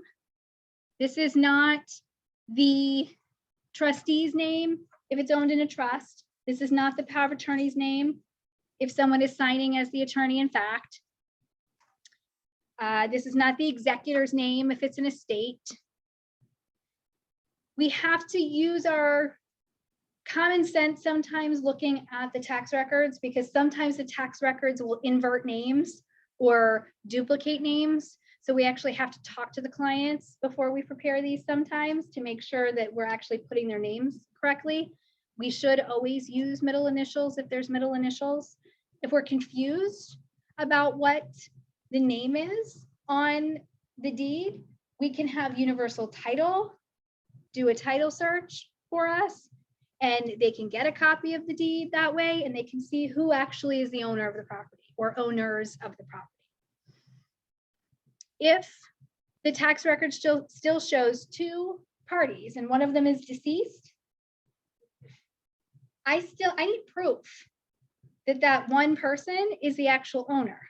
Okay, a husband and a wife that own a property, and then one spouse passes away, if title is taken as tenants by the entirety, then the deed does not have to be re-recorded to show the automatic passing to the one owner. But it's not always the case that a husband and a wife take title as tenants by the entirety.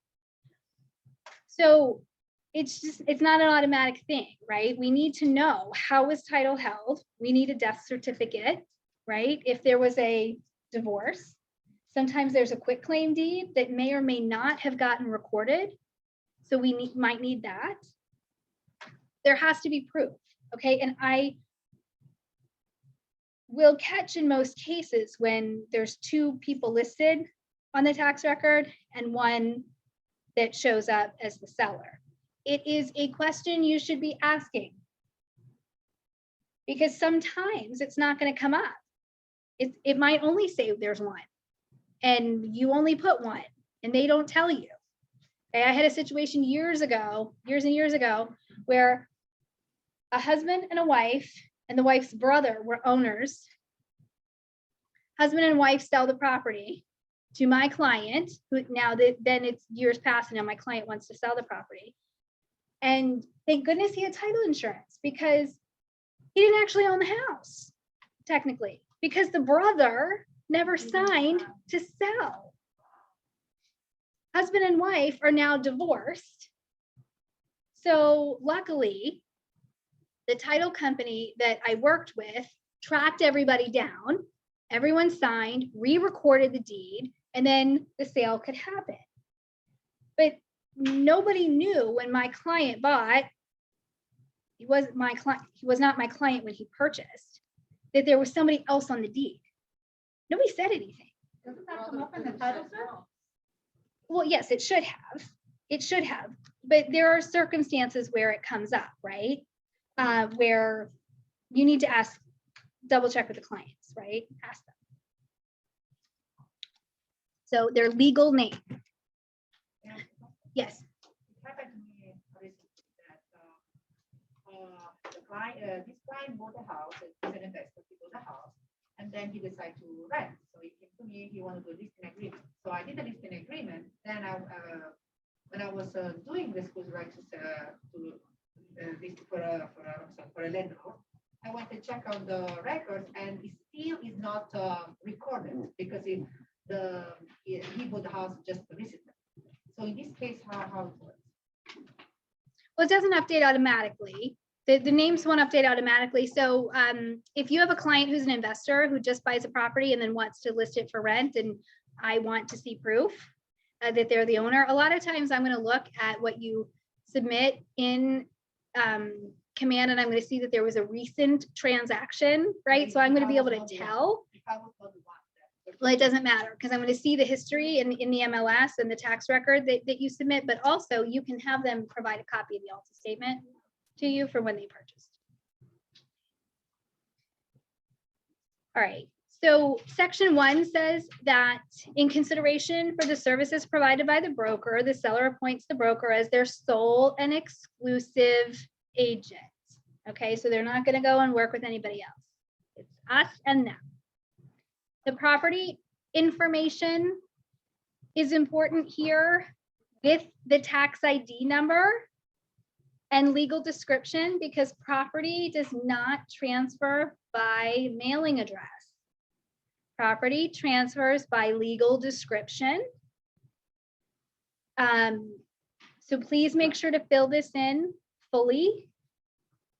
There are going to be certain things that aren't going to be in the tax record, like sometimes there's not a section. That's okay. In the legal description, so when you're looking at the tax record in Bright, if you scroll all the way to the bottom, there is the legal description, right? You can actually chunk that out and read it so that you can see what the lot, block, section, phase is if it's not filled in the individual boxes up near the top. The MLS description, this is just information for you to help you with how you're advertising, how many levels is it, is there a basement, the architectural style, etc. Notices, this is the same as the buyer agreement, but for the seller, okay? Term of the agreement, this still defaults to the 90 days. You should be getting listing agreement signed as soon as possible when you know someone wants to sell. So if you know someone doesn't want to sell until September, you can still have them sign now and just make it an agreement for a year, okay? The listing price. Okay, so in our scenario where somebody doesn't want to sell till September, how do you know what the listing price is? Well, TBD is not okay here because TBD plus your compensation or multiplied by your compensation is not a number. So then there is no consideration, which means this is not a valid agreement. So here, what we do is one of two things. You can put their target price, or you can put, which I prefer this one, I prefer to put what I would list it for today. So I review comps with them today, and I put the price as if I was listing it today. And I explain to them what my marketing process is like, and I'm not gonna put, this applies even if it's like a month out, right? I'm not gonna put the list price on my flyers and those types of things because we're gonna watch the market. This is what I tell them. We're going to watch the market. And if we can increase your price before we go on, we're going to increase your price. And if we have to adjust it lower, we're going to adjust it lower, right? But I always give them the option that we could increase it, right? I don't want them to think that it's always a decrease, and it isn't always a decrease. But I do tell them it is either way. And then you would do that change via a listing amendment.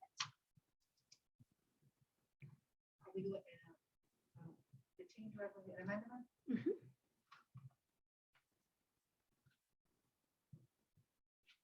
There is a caveat in here that says the broker does not guarantee that the property will appraise or sell at the price stated here. And the broker does not guarantee any net amount the seller might realize from the sale of the property, okay? Now, conveyances. This again is a section that helps me to see who has been through a contracts class and read the documents and who has not. This lists out all the things that automatically convey. So automatically conveying are things like heating and air conditioning equipment, plumbing and light fixtures, sump pumps, exhaust fans, attic fans, storm windows, storm doors and screens, carpet, window shades and blinds. Hint, hint, these are not window treatments. Window treatment hardware, AKA your curtain rods, smoke and heat detectors, TV antennas, exterior trees and shrubs. Unless otherwise agreed to in writing, all surface or wall-mounted electronic components do not convey.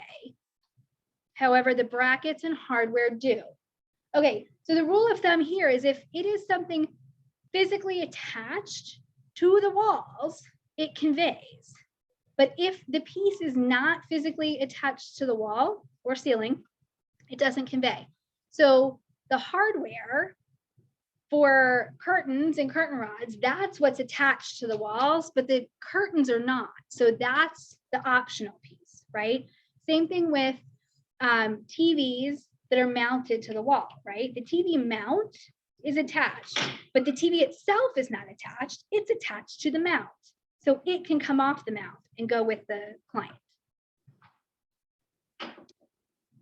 Some smart devices installed, hardwired, or attached to personal property or fixtures conveyed in this paragraph could be smart switches, smart thermostats, doorbells, security cameras, do convey unless otherwise agreed to in writing. Okay, so the Nest thermostat, right, conveys unless otherwise agreed to in writing. Now, this next section is one of the changes we made.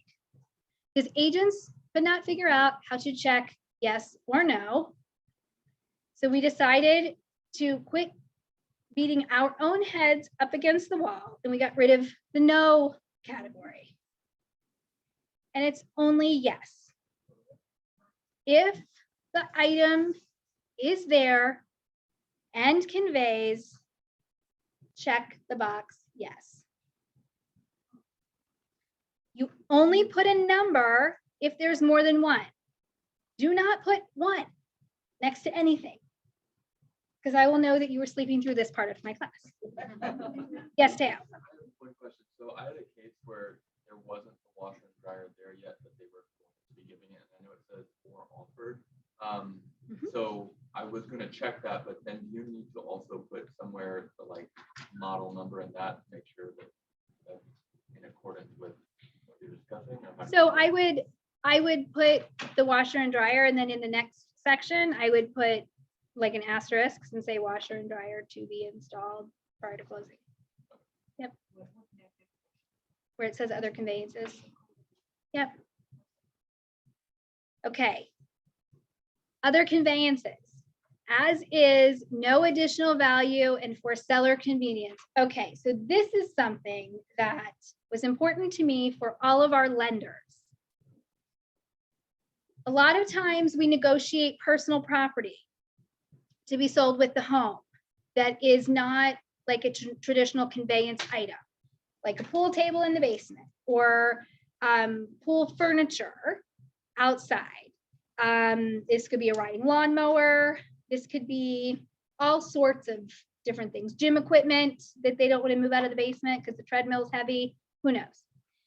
We negotiate these things and we put them in the contract. Then halfway through underwriting, or maybe at the last minute, lender comes back and says, underwriter requires an addendum removing these items from your contract. Or the lender says, we need an addendum saying that these items have no value. The reason is when these are added to the contract, an appraiser has to give them value, because the theory is that when you add all of these things in, there's some value given in the sale price, right? They're buying the home and all of the things contained therein. So to make everybody's life easier, all of these extras would be listed here in other conveyances. And we've already said, hey lender, hey appraiser, we're telling you up front, there's no additional value to these items. Now, this does not mean that you cannot have your clients negotiate to buy furniture, right, from the seller because they love all the seller's furniture and it fits so well and, you know, whatever. Like that happens separate, right? That's a bill of sale that happens separate from this. This is for what's included in the sale price, okay? Now, does not convey. This is where we're highlighting something that is currently installed in the property that would have a no checkbox. So let's say the washer and dryer is really important to these sellers. And they want to go through the headache and hassle of moving the washer and dryer to their new place. So there would not be anything checked for the washer and dryer up in this yes section. And then you're going to highlight in the does not convey, washer and dryer. Okay, this section right here is exactly what is in the contract. Okay. As is items. Seller will not warrant the condition of the following items or systems. All right.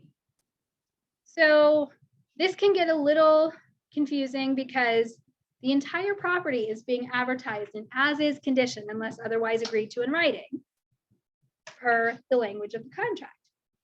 So why do we have to say anything separate here? Well, this is your seller's opportunity to be honest. Tell you what's going on.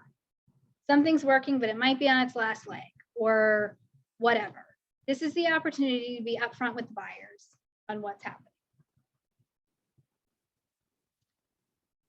As is condition marketing means you are advertising that no repairs will be made no matter what is found.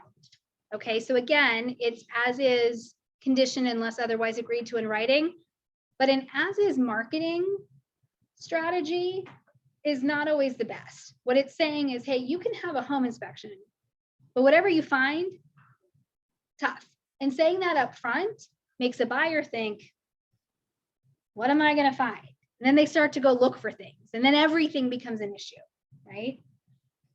So from a practical standpoint, I don't suggest that. Now, on a short sale, it has to be because that's a direction of the lender. An estate might have to be, so there's certain circumstances, but as a general rule, I don't suggest it. Leased systems and or service contracts. Okay, so this is where like fuel tanks, okay, so anyone who deals with propane or you have to have a service contract with the company that's delivering your propane. A lot of times that company owns the tank. Okay, so if the company owns the tank, then you have to get your propane from them. Okay, so that would be something that has to be disclosed if there is an ongoing termite or pest control contract. So let's say you just renewed that contract and it goes for a year, so it conveys to the new purchaser, anything like that. Okay, anything that conveys or is required based on the property. And for example, an alarm system? An alarm system, if there's a service contract where if it conveys, right. If there's monitoring that's already prepaid, then yes. Home warranty. Okay, home warranties. Little soapbox moment. Every seller should put a home warranty on their property on the listing side. It costs them nothing if the buyer doesn't ask for it. It covers them for certain things that could go wrong during the listing period. It can also cover for certain items that might be asked for by the purchaser in a home inspection situation. Every buyer agent who's buying a home warranty for their buyer should put seller coverage on that property. So the minute you ratify that contract, if there is not already a warranty on that property and you as a buyer's agent are paying for it, you register that warranty and you put seller coverage on it as well, because that helps your buyer not get stuck with pre-existing condition issues because there is already a history of service before they buy it. Yes, Gailey. It's amazing to me, whenever I've asked for one and they grant it as a buyer agent, how many sellers agents don't know this. Right. So I'm like, I'll order it now and cover it as seller coverage. And I'm like, I mean, that's several. Yeah. They have no idea what we're talking about. Yeah, And they're like, we're not gonna pay for that. I'm like, no, it's not anything additional. right.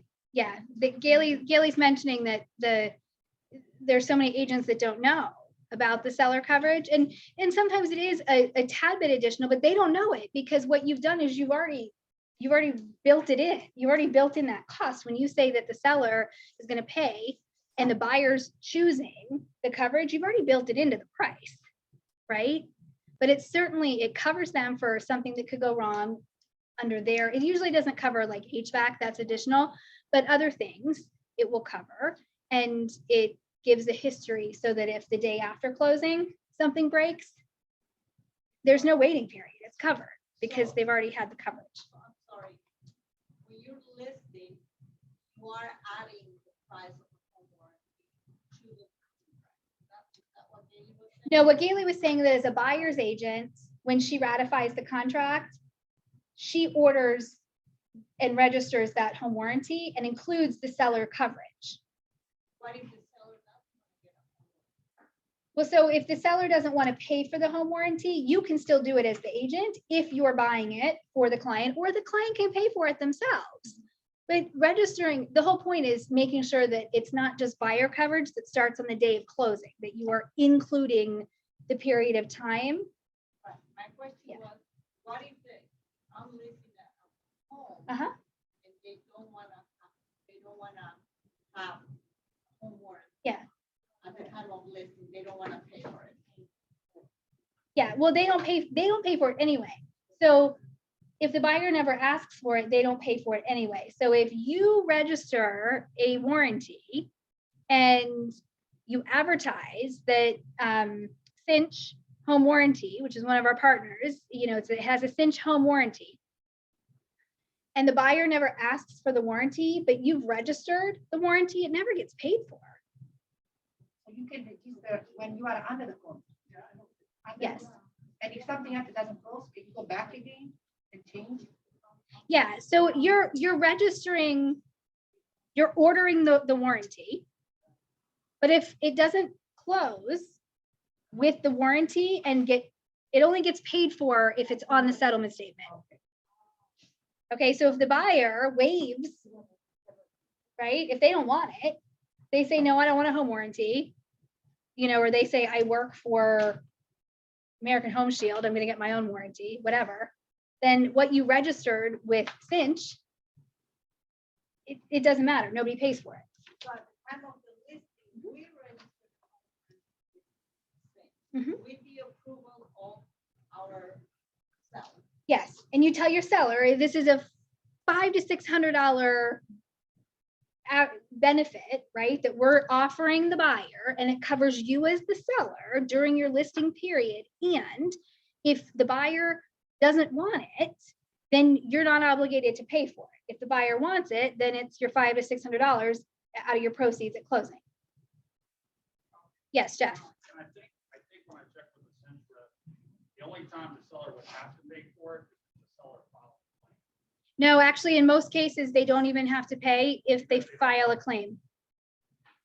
Most warranties, it's the cost of doing business. They don't come back at the seller, even if the seller files a claim.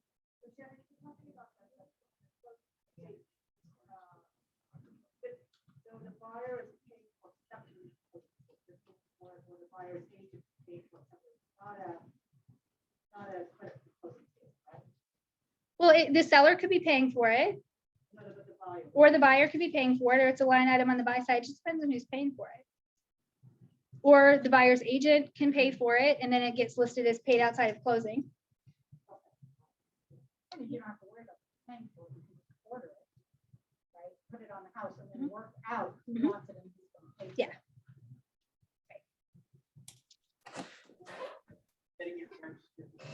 Yeah, it's a matter of getting it registered when you list the house. Right, exactly. All right, the next section is utilities. So here you're confirming with your client, how is their hot water heated? Oil, gas, electric, or other? How many gallons is their tank or tanks? Or are they tankless? Air conditioning, same thing. How many zones do they have? Heating, same thing. And how many zones do they have? Is the water public or private well or community well? And is their sewage disposal public or septic? And septic is very important to know how many bedrooms that home is perked for. The number of physical bedrooms in the property is not necessarily the number of bedrooms that the system is perked for. So that can affect the value of the home, and sometimes dramatically.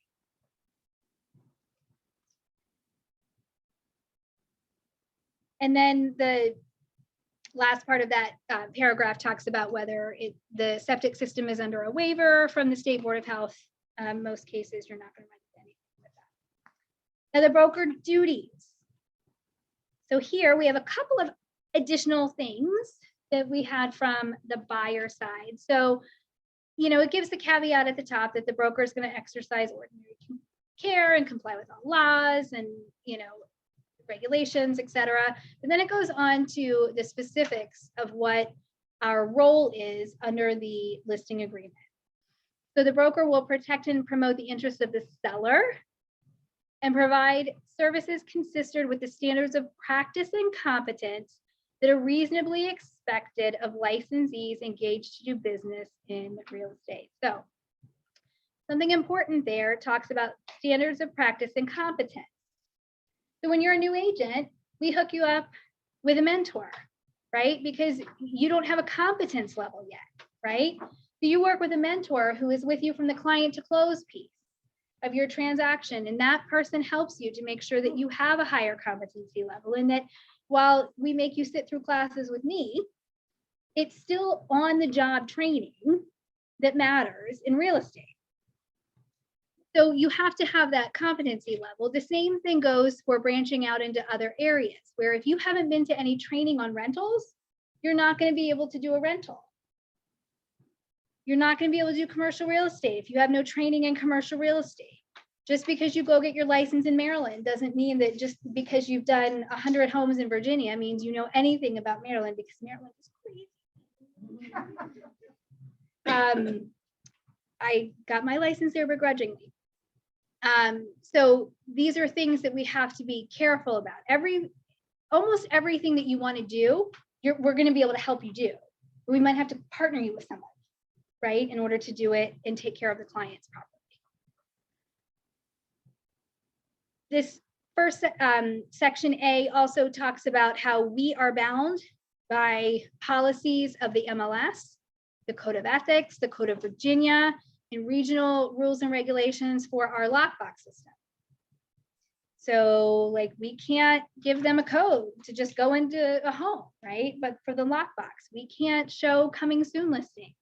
There are certain things that we can't do, even though we work for them, right? There's a difference between working for someone and being their puppet.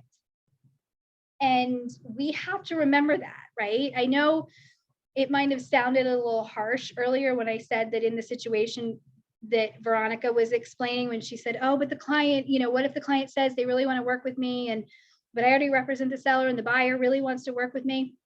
And I said, Veronica gets to be the adult in the situation, right? There's more than just that circumstance where you have to be the adult in the situation. Your clients are not licensed agents in most cases. So they don't know what you know. They don't know what the rules are. They've hired you as the professional. And it's even like when it comes to signing documents, okay? When you hold yourself to that higher standard, they will hold you to it also. If they say so-and-so agent was willing to take me to see homes without signing anything, and you explain what the agency laws are in Virginia, and that you are not willing to violate the agency laws in Virginia because it is not worth your license,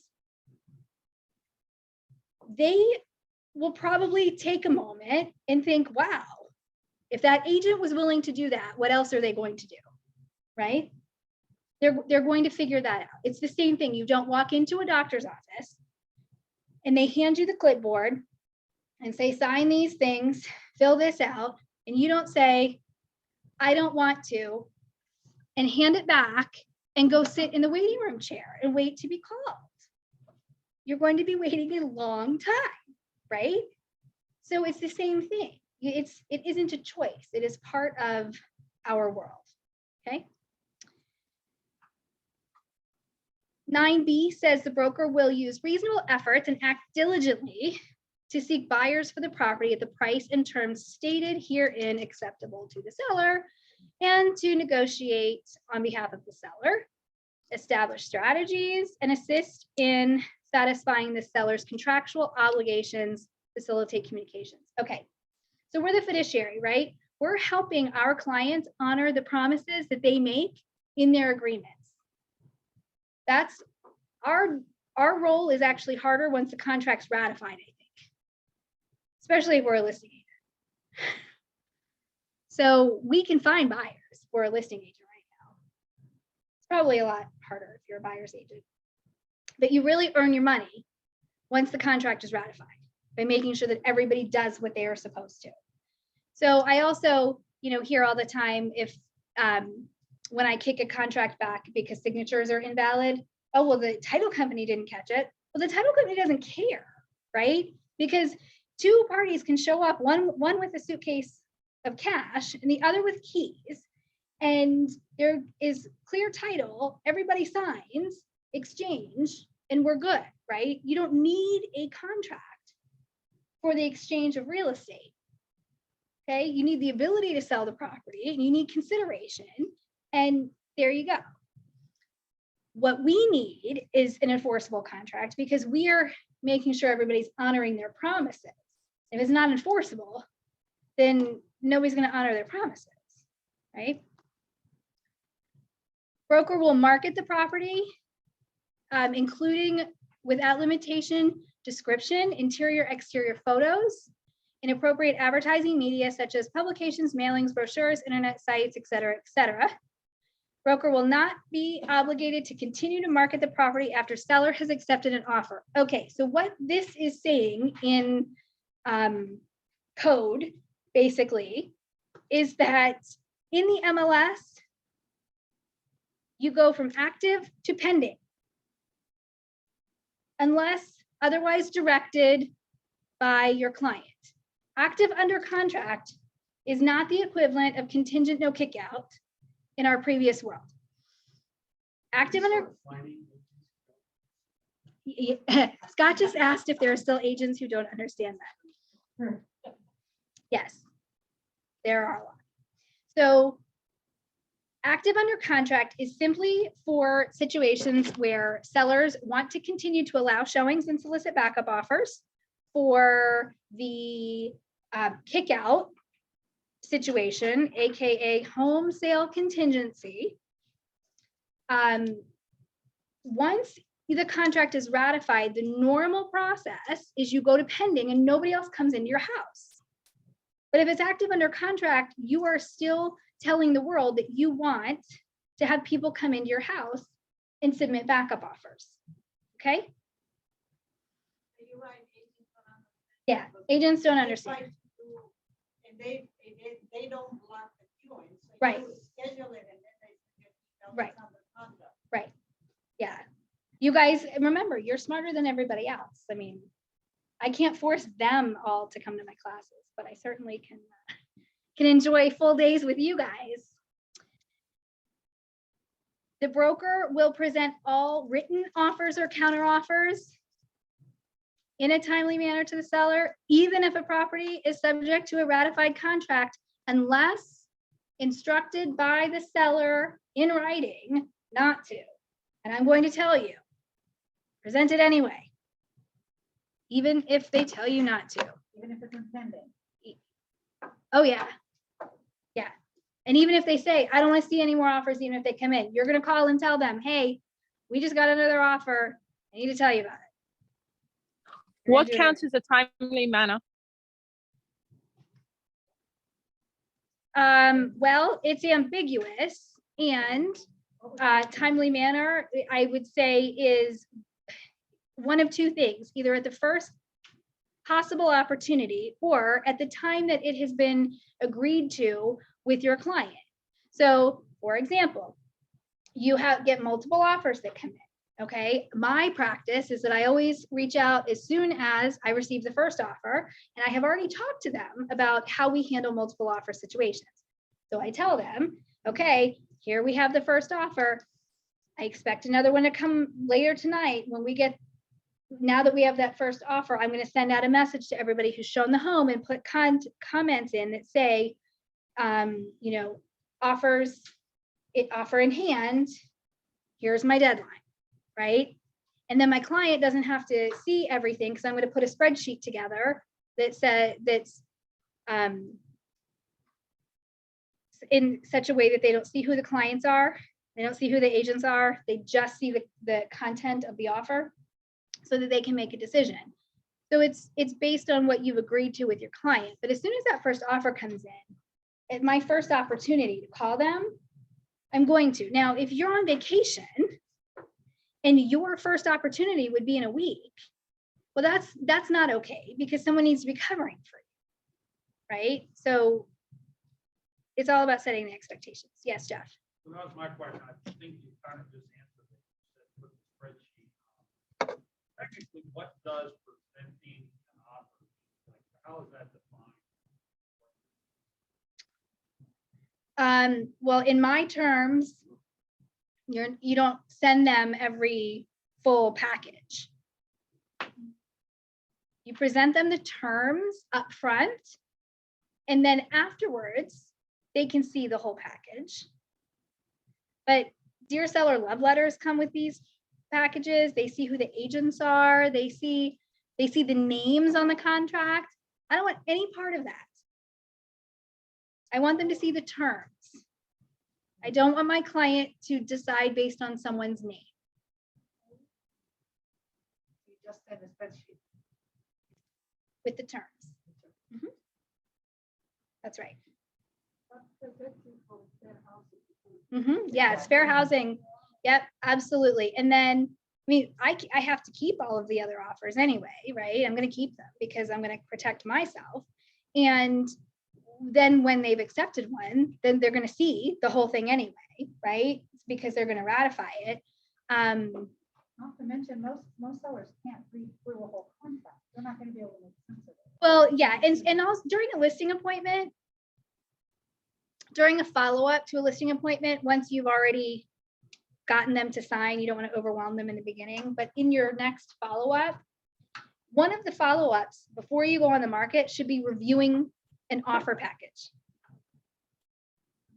The same thing with a buyer. You should be reviewing an offer package before you're out showing homes. Because it's a fire drill and they don't know what they're doing. All right, the broker will account in a timely manner for all money and property received. Remember, we talked about this. We don't collect EMDs, so we really don't need to worry about that. Other brokerages still collect EMDs, but we do not.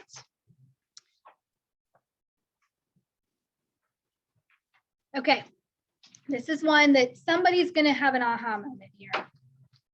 Broker will show property during reasonable hours to prospective buyers and will accompany or accommodate as needed other real estate licensees, their prospective buyers, inspectors, appraisers, exterminators, and other parties necessary for showings and inspections of properties.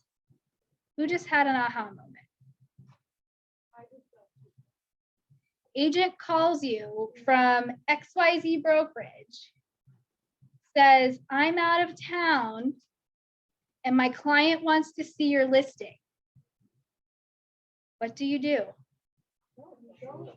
Show them. Is it better for you to have one of your own colleagues show them? Of course. And you have already committed that you are going to do what it takes, right? So you can show that property and should show that property.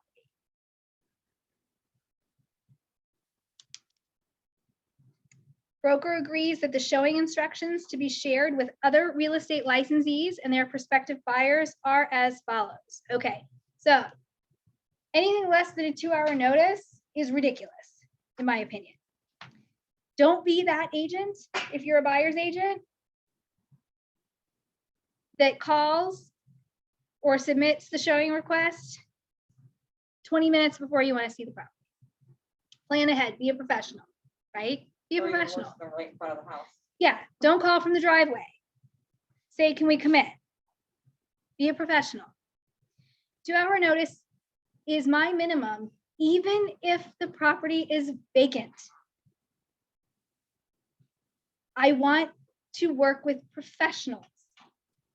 2-hour notice. So I use showing time, 2-hour notice. I block it off in half-hour slots. And they have to have confirmation for the showing.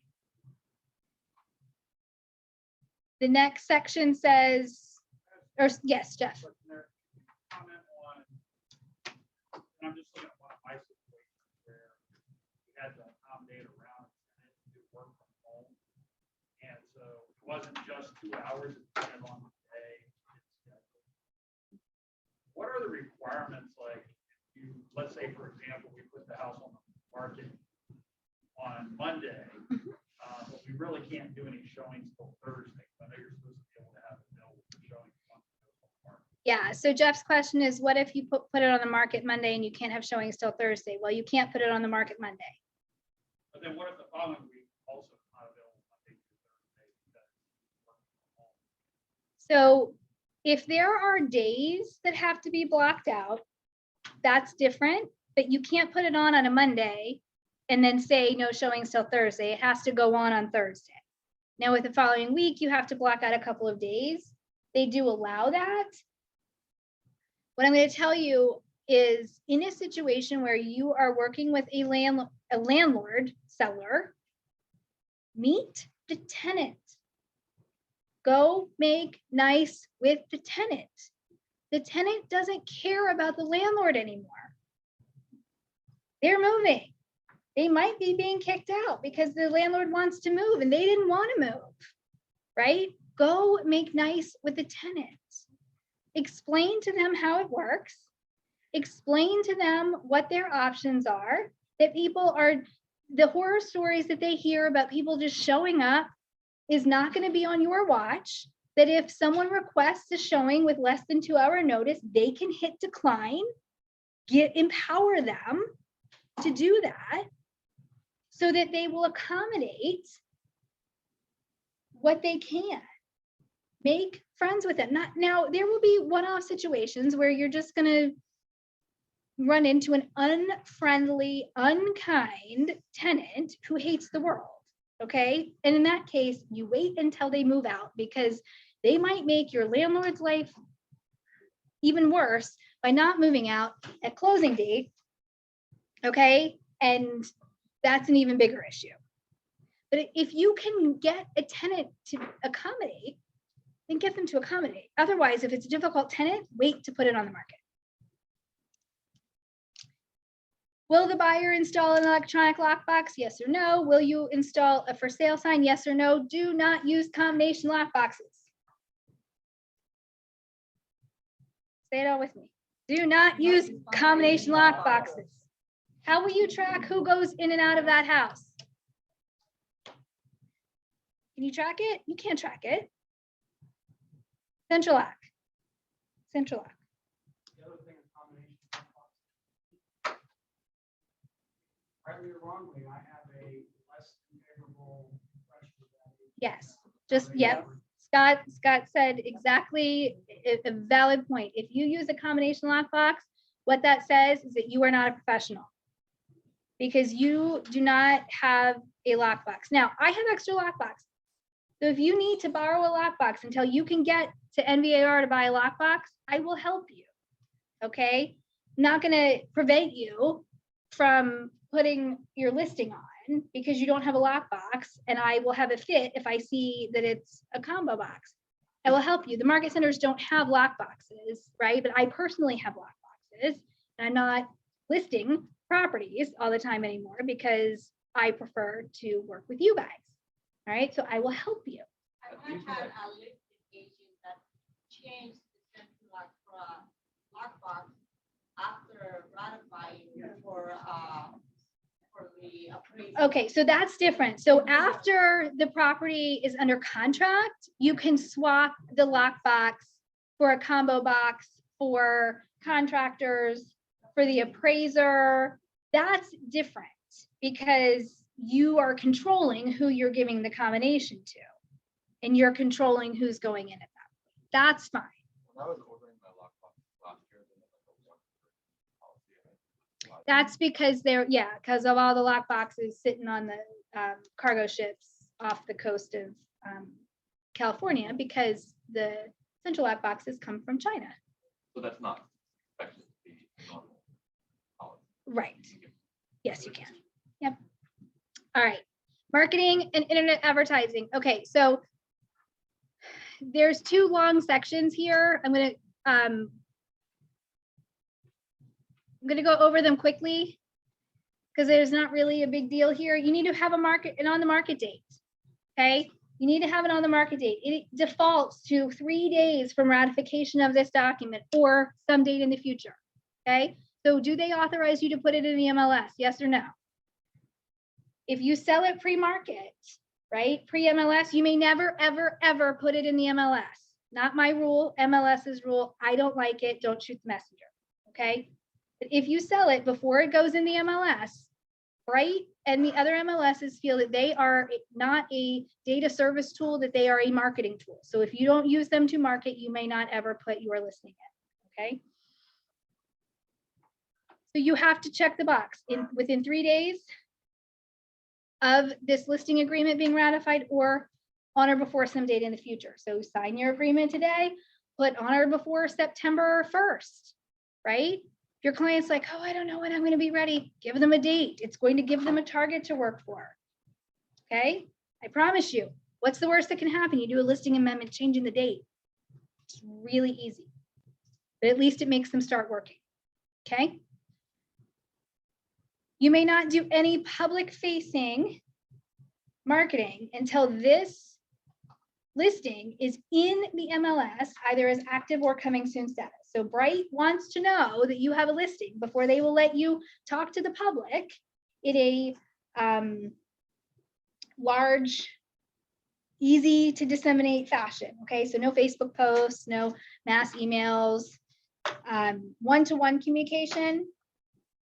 You can communicate within the market centers. So within the 3 brokerages, right? So the reason that the Facebook page that I use to communicate with you guys is called Listing and Broker Forum is because you can post buyer needs and coming soon listings on that page because it's just within our 3 market centers. Okay. If the seller does not authorize the property to be put in the MLS ever, is when you put no. Okay, an office exclusive isn't meant for waiting until later to put in the MLS. It's for people that like high profile people. Like sometimes you have sports stars that don't want it in the MLS. So it's an office exclusive. Okay. When the property gets put in the MLS, it feeds to third-party websites. So there are boxes here to check to say whether the address can be published, whether unedited comments and reviews can be published, whether display of automated estimates of market value can be published. If they mark no to anything, then you have to make sure you mark no when you put the listing into Bright. Okay, so it corresponds. And then Section D says you're authorized to enter it into coming soon status. Okay, I don't like it when I see the same date as when it's going in coming soon status as when it's going active. Then I know we didn't pay attention, right? Coming soon status should be before the active on the market date, not the same date. And remember, when it's in coming soon status, it may not be shown to anyone at all. We're not going to go over designated and dual again because I've beat that to death. 21 days. Yep. Okay, compensation. Compensation for sellers. In this first section, it says, Veronica Musina, I'm sorry, it's hard to read here. The seller will pay broker in cash total compensation of blank. Okay, this is not just the listing side commission. This is the total commission. So what goes here is the total commission that you're charging the seller. So it's generally blank % of sale price, right? So 5% of sale price, 6% of sale price, 10% of sale price, something, okay? It can also be a flat fee, $50,000. $10,000, $25,000, whatever. It also says compensation is also earned if within blank days after the expiration, Contract is ratified with a ready, willing, and able buyer for the property, right? This is what we talked about, where buyer and seller meet, decide we're gonna kick out our agents and work out a deal, okay? 30 or 60 days is fine here. Cooperating broker. Broker will make a blanket unilateral offer of cooperation in the MLS to buyer's agents, right? Buyer's brokers. That number goes here. So in most of the cases, I see you guys fill in 2.5%. Okay, that's fine. That 2.5% is subtracted from that top number. So if you put 6% and you're offering 2.5% to buyer's agents, then that leaves you with 3.5%. Okay, if you put in that top line that your fee is 0, and then you put 2.5% in the buyer agency line, that means that you are paying out of pocket for the buyer's agents 2.5%. So that was very nice of you. Okay. So the total goes in that top section. And then the buyer agency compensation that would come out of that goes in the second section. And please remember, not just to put the percentage, if you're doing a percentage, please put of sale price. Okay. Variable rate commission. What is variable rate commission? Does anybody know what variable rate commission is?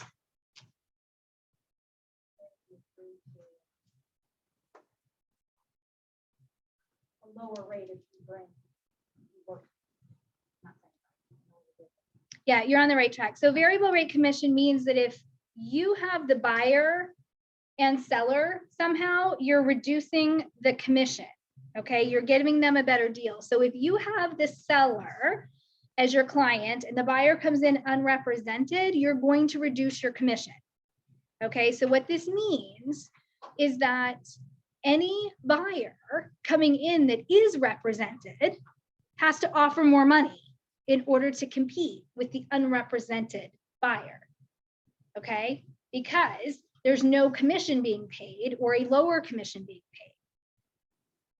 So in order for the net to the seller to be the same, the buyer who has an agent has to bump their offer essentially to cover their commission.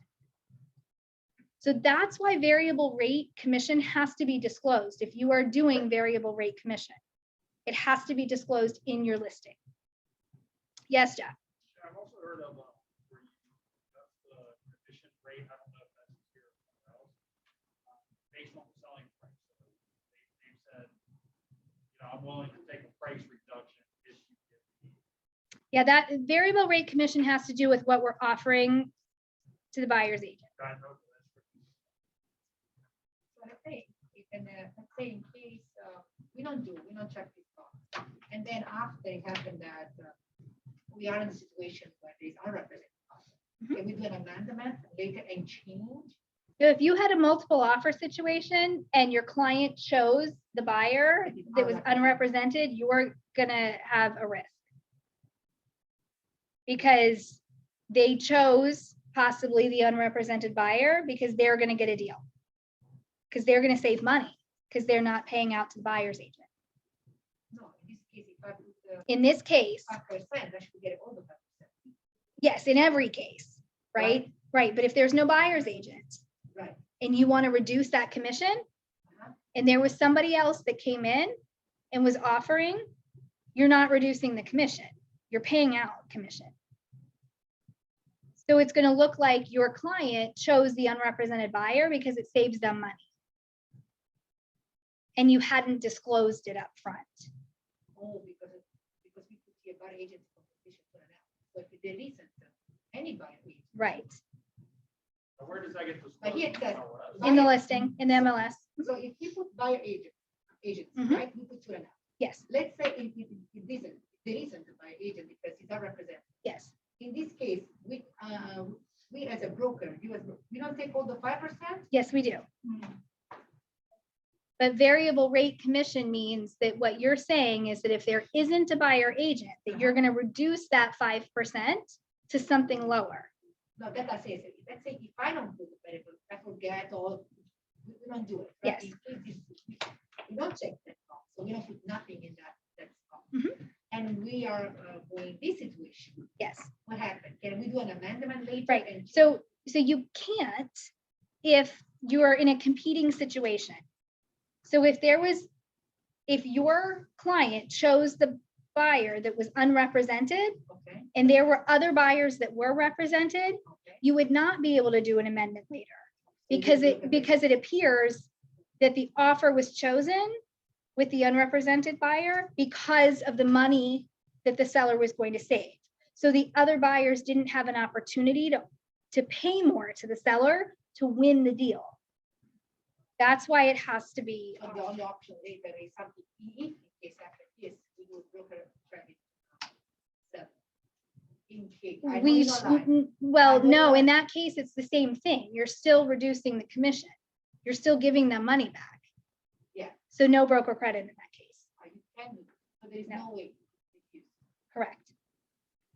Correct. Shannon, I Yes. don't know if I'm confused or not, but you said that if I'm listing for the variable rate commission, if Mhm. I'm listing a home and somebody comes and says, I want to be represented, that's where this comes in place, right? Variable rate commission has to do with when something changes from what's in 12A and 12B. So 12A says 5% is the total commission that we're going to collect, period. And 12B says if there's a buyer's agent, we're going to share some of our commission. We're going to give half. We're going to give 2%. We've got 5% in the top. And if there's a buyer's agent, we're going to give 2%, 2.5%. Okay. But what it also says is that if there is not a buyer's agent, we're still collecting 5%. Okay. When you get to section C, what it does is it says, if there's no buyer's agent, I'm actually going to reduce my commission. So instead of charging you 5%, I'm going to charge you 4%. So you're going to save 1% if the buyer comes and has no agent at all. So they're going to save money if a buyer comes in unrepresented. Who's gonna take care of that? Well, you would be doing ministerial acts for that buyer if they're unrepresented. Wouldn't that be considered a quality? No. No. So again, it has to be disclosed up front so that a buyer that comes in with representation knows. And how do they know they're competing? Well, you have to disclose it. If an agent, well, you have to disclose in the MLS's variable rate, but if an agent calls you because you've said you've had multiple offers, you have to disclose that one of the offers applies to variable rate. You don't have to tell them what the offer is. You just have to tell them that one of the offers you have. You have to tell them what the variable rate difference is? No. So they would have to guess how Correct. much more they have to offer. Right. Right. Okay, retainer fee on a listing. Are you going to charge them something up front, which will or will not be subtracted? I see retainer fees happen a little bit on listings. Again, not really that often, but I've seen them a few times where you collect some money up front. This might be a situation where you take a retainer fee if you're doing some service that is above and beyond your normal service. Okay, so we've talked before in other classes about figuring out what your normal service is and what your range is. So for your gold package, you charge 6%. For your platinum package, you charge 7%. And for your silver package, you charge 5.5%, right? And then you list out what your services are so that you know when you're going, you're not going to get out negotiated by who you're sitting in front of because you already know what your services are. So when you have a retainer fee, you might only charge the retainer fee on that platinum package, right? Which almost nobody chooses. Or you have a list of a la carte services that clients can choose. And if they want the a la carte service, there might be something that requires the retainer fee that they pay up front because you're not going to pay out of pocket for that. They can pay the retainer fee up front. Okay. But in most cases, I'm not seeing retainer fees. What I do see is early termination fees. I put in actual costs here in the early termination because if I've paid out for a photographer, for a stager, for some marketing materials, for things that are my normal costs, and they decide that because their brother-in-law got licensed, they're going to kick me to the curb, well, I want my money back, right? So actual costs, and I explained in my presentation that they're going to get receipts and, you know, I'm not just going to make up numbers, right? I will show them what my actual costs are. They reimburse the brokerage, the pass-through, right? They pay the brokerage, then we pay you. And then I sign the listing amendment that terminates them. Okay, so. Well, I put actual costs. So it depends on what I spent. Yeah, I put the words actual costs. Okay. All right. Confidential information. Yes. The buyer all the client is the same, right? So percentage has to be, it can be, you know, same also the previous client, right? For the listing agreement, can you treat different the seller? Like for example, if I put 5% of sales price, has to be all the listing the same, or I can choose for each seller different? So what I was just saying is for your services, you have a set price, right? So for your gold package, it's 5%, 6%, 20%, whatever. And these are the services you're providing. So everybody who chooses that package and those services pays a certain amount, yes. And that's the easiest way to prevent yourself from getting out negotiated, right? Is because you have a business plan, right? And then you don't have to make things up as you go along. You already know what services you're providing. Super easy. Right, confidential information, broker will maintain confidentiality of all personal and financial information, the authorization to disclose other offers. So can you disclose that you have other offers? Yes or no? That's what goes here, right? And if the answer is yes, you can disclose that you have other offers, then you have to answer whether or not you have an offer that, yeah. You have to acknowledge whether or not it's written by someone in our office and whether or not it's qualifies for variable. Now, I don't think it's a best practice to not disclose about other offers. I don't think nobody should ever say what the offers are, but saying you have offers in hand is going to weed out buyers that aren't serious and get you the offers from buyers that are. What are the specifics on like price and contingencies of the other offers? Well, I best practice, I don't think you should share anything, and you can only share what your seller authorizes you to share. And what if they say you can share? Well, they don't know whether it's a good idea. Yeah. And if you share about one, you have to share about all of them to everybody. So the reason it's not a best practice, in my opinion, is when you start telling what the offers are, then everybody knows where the target is. And so then everybody comes in with the same offer. And then you got to pick who you're going to counter, right? It needs to be their best, the buyer's best offer, not going to the target. The specifics, right, right.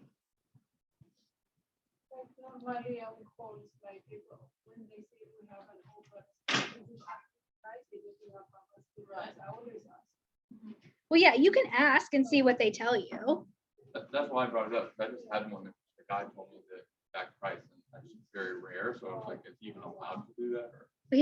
He's allowed to give you the exact price if the seller authorized it, but he probably hasn't been through my class. All right, the relocation program has to be disclosed here as well, just like on the buyer agreement, because you're going to be paying a nice little chunk of your commission to the reload company. Condo association. So condo association and property owners association, both of those sections are the same.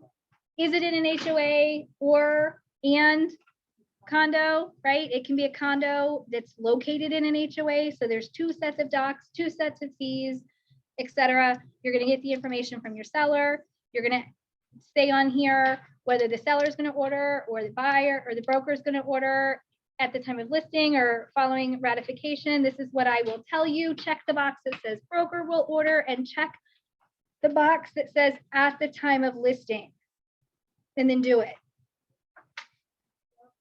You want to have the resale disclosure package in your hot little hands as soon as you're ratified. So you send a confirmation email that says, congratulations, we're ratified.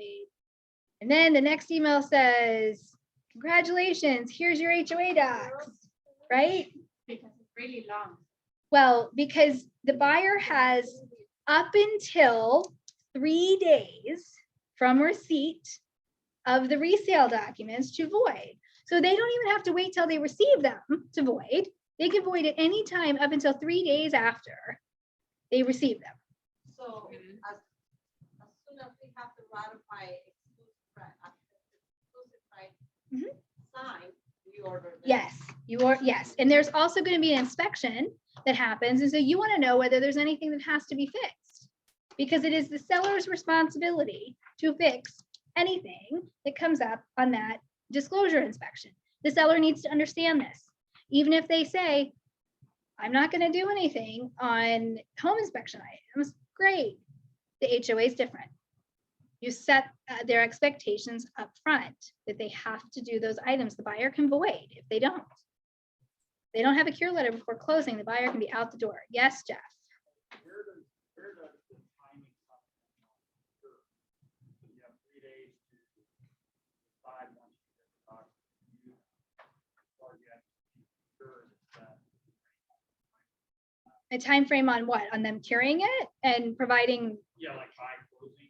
Yeah, by closing. So the question is, when do they have to provide the cure letter? It's before closing. Yeah, and it's not negotiable. It is, right? Alicia. Hey, Shannon, can you just, for everybody in the room, including me, when they send the documents, when does day 1 start? Right then, at that moment? So day 0 is always the date of delivery. Okay, so the next day is day 1, and Saturday and Sunday count. Yes. Okay, thank you. Yes, and we'll talk about this more on Thursday. As far as delivery is concerned, the date of delivery is always day 0. And when it comes to HOA and condo docs, there is no 9 p.m. deadline. Yeah, 9 p.m. is irrelevant. Correct. Okay, property condition is the next section. So property condition, this is, are they exempt from the Depot Disclosure Act? In most cases, they are not exempt. So this would be a court-ordered sale. This would be an estate that is being managed by an executor that has never been to the home, that has no actual knowledge of anything having to do with the home. This is not a trust where the trustees live in the house. This is not a situation where the executor of the estate is the child of the decedent and grew up in the house. That's not what qualifies for the exemption, okay? It has to be someone that has no knowledge of anything related to the home for them to be exempt, okay? Lead-based paint, any property built before 1978. Do properties built in 1978 need this disclosure? No. Anything built up until December 31st, 1977, January 1st of 1978 forward, do not need this document. Okay, so you would check yes or no, and then there would be another document needed. Current liens. This section, I don't generally miss. This is generally one of them that like jumps out off the screen at me. if something is not checked that should be checked, okay? So these are affirmative disclosures from the seller about their financial status as it comes to the property. So do they have a mortgage? Yes or no? If they don't, then they get to skip all the things in the middle about mortgages. If they do have a mortgage, you're filling out mortgage information here. If they have a second trust or a home equity line, filling out the information there. That's to help us when we're doing our net sheet for them. Is the seller current on all their payments? Yes or no, right? We really want them to be saying yes. If not, then we might need to have another discussion about how we're listing the property. Seller is not in default and has not received notices of any of the loans being in default identified above or notice of foreclosure proceedings.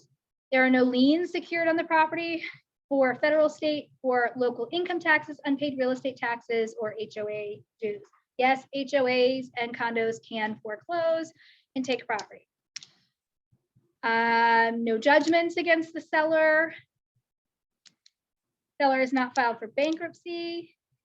So if I'm scrolling through signing these documents and I see that these bottom ones are not checked, then I'm going to stop and I'm going to be like, wait a minute, did you mean to do this? Because if they file for bankruptcy, we might not be able to sell the property. So we need to make sure that we are having appropriate discussion. Is there a time limit on that, or is that? No, it's not ever, but it would have to be released by the bankruptcy judge to be sold. And so it's a process. So they have to be checked? Yeah, so it's saying the seller has not filed for bankruptcy. The seller is not in default. So you want the boxes checked. Where are we? Sorry, I wasn't on. Yeah, liens. Yep, in that section. So when I'm meeting with them, I said, by law, I have to answer these questions. Yes. You answer yes. Yep. So let them answer. Exactly. Yeah, you're asking them. Now remember, you can sit with them and hand fill out everything and then go in and pop it in DocuSign and send it to them for electronic signatures. And then you have the record of what you filled out with them. And if you are not with them, right? And you want to send to them, can we check the box and help them? Not this one, of course. There's other box like the designated agency, for some, can we check the back of the box for them and talk to them, can you review? If there's something that you don't agree, please let me know. Yes, and you can confirm it in an email, certain things. You can say, okay, we just spoke on the Zoom and we went over these things. Right. Just confirming in the email before I put them into the DocuSign. Absolutely. Yep.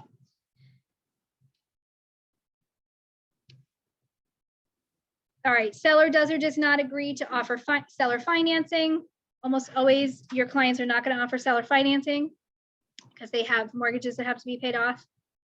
Seller's estimate of cost form is or is not attached. Okay, this is your net sheet. We've done classes on net sheets, right? You should always be giving your client a net sheet. If you mark that it is attached, then it needs to be included when you submit this to me for review. I don't want to sign it because I didn't prepare it. I know nothing about them, but it needs to be included in the package. Okay, you should always be giving them a net sheet. This is another note about the Wet Settlement Act and FERPTA. Wait, Shannon, real quick question back on that, the settlement form. Where can we find that form? Is that? I believe that it's in the file section of the Facebook page. After I did the class on it, I think that's where I put it. Okay. Mm-hmm. Yeah. So this box in the middle is just an acknowledgement that the proceeds might not be available at the time of settlement. That Virginia is a wet settlement state. So what that means is that when the ink is still wet on the paper, right, everyone could be considered having performed even though it hasn't been recorded at the courthouse. So the funds are there, everybody signed, right? It can be considered having been completed, and then the deed will be recorded after. And once the deed is recorded, then the title company disperses, okay? So it's only after the deed is recorded that the money gets dispersed. So this is just an acknowledgement that just because you walk out and have given your keys doesn't mean that the money is going to be available in your bank account. And it mentions FERPTA, which is the next section, okay? And we talked about FERPTA with the buyer. So the seller has to disclose to us whether they are a foreign person for tax purposes. Shannon, I have a quick question about the seller nets. Okay. So it says, is one attached, yes or no? And, you know, usually I've had that conversation with the sellers at some point, not always right there and then. What is the kind of the driving force by having that in the listing agreement right there? And what requirement is it to have provided that other than doing your due diligence and keeping your seller well informed? So it has to be attached to the listing agreement if you've marked to say that it's attached. So that's the caveat to whether or not it needs to be in the agreement. And the driving force behind providing it and when you provide it is really based on what your process is. So when I have a listing agreement signed, I might not have all of the documents that I need in order to do the net sheet. I might have to do the net sheet later, or in a unique circumstance, I'll do a net sheet first, right? Before I do the listing agreement. So it doesn't need to be attached because I've already provided it. But in a lot of cases, it's after they've signed the listing agreement that they send me the copies of their mortgage statements and, you know, those types of things. And then I do the net sheet with the price that we agreed to and 2 other prices, right? Because if you guys remember, the net sheet that I gave you guys has 3 different columns. So you can have different scenarios in for them.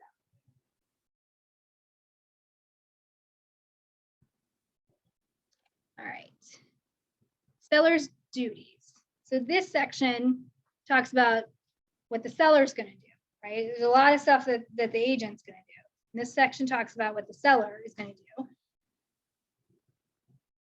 So it starts out by saying that the seller is aware that the seller may be responsible for failing to disclose information or misrepresenting the condition of the property. Okay, so they have the affirmative disclosures, but there's also a liability for misrepresenting the condition. If you're walking through a house and you smell something musty in the basement and you ask the seller, why does it smell like water down here? And they say, I don't want to tell you. You don't want to know. That could be a problem for them, right? It's not just that they don't have to disclose. It's that they're withholding information. Also, they could have mold, right, along the wall or something, and they put stuff up against it to hide it, right? They can't do that either. The seller has the capacity to convey good and marketable title to the property by general warranty deed. So that's something that the seller has to be able to do. They are entering into this agreement saying that they are legally allowed to convey title of this property and that it will be conveyed in a general warranty deed. The caveat there is that it has to be insurable by the licensed title insurance company with no additional risk premium. Okay, if there would be an additional risk premium for some reason, that would have to be disclosed. Seller is not party to a listing agreement with another broker for sale, exchange, or lease of a property.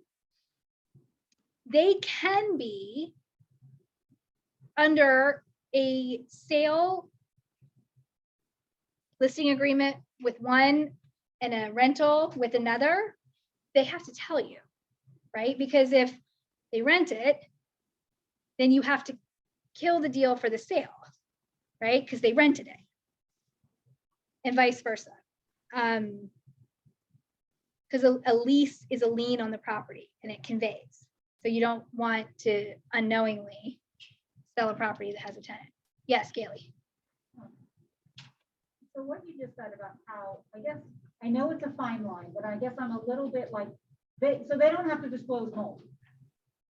Right, I mean, that's what the 4-page piece is, right? Right, but they can't hide it.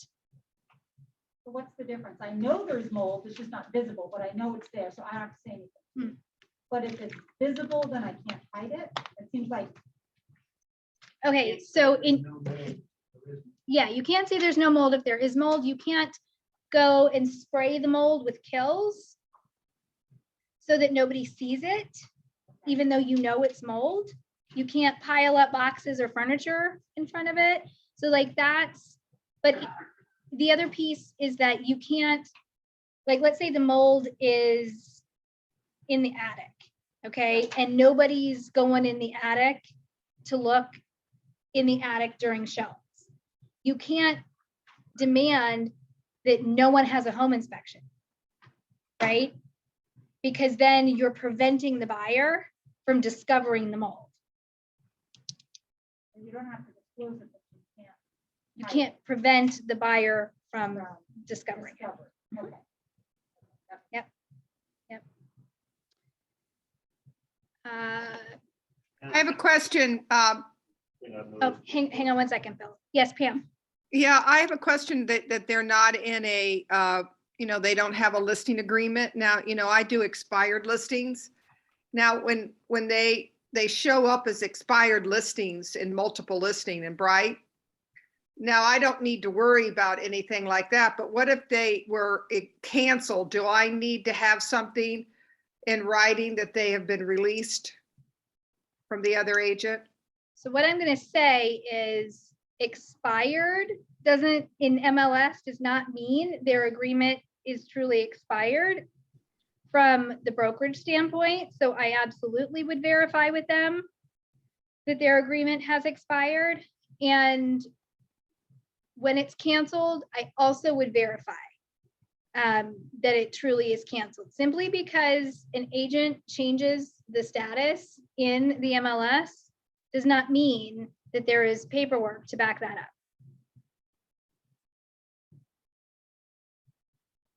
Bill, your turn. Well, just the FERPTA, I've noticed this, it shows up on page 9, but the actual check boxes for it show up on page 10. And so it would be, if the forms committee ever did it and put that little check box, that one little line underneath the number 24 on page 9, it would. So I'll tell you, different forms providers make it look different. Yeah, because we do try to keep it everything on the same page, but you might see zip forms or .loop look different than the way that it prints in DocuSign. All right,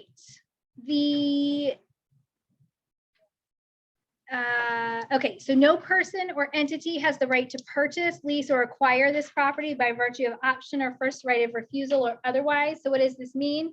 This means they're not already in some sort of agreement with somebody else to purchase the property.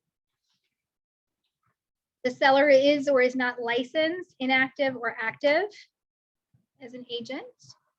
Seller has or has no knowledge of existence, removal, or abandonment of underground storage tanks on the property. Property is or is not tenant occupied, and the seller does or does not have a reporting system on the property.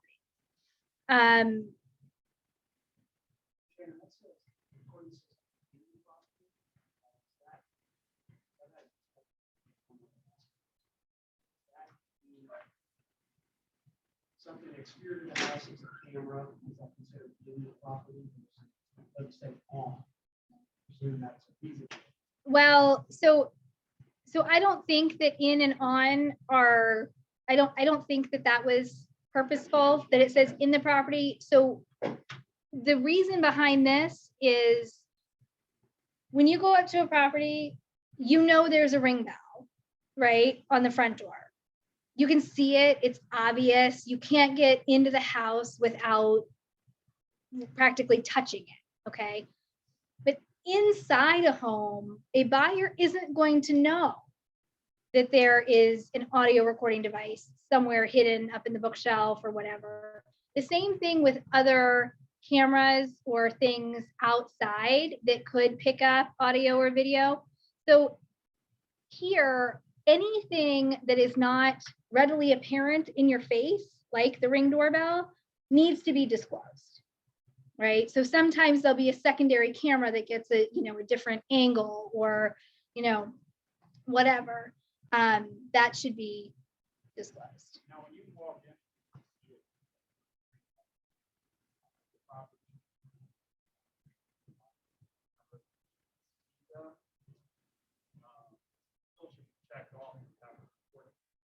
Yes, because it's inside the, yes. And as a listing agent, you must disclose it to the, or no? Yes, The camera. yes, you have to disclose it in the listing. Yep, in the listing. And I mean, it really should be just disclosed in like a little nice sign inside the property. that, Also, you know, nanny cams, baby monitors, their internet thing. Yep, exactly. Any recording device whatsoever, audio, video, otherwise. I mean, even the Amazon Alexas, right? I mean, those are video now in a lot of cases. Okay, access to the property. The seller is going to provide keys to the broker for access to facilitate their duties under the agreement. The seller will allow the broker's unlicensed assistants to access the property with those keys. Okay, this is not the agent giving their unlicensed assistants their central lock card to go and get through the box. This is using an actual set of keys, right, that has been provided. If the property is currently tenant occupied, the seller will provide the broker with current lease documents and contact information for the current tenant. Remember, this is how you get to make friends with them. And this is how you would know how to communicate with prospective buyers if the lease is going to extend past when the sale would occur, right? Because the lease conveys with the property. All right, assumption of risk. Seller retains full responsibility for property, including utilities, maintenance, physical security, and liability until title of property is transferred to buyer. Okay, seller is advised to take out all valuables, medication, anything that they are worried about. So they have to keep utilities on through closing. Broker is not responsible for the security of the property or for inspecting the property.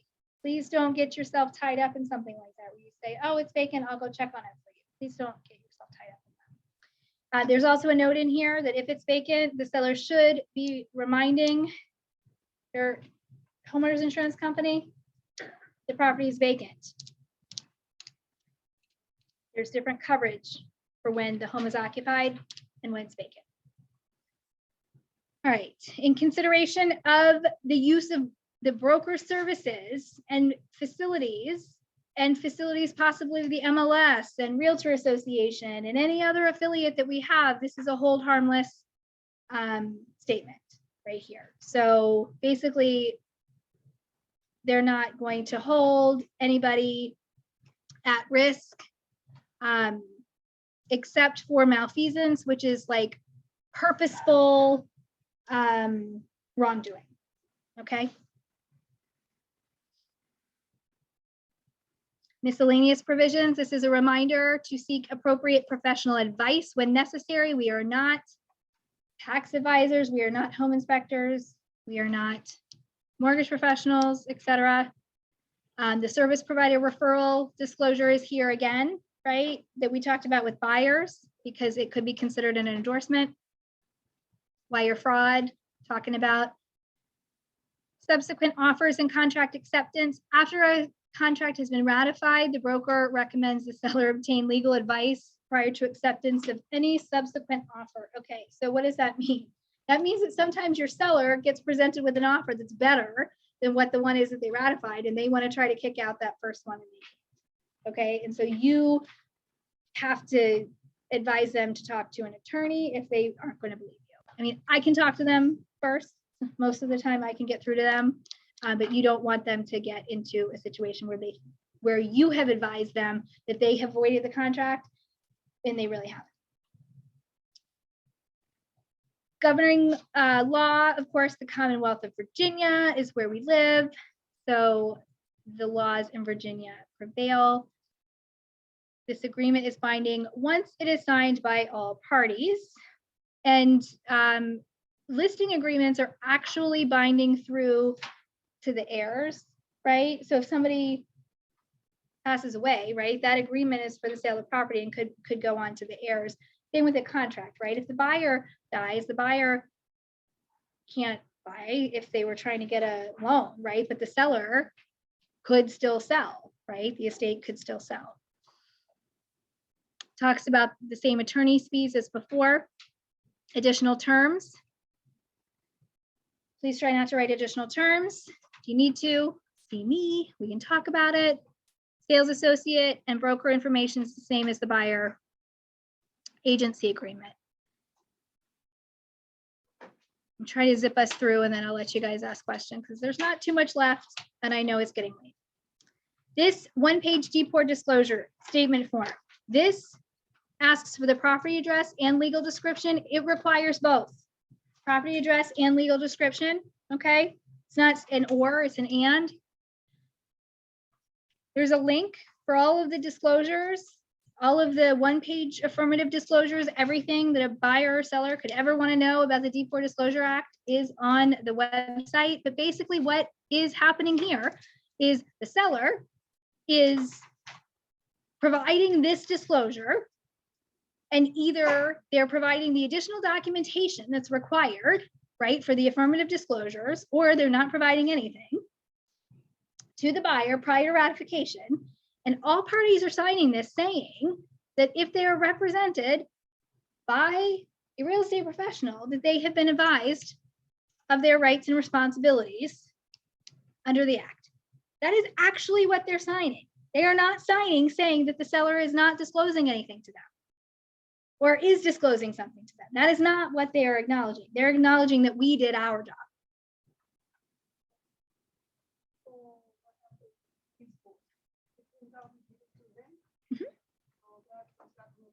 Yep. And this is our lead-based paint disclosure for properties that are built prior to 1978. Seller's initial, whether they know about lead-based paint in the home or they have no knowledge. And if there are records available, if they have knowledge. And then the purchaser will initial where appropriate. Both sales associates initial and sign as well. Okay.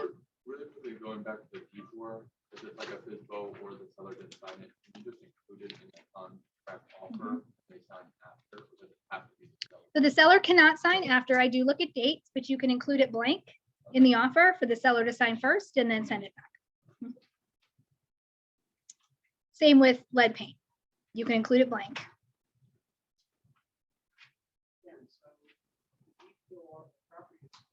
Mhm.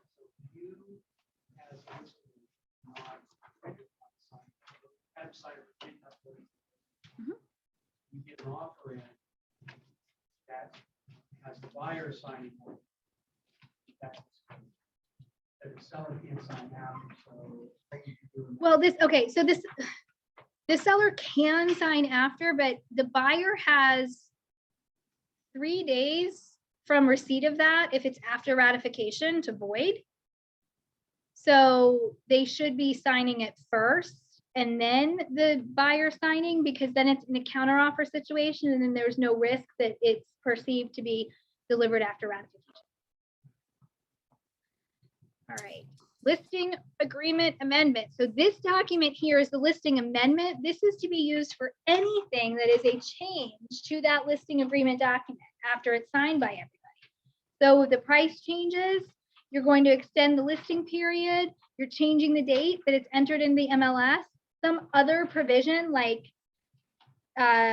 compensation changes, like they choose to go from your gold package to your platinum package, so you're increasing your compensation, that would go here.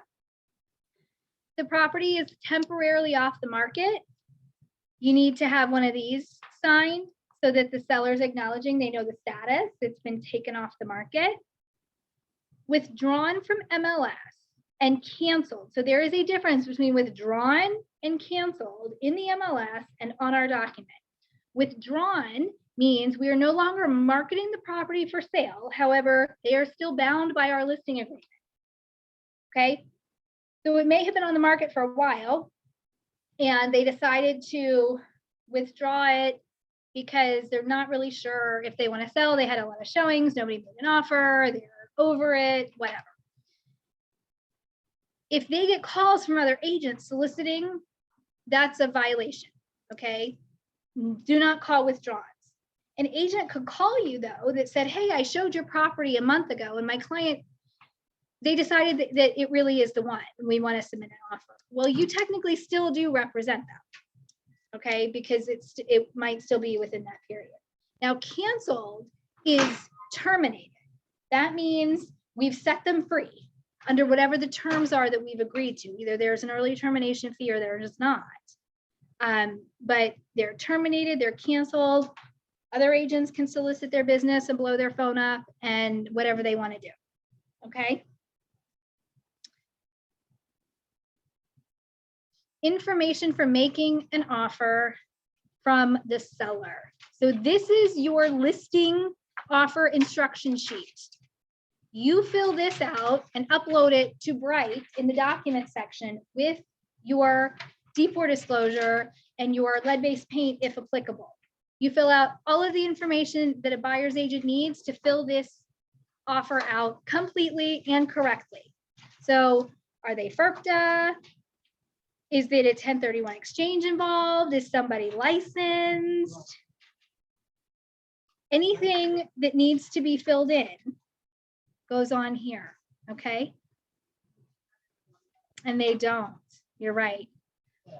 The last section is new.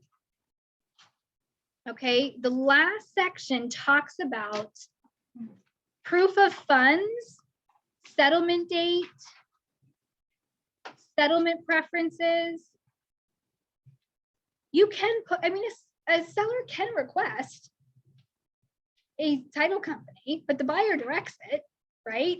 But if a buyer wants to be competitive and they don't care, then they can put, you know, who the seller wants. Is there a post-settlement occupancy being requested? Is there a preferred septic inspector? Why are they putting that? Well, we'll talk about that on Thursday on the septic inspection. Does the seller request proof of funds and a lender letter? Yeah, you do, right? Not all will, but you do, and especially with cash offers, or a combination of both, right? You might need a combination of both, especially if you have buyers that are offering to waive appraisal contingencies. You might need that lender letter and proof of some funds to get you to the closing table. All right, I zipped through that. I will open it up for questions. It is 4:43, so I tried to get us done early. I'm going to stop sharing. I want to answer questions and I want to actually take attendance because I didn't take attendance this morning. So I want to make sure that everybody gets credit for being here all day. And Allie, are you guys still on here with us? I don't know if they are or not. I'm gonna need to get from Fredericksburg the list of all of our friends that were here. All right. So questions, comments, who's completely exhausted? Shannon, I have a question for you. Oh, Amy, I'll come to you 1 second. Oh, sorry. Okay, go ahead, Rachel, you first.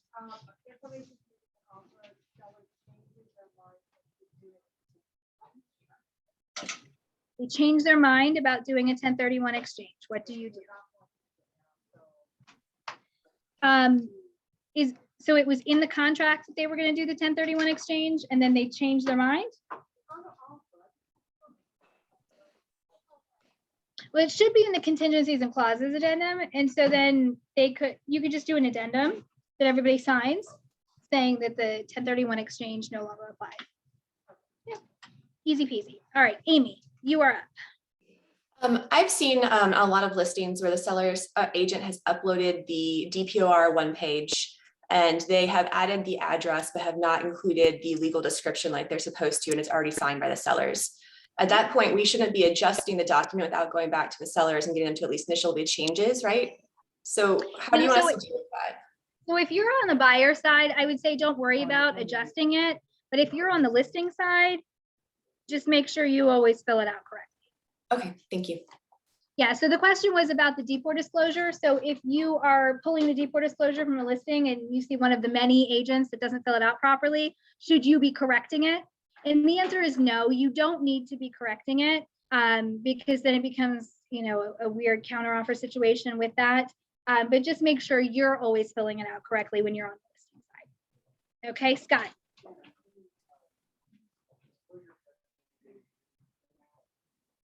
So box needs to be checked, seller, buyer, And the next line, one of the two boxes needs to be checked, standard Mhm. Yep.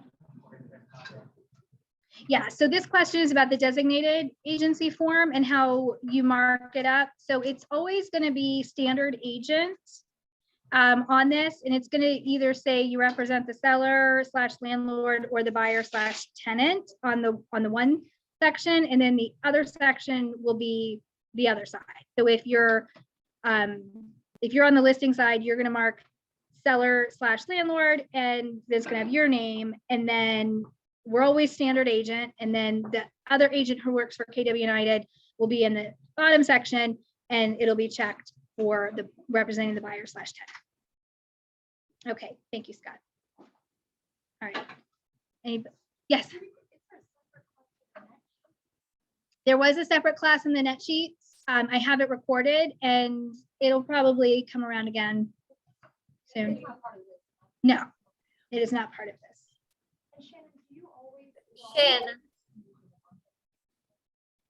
Yeah, right now it's on the calendar for the second week of the month-ish. Every month, there might be 1 month that it's the third week, but right now we have it. It's 2 days, yeah, all day, Monday, all day, Thursday. Yes, Jana, is that you? Yeah. When can we have the link available if we need to listen to the class again? For this one today. So I did not stop recording in the middle of the day. I should have done like DocuSign separate. So this is an 8-hour, 7-hour recording. It's going to take a little while for it to download. So maybe tomorrow. Okay. Yeah. Well, it'll be available just as soon as I can get it posted. Can a buyer terminate if there is incorrect information listed on the MLS? MLS says 2 parking spaces, but they don't convey. All right, so so that's actually a great question. So they cannot terminate, they can't void a contract based on what the MLS says versus what the contract says. If the contract says that 2 parking spaces convey and they don't, then yes, there could be an option to get out of that contract because the seller cannot convey what they've agreed to. But simply because the MLS says it, if it doesn't make it into the contract, then it's an advertising issue. It's not a contract issue. So a lot of times that comes back to you as the agent when something is advertised incorrectly. And sometimes we have to own that, right? So as an example, if you mark that there's a garage door opener and remotes, but there's no garage door opener, and you as the listing agent happens to lose the garage. well, yeah, so right. Well, so a buyer agent might write that there's a garage door opener and remotes, send the offer over, and the listing agent doesn't catch it, the seller doesn't catch it, and now it's in the contract that a garage door opener and remotes convey. Well, the verbiage is still a little ambiguous where it says if installed and offered, right? Well, the MLS might not have said that there was a garage door opener. So nobody said there was one. So the buyer's agent made a mistake and said there's a garage door opener. My opinion is everybody should be splitting the cost of this garage door opener and remote because everybody needs to own their mistake, right? Ultimately, it's the agents that need to make that right because the buyer thinks there's a garage door opener. Listing agent didn't catch it. Now, if the listing agent advertises that there's a garage door opener, buyer's agent puts it in, even though there was never one in the property, right? Seller doesn't catch it. Listing agent should be buying a garage door. We make mistakes that cost us money sometimes, right? We just have to be careful. The listing agent, I'm sorry. So the listing agent, if I send an offer and I write down, let's say, there is a, because I always confuse with the window treatment, right? So window treatment is the curtain, right? That is what window treatments are, is curtains, yes. So it happened that before I was not knowing, so I could know, because I was thinking that window treatment is curtain. And then the buyer said, it's not that it's conveyed on the MLS. Right? So the listing agent is not, does the listing agent sees or the contract and tell me, oh, no, look, we conveyed. Or no? Well, the listing agent sees the contract and the listing agent reviews it. Now, when we go back to the parking spaces though, if we talk about that, parking spaces sometimes do convey and sometimes don't. So you have to talk about whether it's on the deed.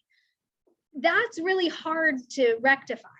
If we're looking at window treatments, that's easy to rectify, right? Somebody might be going to the store and buying window treatments or getting, a gift card to Bed Bath & Beyond or, Amazon or something so that window treatments can be purchased. So,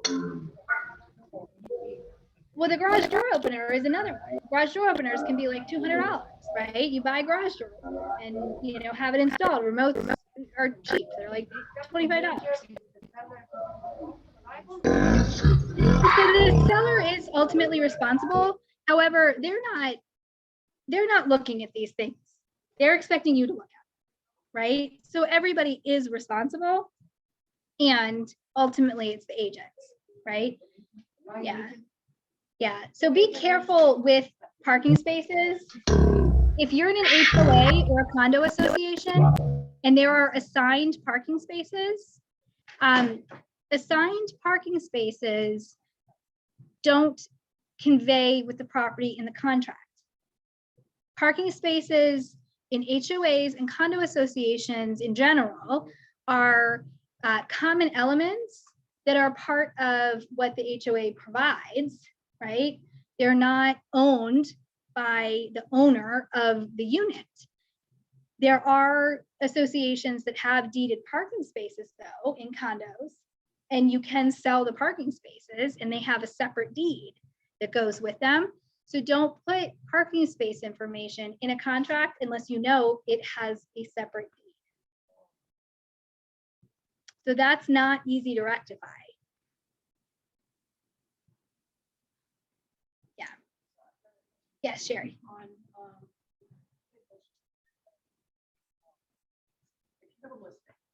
And somebody that's represented by another agency calls and wants to see the listing, but their agent isn't available or isn't away.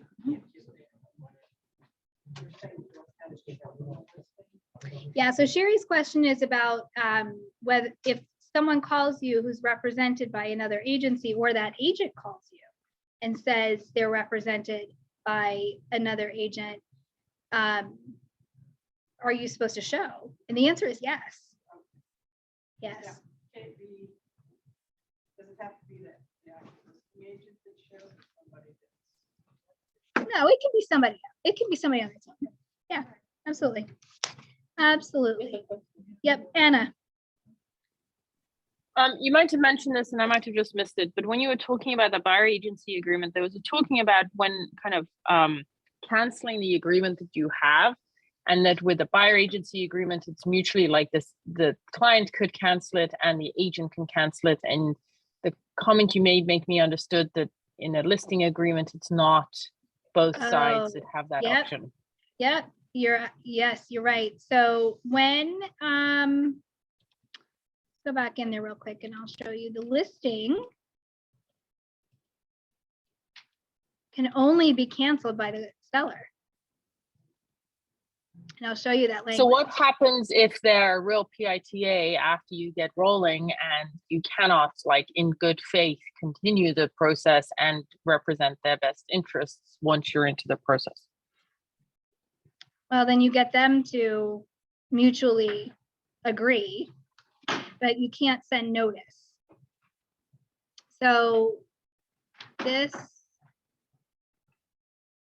okay, in the event seller wishes to terminate this agreement prior to the end of the listing period without cause, the seller will pay blank. So in the buyer agreement, either party can send notice, right? But if the seller wants to end your relationship, then they basically buy out the agreement with whatever the early termination fee is. So if you have a client who it's probably not best that we continue to work with, then and they haven't figured it out on their own, maybe that's when I get involved, right? And I have a conversation with them and I lead them there, right? So that they say, you know what, we probably should part ways. Great, we'll send you the agreement. We wish you the best of luck, right? So I can get them there. We just can't send them a unilateral notice that says we are ending our relationship with them. But we can get them there. And without good cause, that basically mean good cause would mean we have not upheld our end of the listing agreement of what we have agreed to do within that agreement, correct? That's correct. That's correct. Thank you. Now, could that be done in an email? Like if, because I know that there are people that just cancel listings. And no, it has to be on the listing amendment document. Right. Okay, good. Yep. Yep. So the termination of the exclusive right to represent, no, there is not a document yet, Awasha. You might have missed that part. Hopefully this year, soon, we'll have that document available. Or the listing amendment document might just be updated so that there's a section where it's just an agency amendment where it can apply to either, buyers or sellers. But right now it's simply by serving notice. And that is via email to the email address on the page 1 of the contract and me and you as the agent. All right, good questions. All right, who else? Leah. Question about disclosure. Okay. It doesn't have to do with material facts, it has to do with what happened. Like I had this case where the buyer wanted to know if the person died, was an estate sale. Oh, Died okay. in the property, and I didn't know how to handle that. I put them to the executive of the property, but Yeah, so the question is, about disclosure, like if someone died in the property, and that does not have to be disclosed. Nope, does not have to be disclosed. Anna, you had another question? Yes, for the forms committee in the last section where there's lots of check boxes with regards to whether or not there's a mortgage and such and so forth. In that section, like I think one of the first ones says there is a lien. It's basically, is there a mortgage on the property, and you just check it or you don't check it. I think it would be helpful to have a yes, no on that one, whether or not, so you're intentionally saying, no, we do not have a mortgage on it, rather than we're just not checking anything if there's no mortgage. So if there's no mortgage, you are checking the first box. Oh, okay, well then I got it backwards. Sorry. Anything else? Everybody sleep, ready for dinner? You guys got enough to eat earlier? Awesome. All right, it is 4:59, setting you free. Thank you all for spending the day with me. I will upload the material for Thursday, probably tomorrow late afternoon. And so you will have it.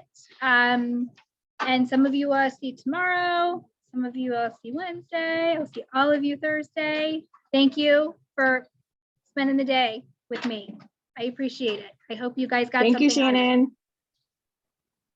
Shannon. Shannon. Thank you.